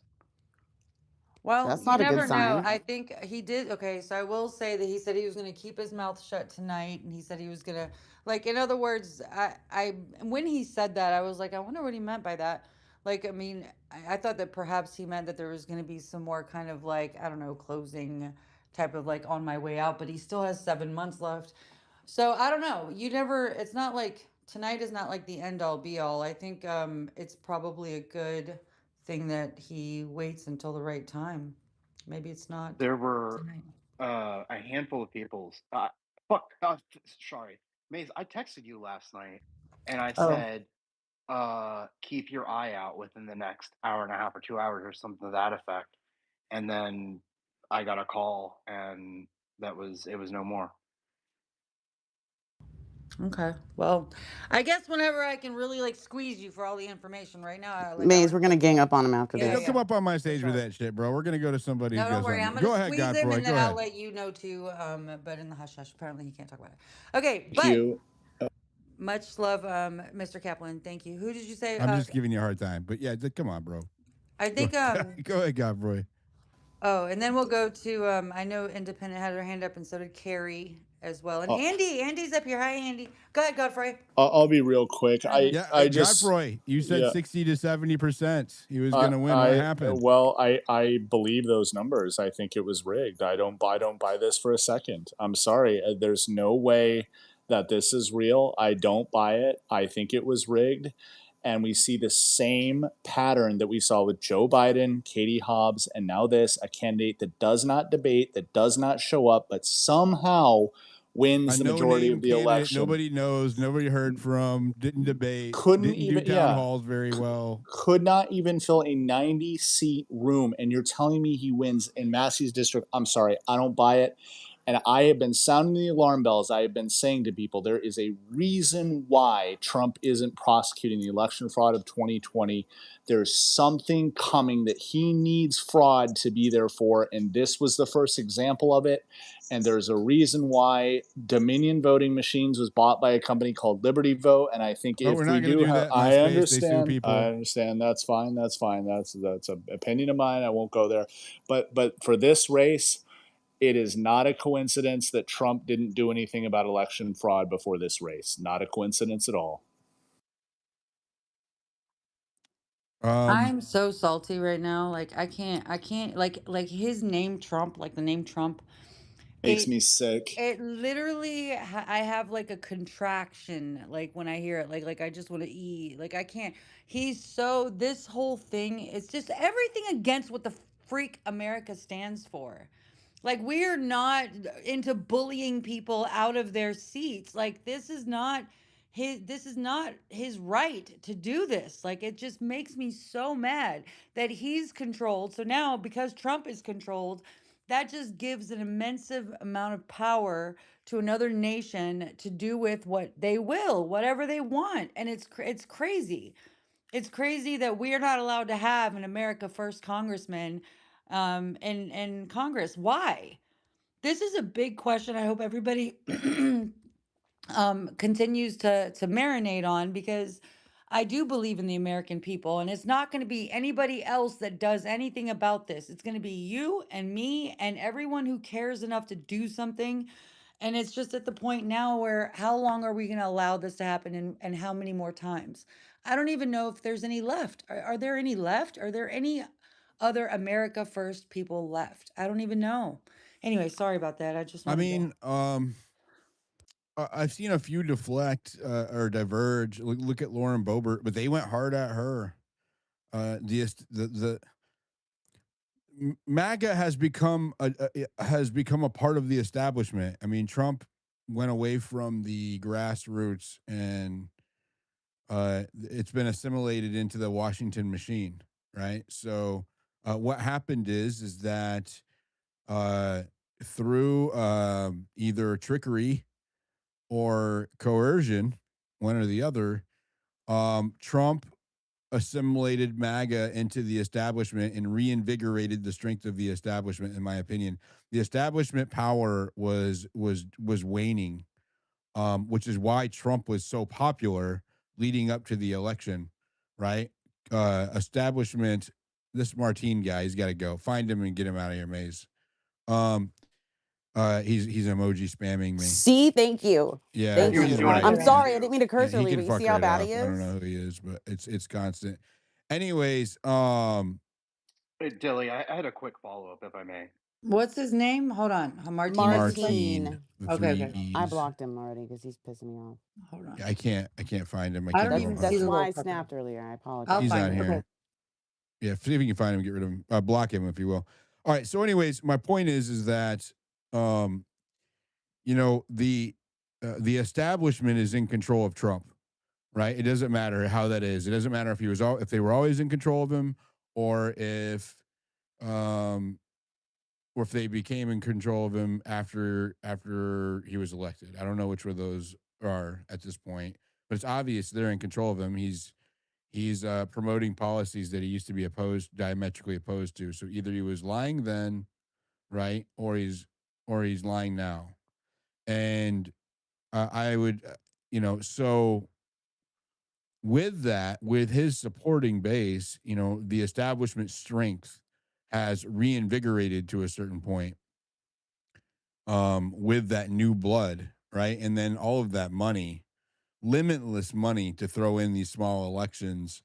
You're going to see, unfortunately, you're going to see more House members on the right afraid to go against Trump's policies, right? Because it's going to cost them their seat. That's what we just saw here. This was a symbolic victory for the establishment, because now Republicans on the right, I think, to dissent will cost them their job, and cost them their voice on issues that they may care about, or that their constituents may care about, that may not be represented through foreign policy, right? So this is a big loss for America first, big time. Not in just that we lost Massie, but symbolically a message was just sent from the establishment machine to anyone on the right who may dissent later, future on. You will lose. Okay, we will remove you. And so now we have more lemmings, more people who are going to fall into order, more NPCs, more yes men. And that's unfortunate, because we need diversity of thought, and diversity of will. I mean, that's what this is a republic. That's the basic idea here. We don't want people who are going to bow to every whim of whoever's in charge. That's not what that's why there is a balance of power. We have the judicial, the legislative, and the executive. But if the legislative is always beholden to the executive branch because their party is in power, if they're not willing to dissent or unable to dissent, then we're no longer in a representative republic. We're in something else. It's a fact. If foreign interests can buy our voices, because that's what Massie is, he's the voice for Kentucky's fourth district.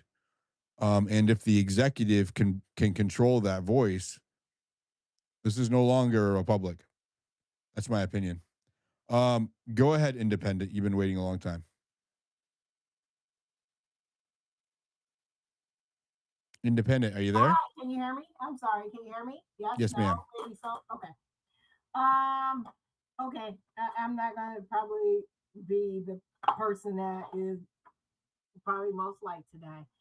However, I am going to break. First of all, it's really sad that Thomas Massie lost. He has been a part. Can you turn your headset off? No, I'm not. No, it's not. Can you hear me better now or no? No, you sound like you're in a bathroom, but far away from the phone. Like, Hold on. Let me try and see if I can fix the mic. I don't know if that's gonna work or not because I'm on my computer. So, That's okay. Well, just go ahead. Yeah, just go for it if you're on your Okay. computer. All right. Got you. Basically, I'm just gonna go rapid fire. So, Thomas Massie has been a part of the medical freedom movement probably from the time before even 2020. His loss is horrible to that. We also are dealing with a situation that we have to realize there's a lot of people that are beyond drinking the Kool-Aid, and actually at this point in time, they will gup it down and put it down our throats. I don't know. I look at it as the Jonestown massacre kind of has moved this way into American day life. I thought this before when it was Biden. I'm beginning to know that it is just it's invaded at this point. You got people that can't go beyond a fifth grade reading level, and which most of America, unfortunately, only reads at a fifth grade reading level or less. They'll go by whatever they see on TV or something that's said to them or something that is told to them by somebody, and that's all that makes the difference in their life. They also like cults, right? And they like cult leaders. We learned this on the Democratic side with Biden. We're learning it on the Republican side with Trump. Trump was in it for Trump is in it for himself. The moment he took all that money inside the 2024 race in order to be elected, that money came from Israel. And now they got him by the cojones. He will do whatever it is that he has to do in order to basically satisfy that particular little nation that's smaller than the size of Connecticut. We are in trouble, right? If we cannot basically be a constitutional republic, if we cannot have people basically like Massie or anybody else that can vote differently or say anything differently than whoever it is that is the president of the United States, it is a red crisis moment. I mean, I'm just being honest. Because you cannot be a nation that claims to go by laws and the Constitution and no one can dissent. If that's the case, we learned that again, going back to the medical freedom, we learned how that turned out in medical freedom. I'm not going to basically go back to it. Everybody knows what happened, and 73% of people have something in them. With that being said, we are, and go back in, we are in trouble. Um, can Massie run for president? Sure, he can totally run for president in 2028. No problem. Go ahead and do that. However, I don't think that voting is going to be our way out of this. I am so online with Godfrey, and I said this yesterday on your show, Diligent. If Massie lost this race, you can best believe the numbers were manipulated. Godfrey, thank you for bagging that up, and they are. But which means that voting, unfortunately, is not how we're going to get our way out of this. I'm sorry, but I really do believe that it is going to. We have to become ungovernable. That I am there now. And with that being said, folks that can see this, make sure you make your plans. Start doing it now because it's not getting any better. It's going to continue to get worse. With that, I'll give up the mic. Yeah, I can't. Definitely with that last part, I have to completely agree with you. I don't see it getting better anytime soon. Sally, go ahead.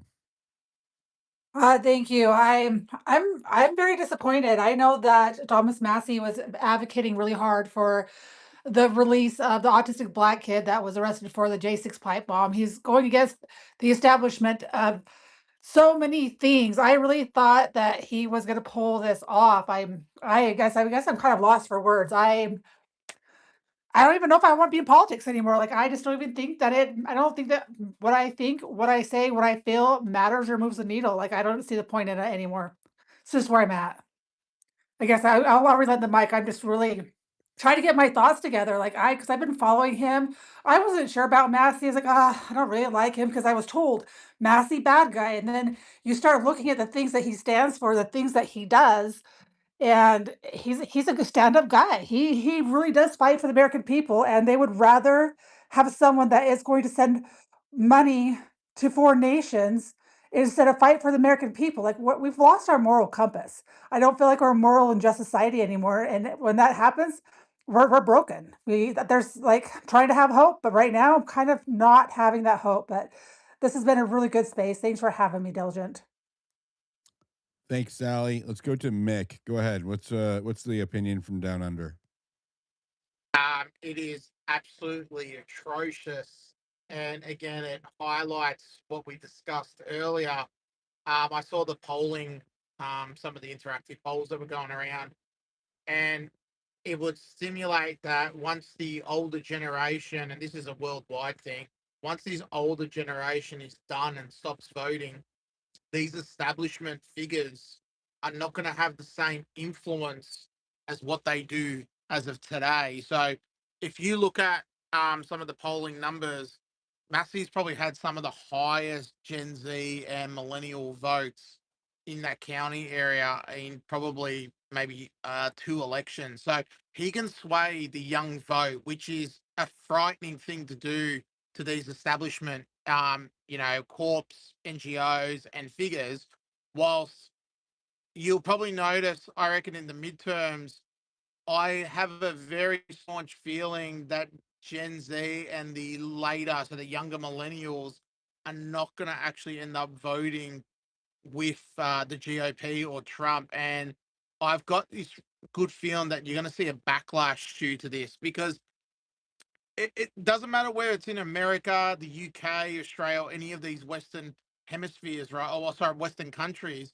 It is the same thing. Most younger voters are sick and tired of sending money overseas to, foreign governments, foreign countries, and seeing their own country being essentially pillaged of wealth and having their own people suffer. So, yes, it shows also that if you go against the establishment, and you're a House, a congressman or a senator, your own party will turn against you, and your own president will turn against you because you refuse to toe the status line. But from what I've always understood about American politics, you're not there to serve at the behest of the president. The idea of Congress is to uphold the Constitution and to serve the American people. So yes, at times that's also going to put you offside with your own president who's essentially Trump is the leader of the GOP. That you can't say that he's not at this point. But there was also a point mentioned yesterday in a podcast. I won't reference the name because I know you're streaming diligent. That essentially it would be said, and I said it earlier, that they'll push the narrative that if you go against Trump and you go against the GOP, that this is what happens and you will lose your seat. No, that's false. The reality is that if you go against Trump and you go against the lobbyist interest, which is sending money overseas to different nations, in particular Israel in this case, that you will lose your seat and that the lobbyists will do whatever it takes and spend as much money as it takes to buy that seat back. That's what the message is here. But the mainstream media and the narrative is going to push that every single person that goes against, what MAGA is, they will end up losing their primary and eventually end up losing their seat. But I think the midterms, if they continue to, the figures say as what they are going to send a very This is clear gonna message. kill the Republicans in the midterms. There's so many Yeah, Republicans it is. that It are is. not gonna show up to vote now. No, There, and we're having the same problem down under where younger voters are pretty much voting against. Like, there's an undecided vote that's increasing year on year, and that people that may not vote are happy to pay the fine down under because none of the parties actually represent their interests. And it's the same thing occurring in America. This two-party system, is breaking politics because nobody's listening. And to be honest, the comments, like everyone goes, "Oh, you're an Australian, you should stay out of American politics." I'd love to. If America stopped stuffing around with the world economy and world oil and stopped increasing prices down under for my Australian compatriots as well, then I wouldn't have so much to say about American politics. But what happens in America has a big influence on the rest of the world. So as far as I'm concerned, I have every right to criticize the American government, regardless of who's there. So the notion that American politics is only for Americans, I think, is very wrong. I think Massey left a very interesting gap there of in his concession speech, and I agree. I think it was actually quite a beautiful speech the way he exited out. But could it be that he would run, particularly what RFK did as an independent, instead of trying to run with the party? Now that would be the interesting part if he ends up doing that, or if he runs again back for the seat, and We need Elon to come out with the America Party and back Massie for 2028. Elon, if you're listening, yeah, that'd be funny. now's your Be really funny. time, bro. Like you can imagine, like that would actually be really funny. But you can imagine That in would the be context of amazing. I think they like scared Elon, though. I think they threatened him. like Massey's a constitutionalist, yeah, like he's a believer of the Constitution. So in theory, he would be, and look, and he leans libertarian ideology, but he would be probably in the context of he'd be a unifier between parties, but he would also uphold what America is America, what it's about. So that's my viewpoint anyway. But disappointing. Yeah, it is disappointing. A sad day for we the people. 100%. Who's been waiting the longest up here? Is it Serenity, I think? Carrie and Hi, Serenity. Diligent. Oh, Go ahead, Serenity, and then we'll go to Carrie after. all right. Hi, Diligent. Hi, Maze. Hi. This is I'm Red Road. Yeah, I changed my name, by the way. But I'm just devastated by today, what happened. And as far as I'm concerned, the only reason why this happened was one thing: the Epstein files. Period. I mean, Trump's name over 1,000 times in there. All like when Trump threatened Marjorie Taylor Greene and said, "You're going to hurt my friends." I mean, Massey's right about a lot of CEOs, left their jobs, etc., but nobody's in jail for doing this to his little girls. I'm not going to say the word, because you're streaming. And then also, I mean, the elephant in the room, Israel. It's as simple as that, and that guy who was getting me so mad, who you were talking with, Diligent, because he kept on saying we're the ally. That's our ally, our ally. I just found out that all of our allies worldwide, every single one, we have a treaty with. You know who we don't have a treaty with? Israel. It's a one-sided relationship. We do everything that they want. It's as simple as that. And in terms of money, $387 billion since Israel started until now that the American people have given to Israel. And I'm discouraged, and I'm a Democrat, right? I loved Massie, loved him because of what he did, and I believe that he's definitely a unifier. There's more things on the Democrat side I like than Republican, but there's a lot of stuff on the Republican side I like too, though. So I don't even know what you would call. I don't care who I vote for.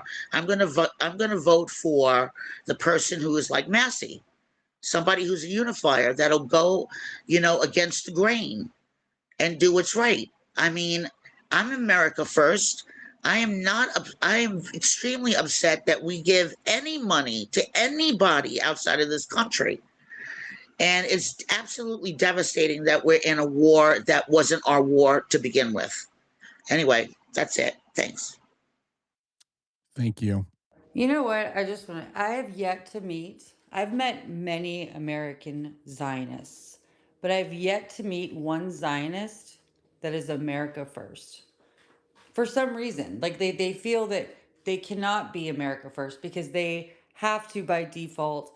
Like even Alfred was a great example of that. He claims that like, yeah, of course, but he would never want to choose somebody who would They refused to prefer. choose between the two when you pit them to that decision. That was what the recurring theme. I was like, if you get in this situation where you have to choose, this benefits Israel more, this benefits America more, they just refuse to answer.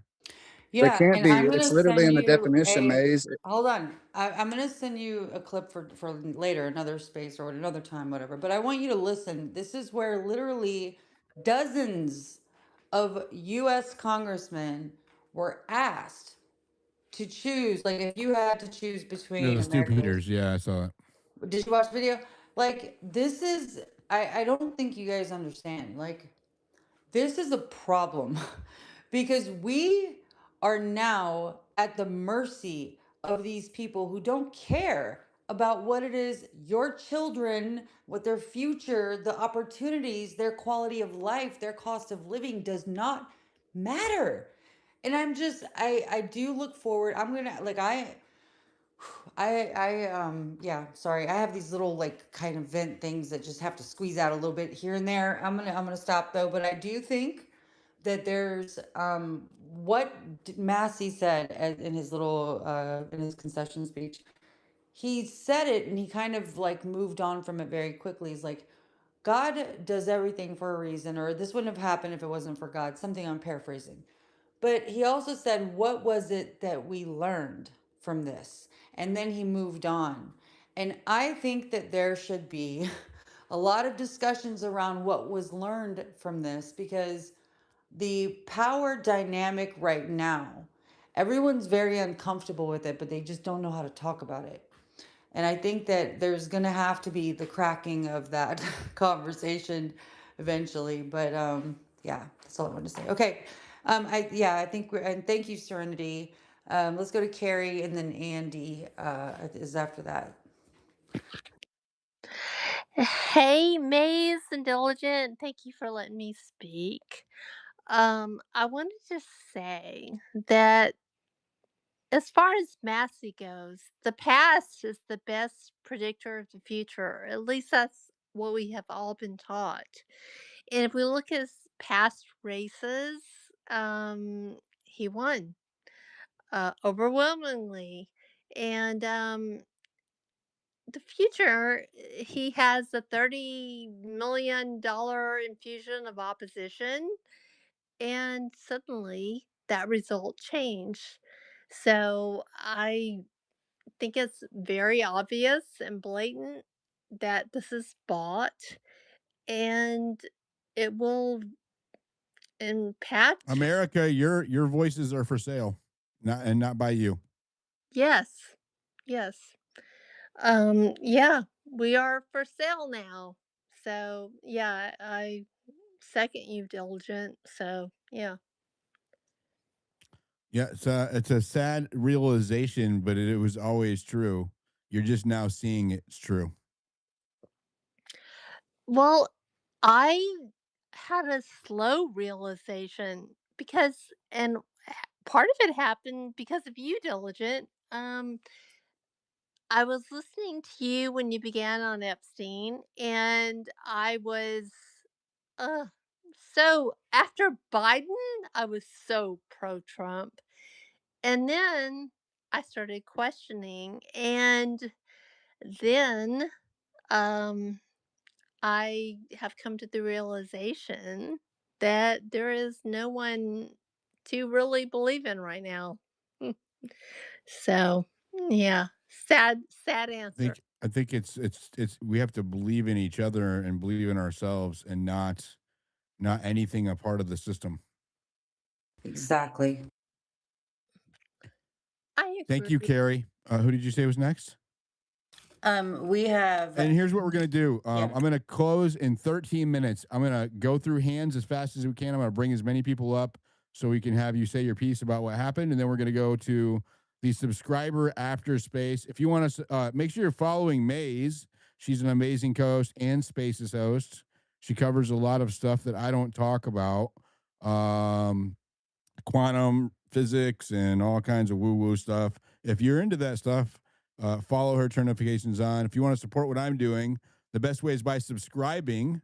There is a pink button on my profile. There's a link up in the Jumbotron. I do subscriber only after spaces, after these bigger spaces. I am going to continue to do these bigger spaces.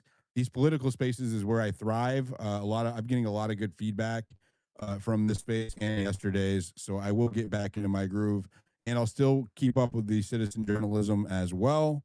I can do two things at once. So go subscribe, come to the after space. I have a group chat, a subscriber group chat that people like. And we will be doing a space tomorrow. I think I'm going to cover, we're going to dig into how much influence these foreign lobbies really have. And we're not going to look just at Massey's race. We're going to look at the last election as well. I'll spend the day mapping out the foreign lobby influence, and then tomorrow night we'll cover that specifically and see who really chose this seat and who really chose some of the other ones that we've had over the last. There was more than one primary that happened tonight, and I would really like to know how much influence they had on those other seats. So we'll take a good look at that tomorrow. So turn notifications on for my profile, and look out for that space later on. Go ahead. I'm sorry, Maze, and then we'll go back. You're good. Yeah, let's tap in with Andy. Then we're gonna go to Coyote, and then we go to Nutty, and yeah, we'll go from there. But go ahead, Andy. Yeah, well, we already see the false narrative they're trying to spread. They're trying to say, oh, this shows how popular Trump is. Okay, it took $30 million from the Israel and APAC lobby to win by 10 points. So this is not about Trump being popular. They bought an election. We all know this. And it's obviously disheartening.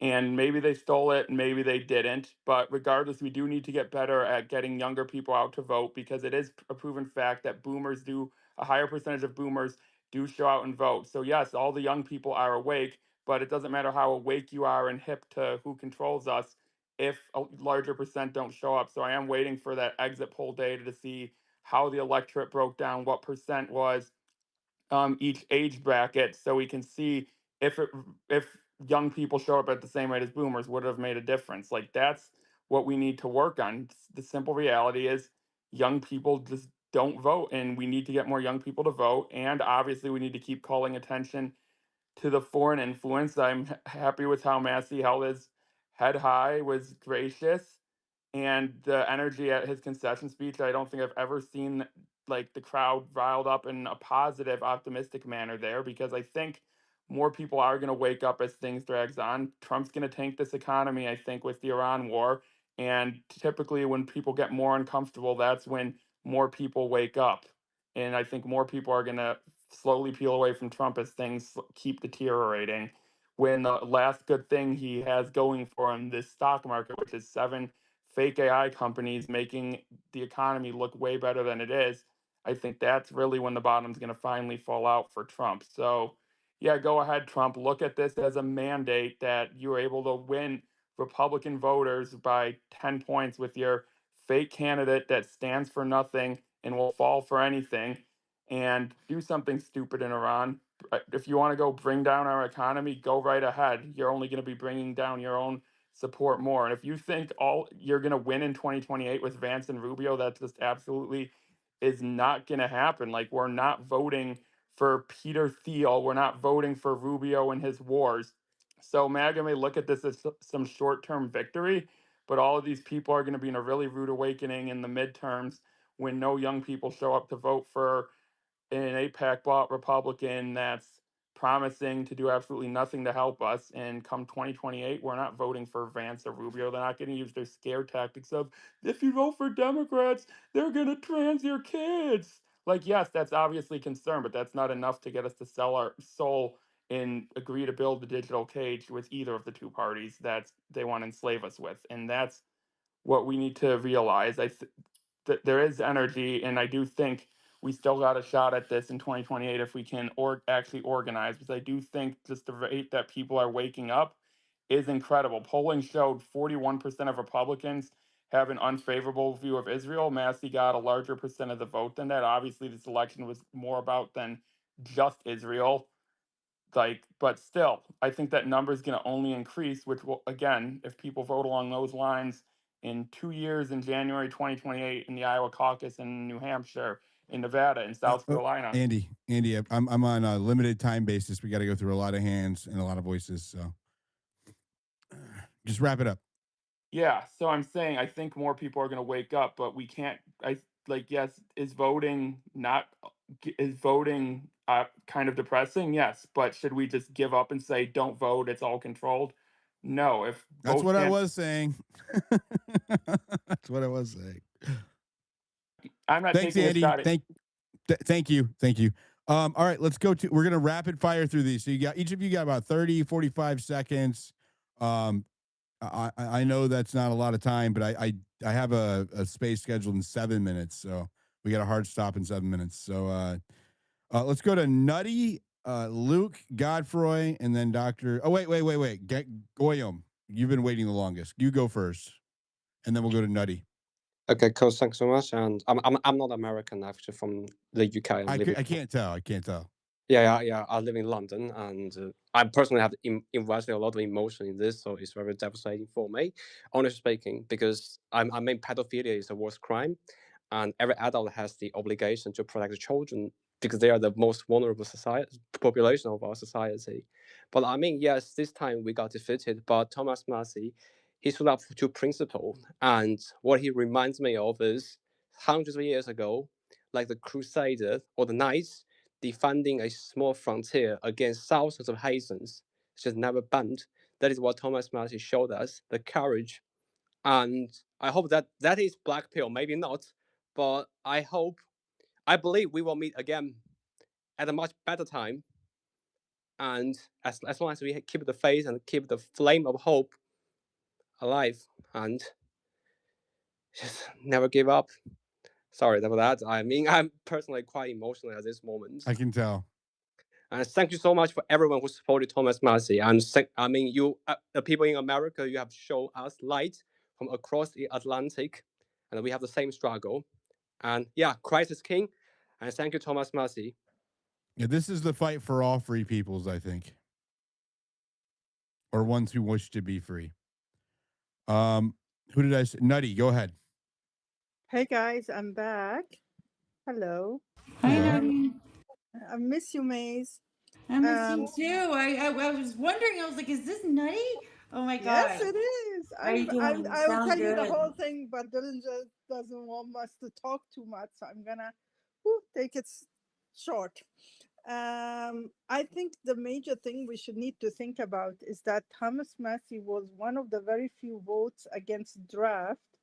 He was the very few vote who voted against a large omnibus, right? And he did not want it to expand the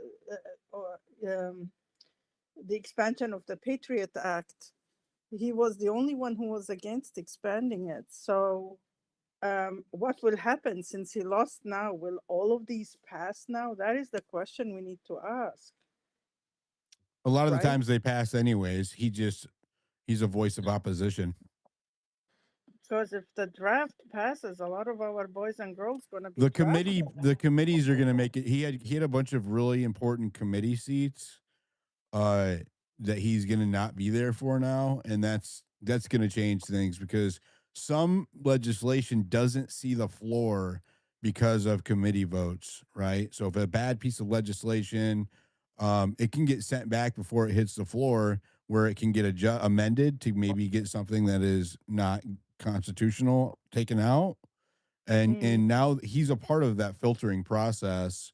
So somebody who is truly a constitutionalist, yeah, now we've got a piece of the machine that's going to replace him. It is scary on that front. That's It's what not I'm just about the symbolic part, but what's going to actually represent people in Congress. We took a huge loss today. Yeah, that's what I'm saying is that the next step, they will completely take a lot of our rights away because now there is nobody that can filter through it. I agree with you, Nutty. I do think it is something I'm going to write down to go over all of the things that he specifically was vocal about so that we can keep tabs on that. I see what you're saying, though, 100%.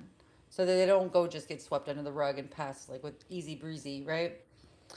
I agree. And look, man, I'll reach out to you via DM. Nice to see you, honey. So we're gonna rapid fire. Ian, go. You're going to take Ian, longest, I'm sure. Sorry, yeah. Go ahead.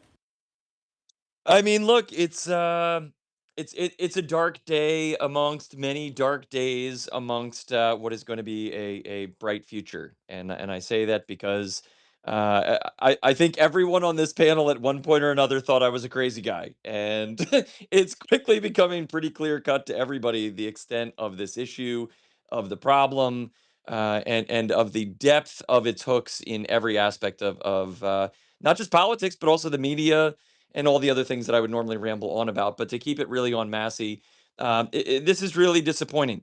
You know, you've got a individual who won 76% of the vote in his 2022 primary, unseated by an individual that basically came into the spotlight just a couple weeks ago because a whole bunch of really rich Jews were like, no, we got to get rid of this guy. And again, this is a guy that was going to be on Trump's secretary as his secretary of agriculture, right? So in just a couple months, he went from a revered individual walking around the White House to, suspect numero uno that had to be ousted from all power because he basically said, we need to end the Fed and we need to release the Epstein files. And if that doesn't tell you who runs America, I don't know what could. They So Kanye'd him, bro. yes. Isn't it weird, right? Kanye West came out and said, "Hey guys, this one group controls the banks and the media and all these other things and fashion and the medical community, and I think it's a problem." And then within 72 hours, they debanked the guy. They took away his clothing line. They took away his record label, and then they were like, "See, we don't have any power." Right? Let these insane individuals, just like the person that was in here earlier gaslighting everybody, let them keep doing it because as I had a Princess death Leia threat once said, tonight, Ian. That's how we started. Somebody did came up you and said I was really? going to die. Yeah, they were going to kill. Yeah. Wow, you and I too in 48 hours, right? They're very afraid of this, which is just strong, confident men and women speaking the truth, and as a very, a very heroic, a heroine. There you go. Once said, "The tighter you squeeze your fist, the more the star systems will slip through your fingers." That's Princess Leia. Let them continue doing this. The empire is going to crumble because everybody now sees with crystal clarity what's happening. And folks, if you didn't realize prior, we we are the rebels. And so grab your lightsabers and your X-wing fighters and diligent. I'll be with you to the end, my friend. Thank you, Ian. Let's go to Coyote, Doctor Strange, and then Godfroy, and then we'll do some final thoughts from Maze, and we'll wrap it up. Appreciate it there. And what's up, Ian? Hey, so the thing is I just looked it up as far as the Liberty scorecard with the Liberty, like Thomas Massie had the highest conservative, and don't take that lightly, folks, when I say the highest conservative scoring. And people go against. I think people don't need to be able to speak anymore in spaces, and like they just shouldn't. They shouldn't speak. I guess I should say because it makes no sense. I'm looking at some of these comments. It's like, bro, like what I'm saying, like the guy, regardless of how people thought about him, he had the highest conservative voting scorecard, and that doesn't go through. It doesn't snap to their heads because they're mesmerized or just indoctrinated by a lot of this BS. I think the time for the boomers to finally phase out of politics is can't come quick enough because they need to stop. They need to. I'm serious, man. They need to go take it, relax, go with your Coyote's grandchildren. over here wishing a boomer genocide. I mean, they're messing everything up, and they're all retired, and they have nothing else to do but get into the politics or whatever. They need to step to the side and let our they don't want to deal with all the BS whenever it goes down to it. But now you want to come up in here and look, they'll take it all defensive if it's not directed at you specifically, boomer. If I didn't say like you, then you're one of the good boomers. They get so defensive. It's Coyote's going to crazy be to me. getting swarmed by the boomer groiper crowd for the next I mean, 5 it's days crazy. straight. It's wild, but honestly, everybody needs to take a look at that. Like you need to sit to the side, all the feelings of this, that, and the other. Take policy, take what being a conservative is, and then lay it down. Like, is this conservative thinking? Whenever you look forward to what happened to single issue bills. The thing about that Epstein, and that's another thing. It's like all these people. Are you mad that the guy pushed back on Epstein? Like I feel like that's something's there, bro. Like because that's people will actually tell you to stop talking about which we can never stop talking about that. But man, I'm just not understanding that. And I do urge everybody to ask themselves that question. The guy that has the number one as a conservative, he has the top score. Why is that not registering to you whenever you go to make that decision on what is concern? Are these people even conservatives? We got this victim mentality of like, oh, that's of labeling and whatnot. That's not conservative. That's a very liberal mindset or whatnot. And it's become normalized in this, and I don't see anything else other than just acknowledging that Donald Trump was a populist. He's not even he didn't run on conservative. It's honestly it's just crazy to me at this point the amount of people that are pushing this. Thomas Massey was a Disney neocon and stuff. I don't know where it's coming from, man. Anyway, I'm pissed off and I'm tired of it. Boomers, y'all can retire. Go watch your grandchild skate and go to the graduation and make corsages and shit like that. Stuff that you're good at. We need more corsages. Make corsages great again. Go ahead, Godfrey, and then Doctor Strange. Thank you. Yeah, just a really quick statement. We have the biggest traitor, the biggest Bolshevik traitor in American history in office right now, and he just sold this country out to Israel. He worked with them to help ensure that a treasonous pro-Israel candidate was elected. And it's disgusting. I cannot believe the rug pull, and I'm not voting until I know that we have real elections in America. And this just proves that it was. I'm sorry, it was rigged. I don't buy these numbers at all. Thank you. Yeah. I'm not gonna say it was rigged, but it's definitely it definitely needs to be taken a look at. What we definitely have to do is examine this case, this experiment, this election from every angle possible for the upcoming elections, so that we ensure that America allegiant candidates get elected. Like we have Billy, to have you been dissect there? this. Have you What? been to that district? It's like I don't understand how he did lose that because the people are very Yeah, dedicated to him. And I am definitely gonna be doing if I can get as much election data as I can get from him. I'm gonna ask him. I'll ask him if we, because they have their team has access to election data that the public doesn't have. If we can get access to that data, I will definitely do an investigation on that county, just to find out what happened. Like I'm not saying that there was, I'm not gonna say that it was stolen or whatever. There's a pretty big margin to lose by. So even I do want to know what made it like that though. 100%. Go ahead, Doctor Strange. Thanks, Diligent. I take a spiritual perspective on this, and what my faith teaches me is that failures are part of the journey, that journey of growth. And I see this as I look at the positive sides of this, right? So the entire Epstein class got together and spent tens of millions to try to unseat one congressional seat. And they swung below the belt with deep fake AI generated videos. They used the legal means, I believe, what Pete Tech said, because there's some laws around it. And Yeah, the even though Hat there were, Act was definitely in question here. yep, and even though they were far more well organized, because they brought in like the topmost, electioneers, and with all the money spent, they only won by 10%. That should tell you something. That should tell you a lot. The race was enormous in terms of the great awakening of Americans. Americans are finally waking up to realize who they're up against. The greatest weapon of the Epstein class was that they operated in complete secrecy, all while Americans were distracted with BS, the cultural BS and everything else. And what we witnessed today was the emergence in the early formations of Americans coming together.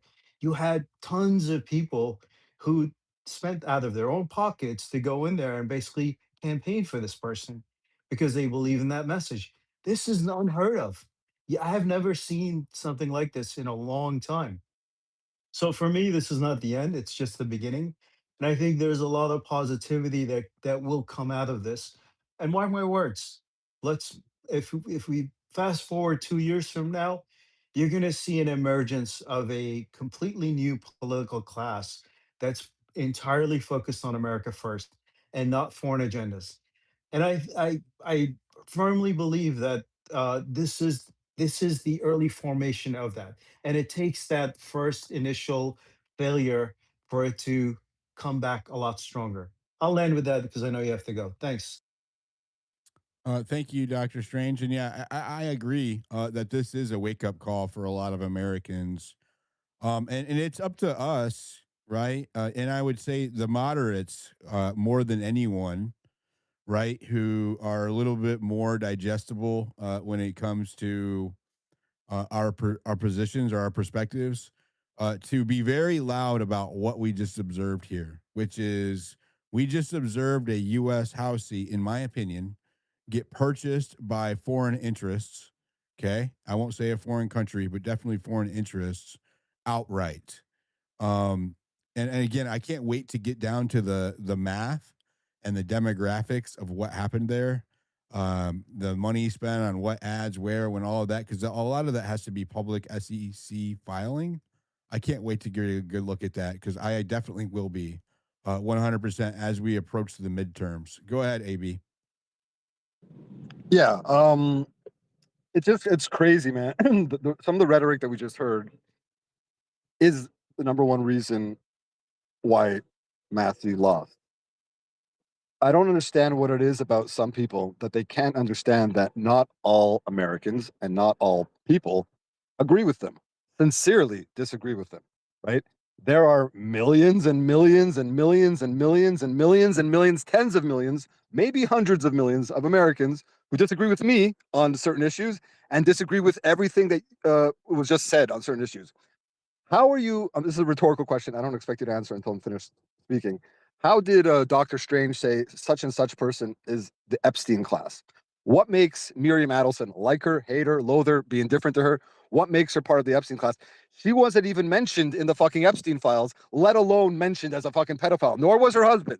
What makes Paul Singer, who also donated to the thing, part of the Epstein class? Just because he's Jewish, that's it? That's enough to be part of the Epstein class? They were Could you both in the Epstein files, again? weren't Let me they? just finish. Let me just finish. No, as far as I know, they We'll weren't try to be. mentioned I as. was wrapping the space up, so can you? Yeah, Can you? I'll be quick. I'll be AB, quick. they are in But the Epstein lists. somebody being pro-Israel, somebody being Jewish, somebody being a Christian Zionist, none of those things make someone the Epstein class. And a huge But reason you're why just steamrolling by the fact that you were called there's out no as a steam, liar and there's no propagandist, and you steam. Let take me no just finish. shame in Let me it. just It's just let me just shocking. finish. I'm Let me trying just to. finish I'm this thing. trying to wrap it up.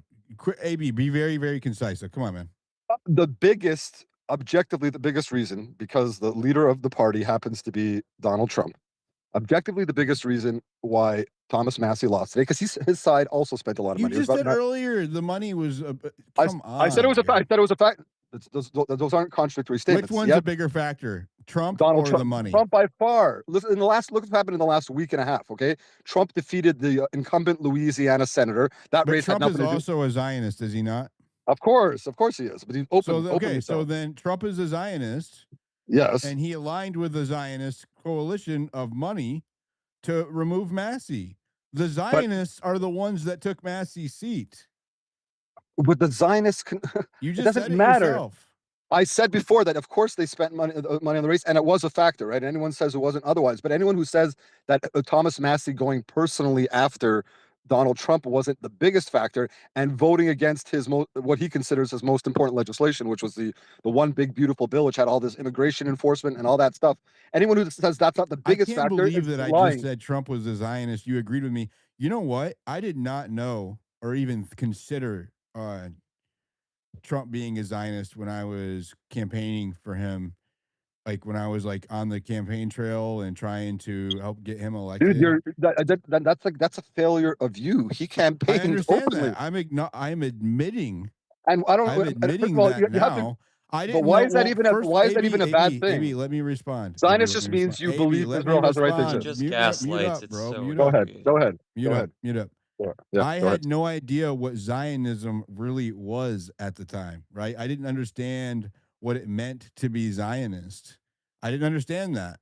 What do you think it means I now? actually, What do you think it means now? AG, hold on. I thought it was just a pejorative that people slung when I thought it was just something.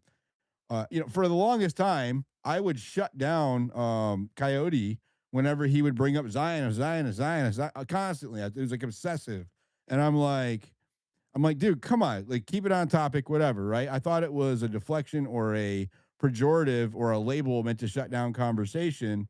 And then I learned, right, after this summer, that it really is an ideology about Israeli supremacy, right? That's what it seems to be. right? Or at Can I least respond Israeli. briefly? Hold on. Yeah. You're asking me what I think it means. Let me answer.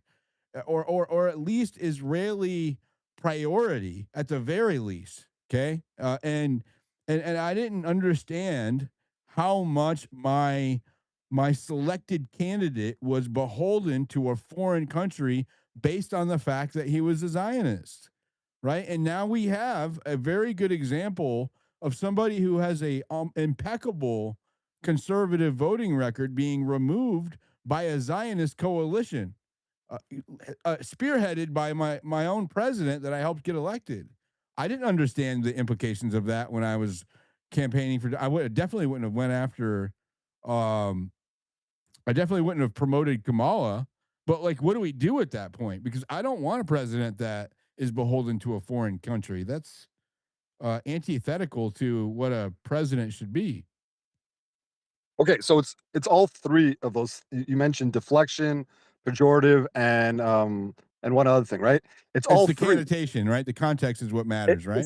It's all three. It's an actual ideology. It's interesting. I saw like sort of as a side note. I saw an interview the other day where Coleman Hughes, this African American, whatever, he was interviewing this guy, and he's like, Zionism is actually in some ways an anachronistic term, meaning sort of like defunct. It doesn't really exist anymore. Because Zionism, sort of as the modern movement, which started in the 1800s, was about creating the state of Israel. The state of Israel is created, therefore it's sort of defunct. But it is used as a pejorative, right? For people who think it's a bad thing that Israel exists, that's a pejorative, right? And a lot of people use it that way, or people who misdefine it as it means Israeli or Jewish supremacy. No, it doesn't. It means I'm just saying as a neutral observer. I'm a huge Zionist. I'm very proud of it. Other people are What does it anti-Zionist. mean to you as a Zionist? What Yeah, it what's it mean to object you? I what want it to hear. I want to hear objectively what it means to him. what it objectively means doesn't mean what it means to me. What it objectively means is No, you're a you support. you declared yourself a Zionist. I don't want to hear what it means objectively from you because you're biased. You just said you're a Zionist, so that's No, impossible. I I'm want to not hear biased about what the your definition is. definition of it as a I'm bi- Zionist. I'm biased in favor of Israel, but I'm not biased about the Diligent, it definition. means he's schizophrenic, is what it means. No, The come on. I want to hear it. the definition is very simple. It means a person who is a Zionist is a supporter of the political movement to establish, and now you can say to keep, the state of Israel in the Holy Land, in Zion. That's where why it has the word So Zion in it's an Zionism. allegiance to the No, not about allegiance. It means you support that movement. So people who That's an support allegiance. no, it doesn't mean allegiance. It means it's something you politically support. Is Israel your ally? But how come there's no like Hold on, criteria around He's it? he's skipping over something very important here. If you support, if somebody supports, hold on. Is Israel your ally? Israel is America's ally. Is Israel your ally? Sure. He Yes. can't give you absolutely. yes or no Okay, answers. so Diligent. No, ally, absolutely. ally is short for what? Alliance means a person who's an ally is part of an alliance. And what does an alliance imply? It implies that you work together towards common goals and common or ends. an allegiance. No. Look up They're the two derived words. They're from not the same root word for a reason. Those are not synonymous Schizophrenia. words. You're just They acting like an idiot. are synonymous words. No, they are literally. not. These are. I'm sorry, words. You're being like a fucking leftist. Words have fucking objective meaning. So you can oppose Zionism, you can support How it. come every time I disagree with you, you have to call me a leftist? Because you're saying left. Because you're That's a saying leftist pejorative. shit. Because you're saying Now you're allegiance. acting like a leftist. Communists are because you're fucking either you're mystifying. with me or only Diligent. communists deal in ultimatums. The answer, if it's not a rhetorical question, is because you're misdefining objective meanings of words, just like leftists No, this did is with fucking. pillable, Diligent. With This what is a Jews what is do a all what is the a woman? time. What is a woman? Amy. What is a border? What is an American? What is the all right, Constitution? let's go back. I want What is I a wanna race? go back Race is to- just a I wanna social go back construct. to- No, I words wanna have go back objective to- meaning. So, You so sound in your schizophrenic. I want to hear what definition, Liam has to all right, say. hold on. In your definition, we'll go to Liam in a second, and I have another space to do. I'm gonna be late. Let me message them. Dilly, Okay, while you're messaging them. I'm gonna do my subscriber space. I'm gonna do that at midnight tonight. Okay, so we'll do that later, you guys. I'm gonna keep this one going. I have an obligation. I'm gonna do my other space in 30 minutes. I do want to ask AB. I want you to finish without being interrupted by me or anyone else. What is your definition of a Zionist again? You said supporter of Israel. Is there any more than that? A Zionist is a person who's a supporter of the political movement called Zionism, right? Which was in favor of establishing a Jewish homeland in So it's established. So in tell me what the it means Holy now. Land. Yeah, now it means a person who supports the continuing existence of that state and support of that So if state. you espouse the ideology of Zionism, then you are devoted to the continuity of Israel, correct? Sure, yeah. Okay, The and so continuation, like if it you are existing. dedicated, if I you am are another way dedicated, of saying hold that, on. but you said you Is let it me finish without Israel as interruption a by you. Yeah. state? AJ, Ivy, just let him fucking talk. This is his Hold space. on. Is it Israel as a state? What's the question? Is it, if it was the dedication of the formation of a state of Israel, then now it is the devotion to the continuity of a state of Israel, correct? Not devotion would be a strong word. Supporter of, right? I support this. Supporter of. Just like people who support NATO or don't support NATO, or people who support being allies with Great Britain or don't support being allies, or people who support Palestine for that matter, of establishing a Palestinian state. Well, Which, let me just say, you are one of the most devout supporters I have for ever sure, met, because for I'm sure. sure you support other causes, but I've never seen you campaign as hard as you do for this one.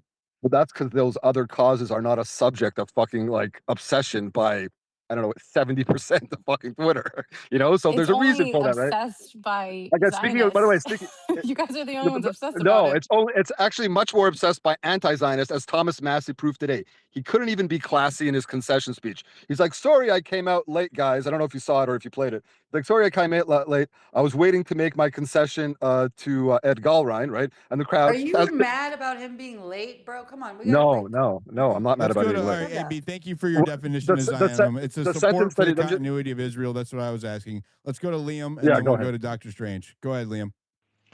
Hey guys, can you hear me? Yep, you're good. Hi, Great, Liam. great. Hey there, how you doing? Good, good. Hold on, my alarm's going off. Hold on one sec. Gotta dismiss that shit. Okay, I'm here. Basically, my view of the definition of Zionism, I guess you would call me a supporter of Israel's right to exist. I think that they've done wonderful things in that part of the desert, and the people that occupy the land now are the grandchildren of the people that quote unquote took the land. So I don't think I think the state of Israel should continue to exist, but I don't. What I think Zionism means, though, in a lot of people's minds, is the support for the expansionism and the militant expansionism, like into the Golan Heights and the West Bank, and I'm not for that. So for whatever Netanyahu's doing, I don't support Netanyahu at all. Now, if this is a broader space about the Massie situation, I would say That's the the focus Republic, here. That's why I was talking about Zionism, Yeah. because what right? I was describing is a coalition. I didn't, I until tonight I didn't even consider Trump to be a Zionist, and I just had a Zionist on stage agree with me that he is one. So now I'm considering Trump a Zionist, right? And Well, I'm like, a Israel got coalition us of Zionists just removed a sitting America First incumbent. So right, and they got us into a war that's raising gas prices. That's a fact. But as far as Massey's concerned, I'm assuming that most people in this space are kind of aghast at what happened, mainly because they want to see the Epstein files. Am I correct? Diligent. what's For the that? I'm most sorry. part. Can you? Yeah, Do so do basically it's a combination of things. He was anti-war, he was pro transparency when it came to the Epstein files, and he was also anti-foreign aid being What is he sent to us. backtracked on? Is that what you're asking? Well, He yeah. I said mean, It's a I'm long saying most list. most of the people that come into your spaces really want to see the Epstein files. Am I correct? Oh yeah. Mm-hmm. Right. And so we've had a lot of the DOJ still has what 50% of the files hidden, and we're not going to see them until At we have least. enough. Right. Right. The Massey was the only guy. I mean, other than Boebert, MTG, and Rokana. Nancy May and Ro Khanna. Well, Ro Khanna's on the Rokana too. left, You can't but count but out Rokana. but everybody on the left voted for it, and it wasn't none of the Republicans voted for the bill until it was obvious that it was going to pass, right? Or at least the vote would come up, and then they'd all have to vote on the record. That's what happened, right? Only 3 or 4 Republicans stood up for the discharge petition, and they're dropping like flies, and that's pretty scary because I don't think the average Kentucky voter wants to see the Epstein files, and that's pretty sad. You know what I mean? But that's pretty much all I had to say. All right. Thank you, Liam. Go ahead, Dr. Strange. Yeah, I just wanted to make a quick point regarding what AB said regarding the definition of Zionism. Look, AB, if I asked So, 10 Dr. Strange, I am Israelis, trying to wrap it up. If you invoke AB, we're gonna have this, and you know how he is. I am here tomorrow. You guys, yeah, listen. that's fine. That's fine. Okay, tomorrow The I'm gonna only do a whole space dedicated to foreign interest lobbying in our elections. The whole That's fine. space. So if you If it want to have a was, conversation about Zionism and its impact on our elections, I will be here all day tomorrow. Yeah, basically I'll campaign just finance simplify it. reform is I think the core problem. The core, I think one of the remediation paths But to it's what not we're just going to be facing. Zionism. I'm going to look at Yeah, Qatar and campaign I'm going to look finance. at all of the foreign lobbies, not just Yep. APAC. I'll simplify it. All I wanted to say is that what AB said, how he defines Zionism, is not what others define. And I'm referring to Israelis, right? You have Israelis who come in here and they've literally said this, and they're diehard Israeli supporters. They're American as well. And they said that the Zion, the Zionist construct also includes the religious angle where if you bless Israel, then God will bless you. So there's that element of it because then it becomes a identity issue, meaning you have to. It's like a supremacist ideology when you look at it from that lens that you have to bless these people because they're God's chosen people. Otherwise, God will not bless you. Irrelevant of what they do, how they behave, that does not matter. It's just that their identity. So that's an issue. I hope you can understand why somebody like me or others would have an issue with that. But if you define it, as simply, Jews wanting to have a place of their own, who would be against that? Nobody would be against that, so long as it's not taking somebody else's land. But otherwise, I wouldn't be against it. I want Jews to have a place of their own, to have a state of their own. I'll land there. I apologize. I didn't want to open up this can of worms, but I just that term is loaded and it has different meanings. You can sugarcoat it one way, but then there are other people who have a very different perspective of it. From the Euphrates to the Nile is part of Zion, right? So where does it stop? I'll land there. Grok, what is the Webster or the Oxford Dictionary definition for Zionism?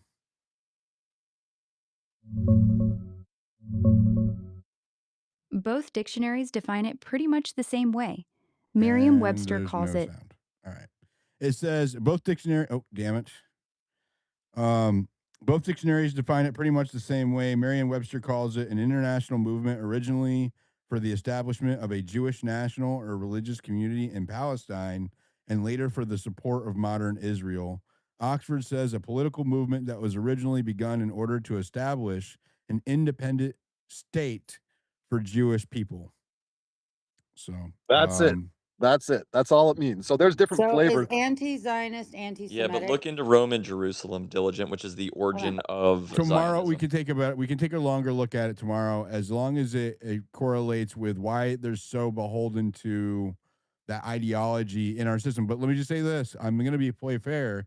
We're also going to look at the Muslim Brotherhood and other like Qatar and all of that shit. We're gonna PCP, China, all that shit. yeah, we're gonna take a long look at how much of our government is bought and paid for by foreign interests. But when I did the math tonight, it was APAC and Jewish or the Zionist coalition. They had spent more money in the last 4 years than all other foreign interest pacts combined. Okay, so take all of the other foreign interests, pool them together, and the one foreign interest outspent the other ones combined. So, when we have our conversation tomorrow, that's going to be a part of it, AB. So, Yeah, fair. I mean, I question those numbers just even on elections, but if you broaden the lens, I will do my due diligence because that was a Grok prompt during a space. I yeah. will tomorrow. I'm going to spend when I wake up. I'm going to research. I'll put together a thread. I will post it. I'll bring all the receipts like I do, and then we can all pull it apart. Fair Look at enough. it Fair tomorrow enough. night. But I'm just saying, if All you right. if you if you if you zoom out 30,000 feet and go beyond elections, even I think it's on elections that's an incorrect claim. But if you zoom beyond that, look at academia, look at think tanks, look at fucking media. It's way more outspent by Well, the people who. focus is going to be elections tomorrow. Fair enough. But I think academia matters. I think media. I mean, like Al Jazeera is like the second or third most popular media entity in the entire world. It is owned literally 100% and operated and controlled by the government of Qatar. You know, like obviously I mean, Chinese. right now you're sounding like the Jews own Hollywood kind of like rhetoric, right? Like this is no different. Because I said that Al Jazeera is owned by Qatar, which is 100% a factual statement and not a conspiracy. I mean, But it's not, but it's everything still else to is owned me by as Jews. someone who is like, Everything. again, to me, who's a moderate, it sounds the same as when I hear Ian say it. The Jews own, No, because like, true They things do. are different than untrue things. I don't know what to say to tell you. Which big media empire is yeah, not we're not owned by going to have the Jews in the conversation West? tonight. I was just saying, I was telling you what it sounds like to me. We'll One have this last, one conversation last very tomorrow. quick point. Very quick point, 30 seconds, which is that it's important to point out whether people, obviously, a lot of people are unhappy, a lot of people are happy, like me, but every single dollar spent, supported or not supported, was spent by an American citizen today. Every single, whether you think their allegiance is somewhere else or not, every dollar and every employee of Can I APAC, ask, as a every single one. conservative, what you're happy about as a So conservative? this is the conversation we're going to have tomorrow. We can have this conversation Not a tomorrow. single dollar by the government of Israel or Qatar or China. All American citizens, like them or dislike them, think that they're loyal or disloyal. I think Massie sold himself out to communists, Nazis, and jihadists. You think Well, they have the other people dual sold All himselves right, to all loyalties. Jews. right. Thank you, AB. Yeah. Thank you, Maze. The last word is to you. Well, the part that I enjoyed the most out of tonight's space was watching you do the circle dance with with the I think his name was Alfred or something. And it was really I thoroughly enjoyed that. But what I will say is that it does show that we have very, very deep problems as it pertains to our country and what it is that we thought we had a republic. We thought we had, a voice in what happens and who is representing us. But I think that money now, which is obviously being poured in to take the seats that those voices would normally, they would represent the people, but they don't. They represent those interests now. And so I look forward to tomorrow's conversation. And thank you for allowing me to co-host. I hope everybody's following Dilly. Make sure that you're, hitting the little notification bell, because the spaces, no, the entire notification apparatus for spaces is jacked. So you want to be able to see him um, in your notifications when you hit the bell. And yeah, and hit and subscribe to him too, because I'm telling you, this is an uphill battle. But that's all I have to say. Thanks for having me, and I look forward to tomorrow. Thank you, Maze. We love you. Make sure you're following Maze. Make sure you're following all of our hosts. Most of them are Spaces hosts, to turn notifications on. If you want to support me, subscribe. I'll throw you in this subscriber group chat. I do a subscriber space.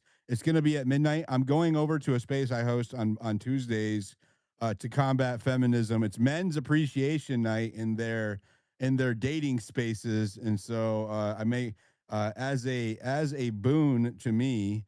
They agreed to do a men's appreciation space, and I said that I would go co-host it and support it. So I'm gonna jump over there, and then at midnight I'll do our subscriber after space. If you want to complain about how I do my spaces, if you have ideas, or if you want to give me feedback, that's the best way, is to come up into the subscriber space. I listen to people vent at me all the time in there. I do take feedback, and if I can, I do apply it. So let's do the outro from Unconfined. Oh, fuck. It didn't work. All right. Have a good night, everybody, and we'll see you tomorrow.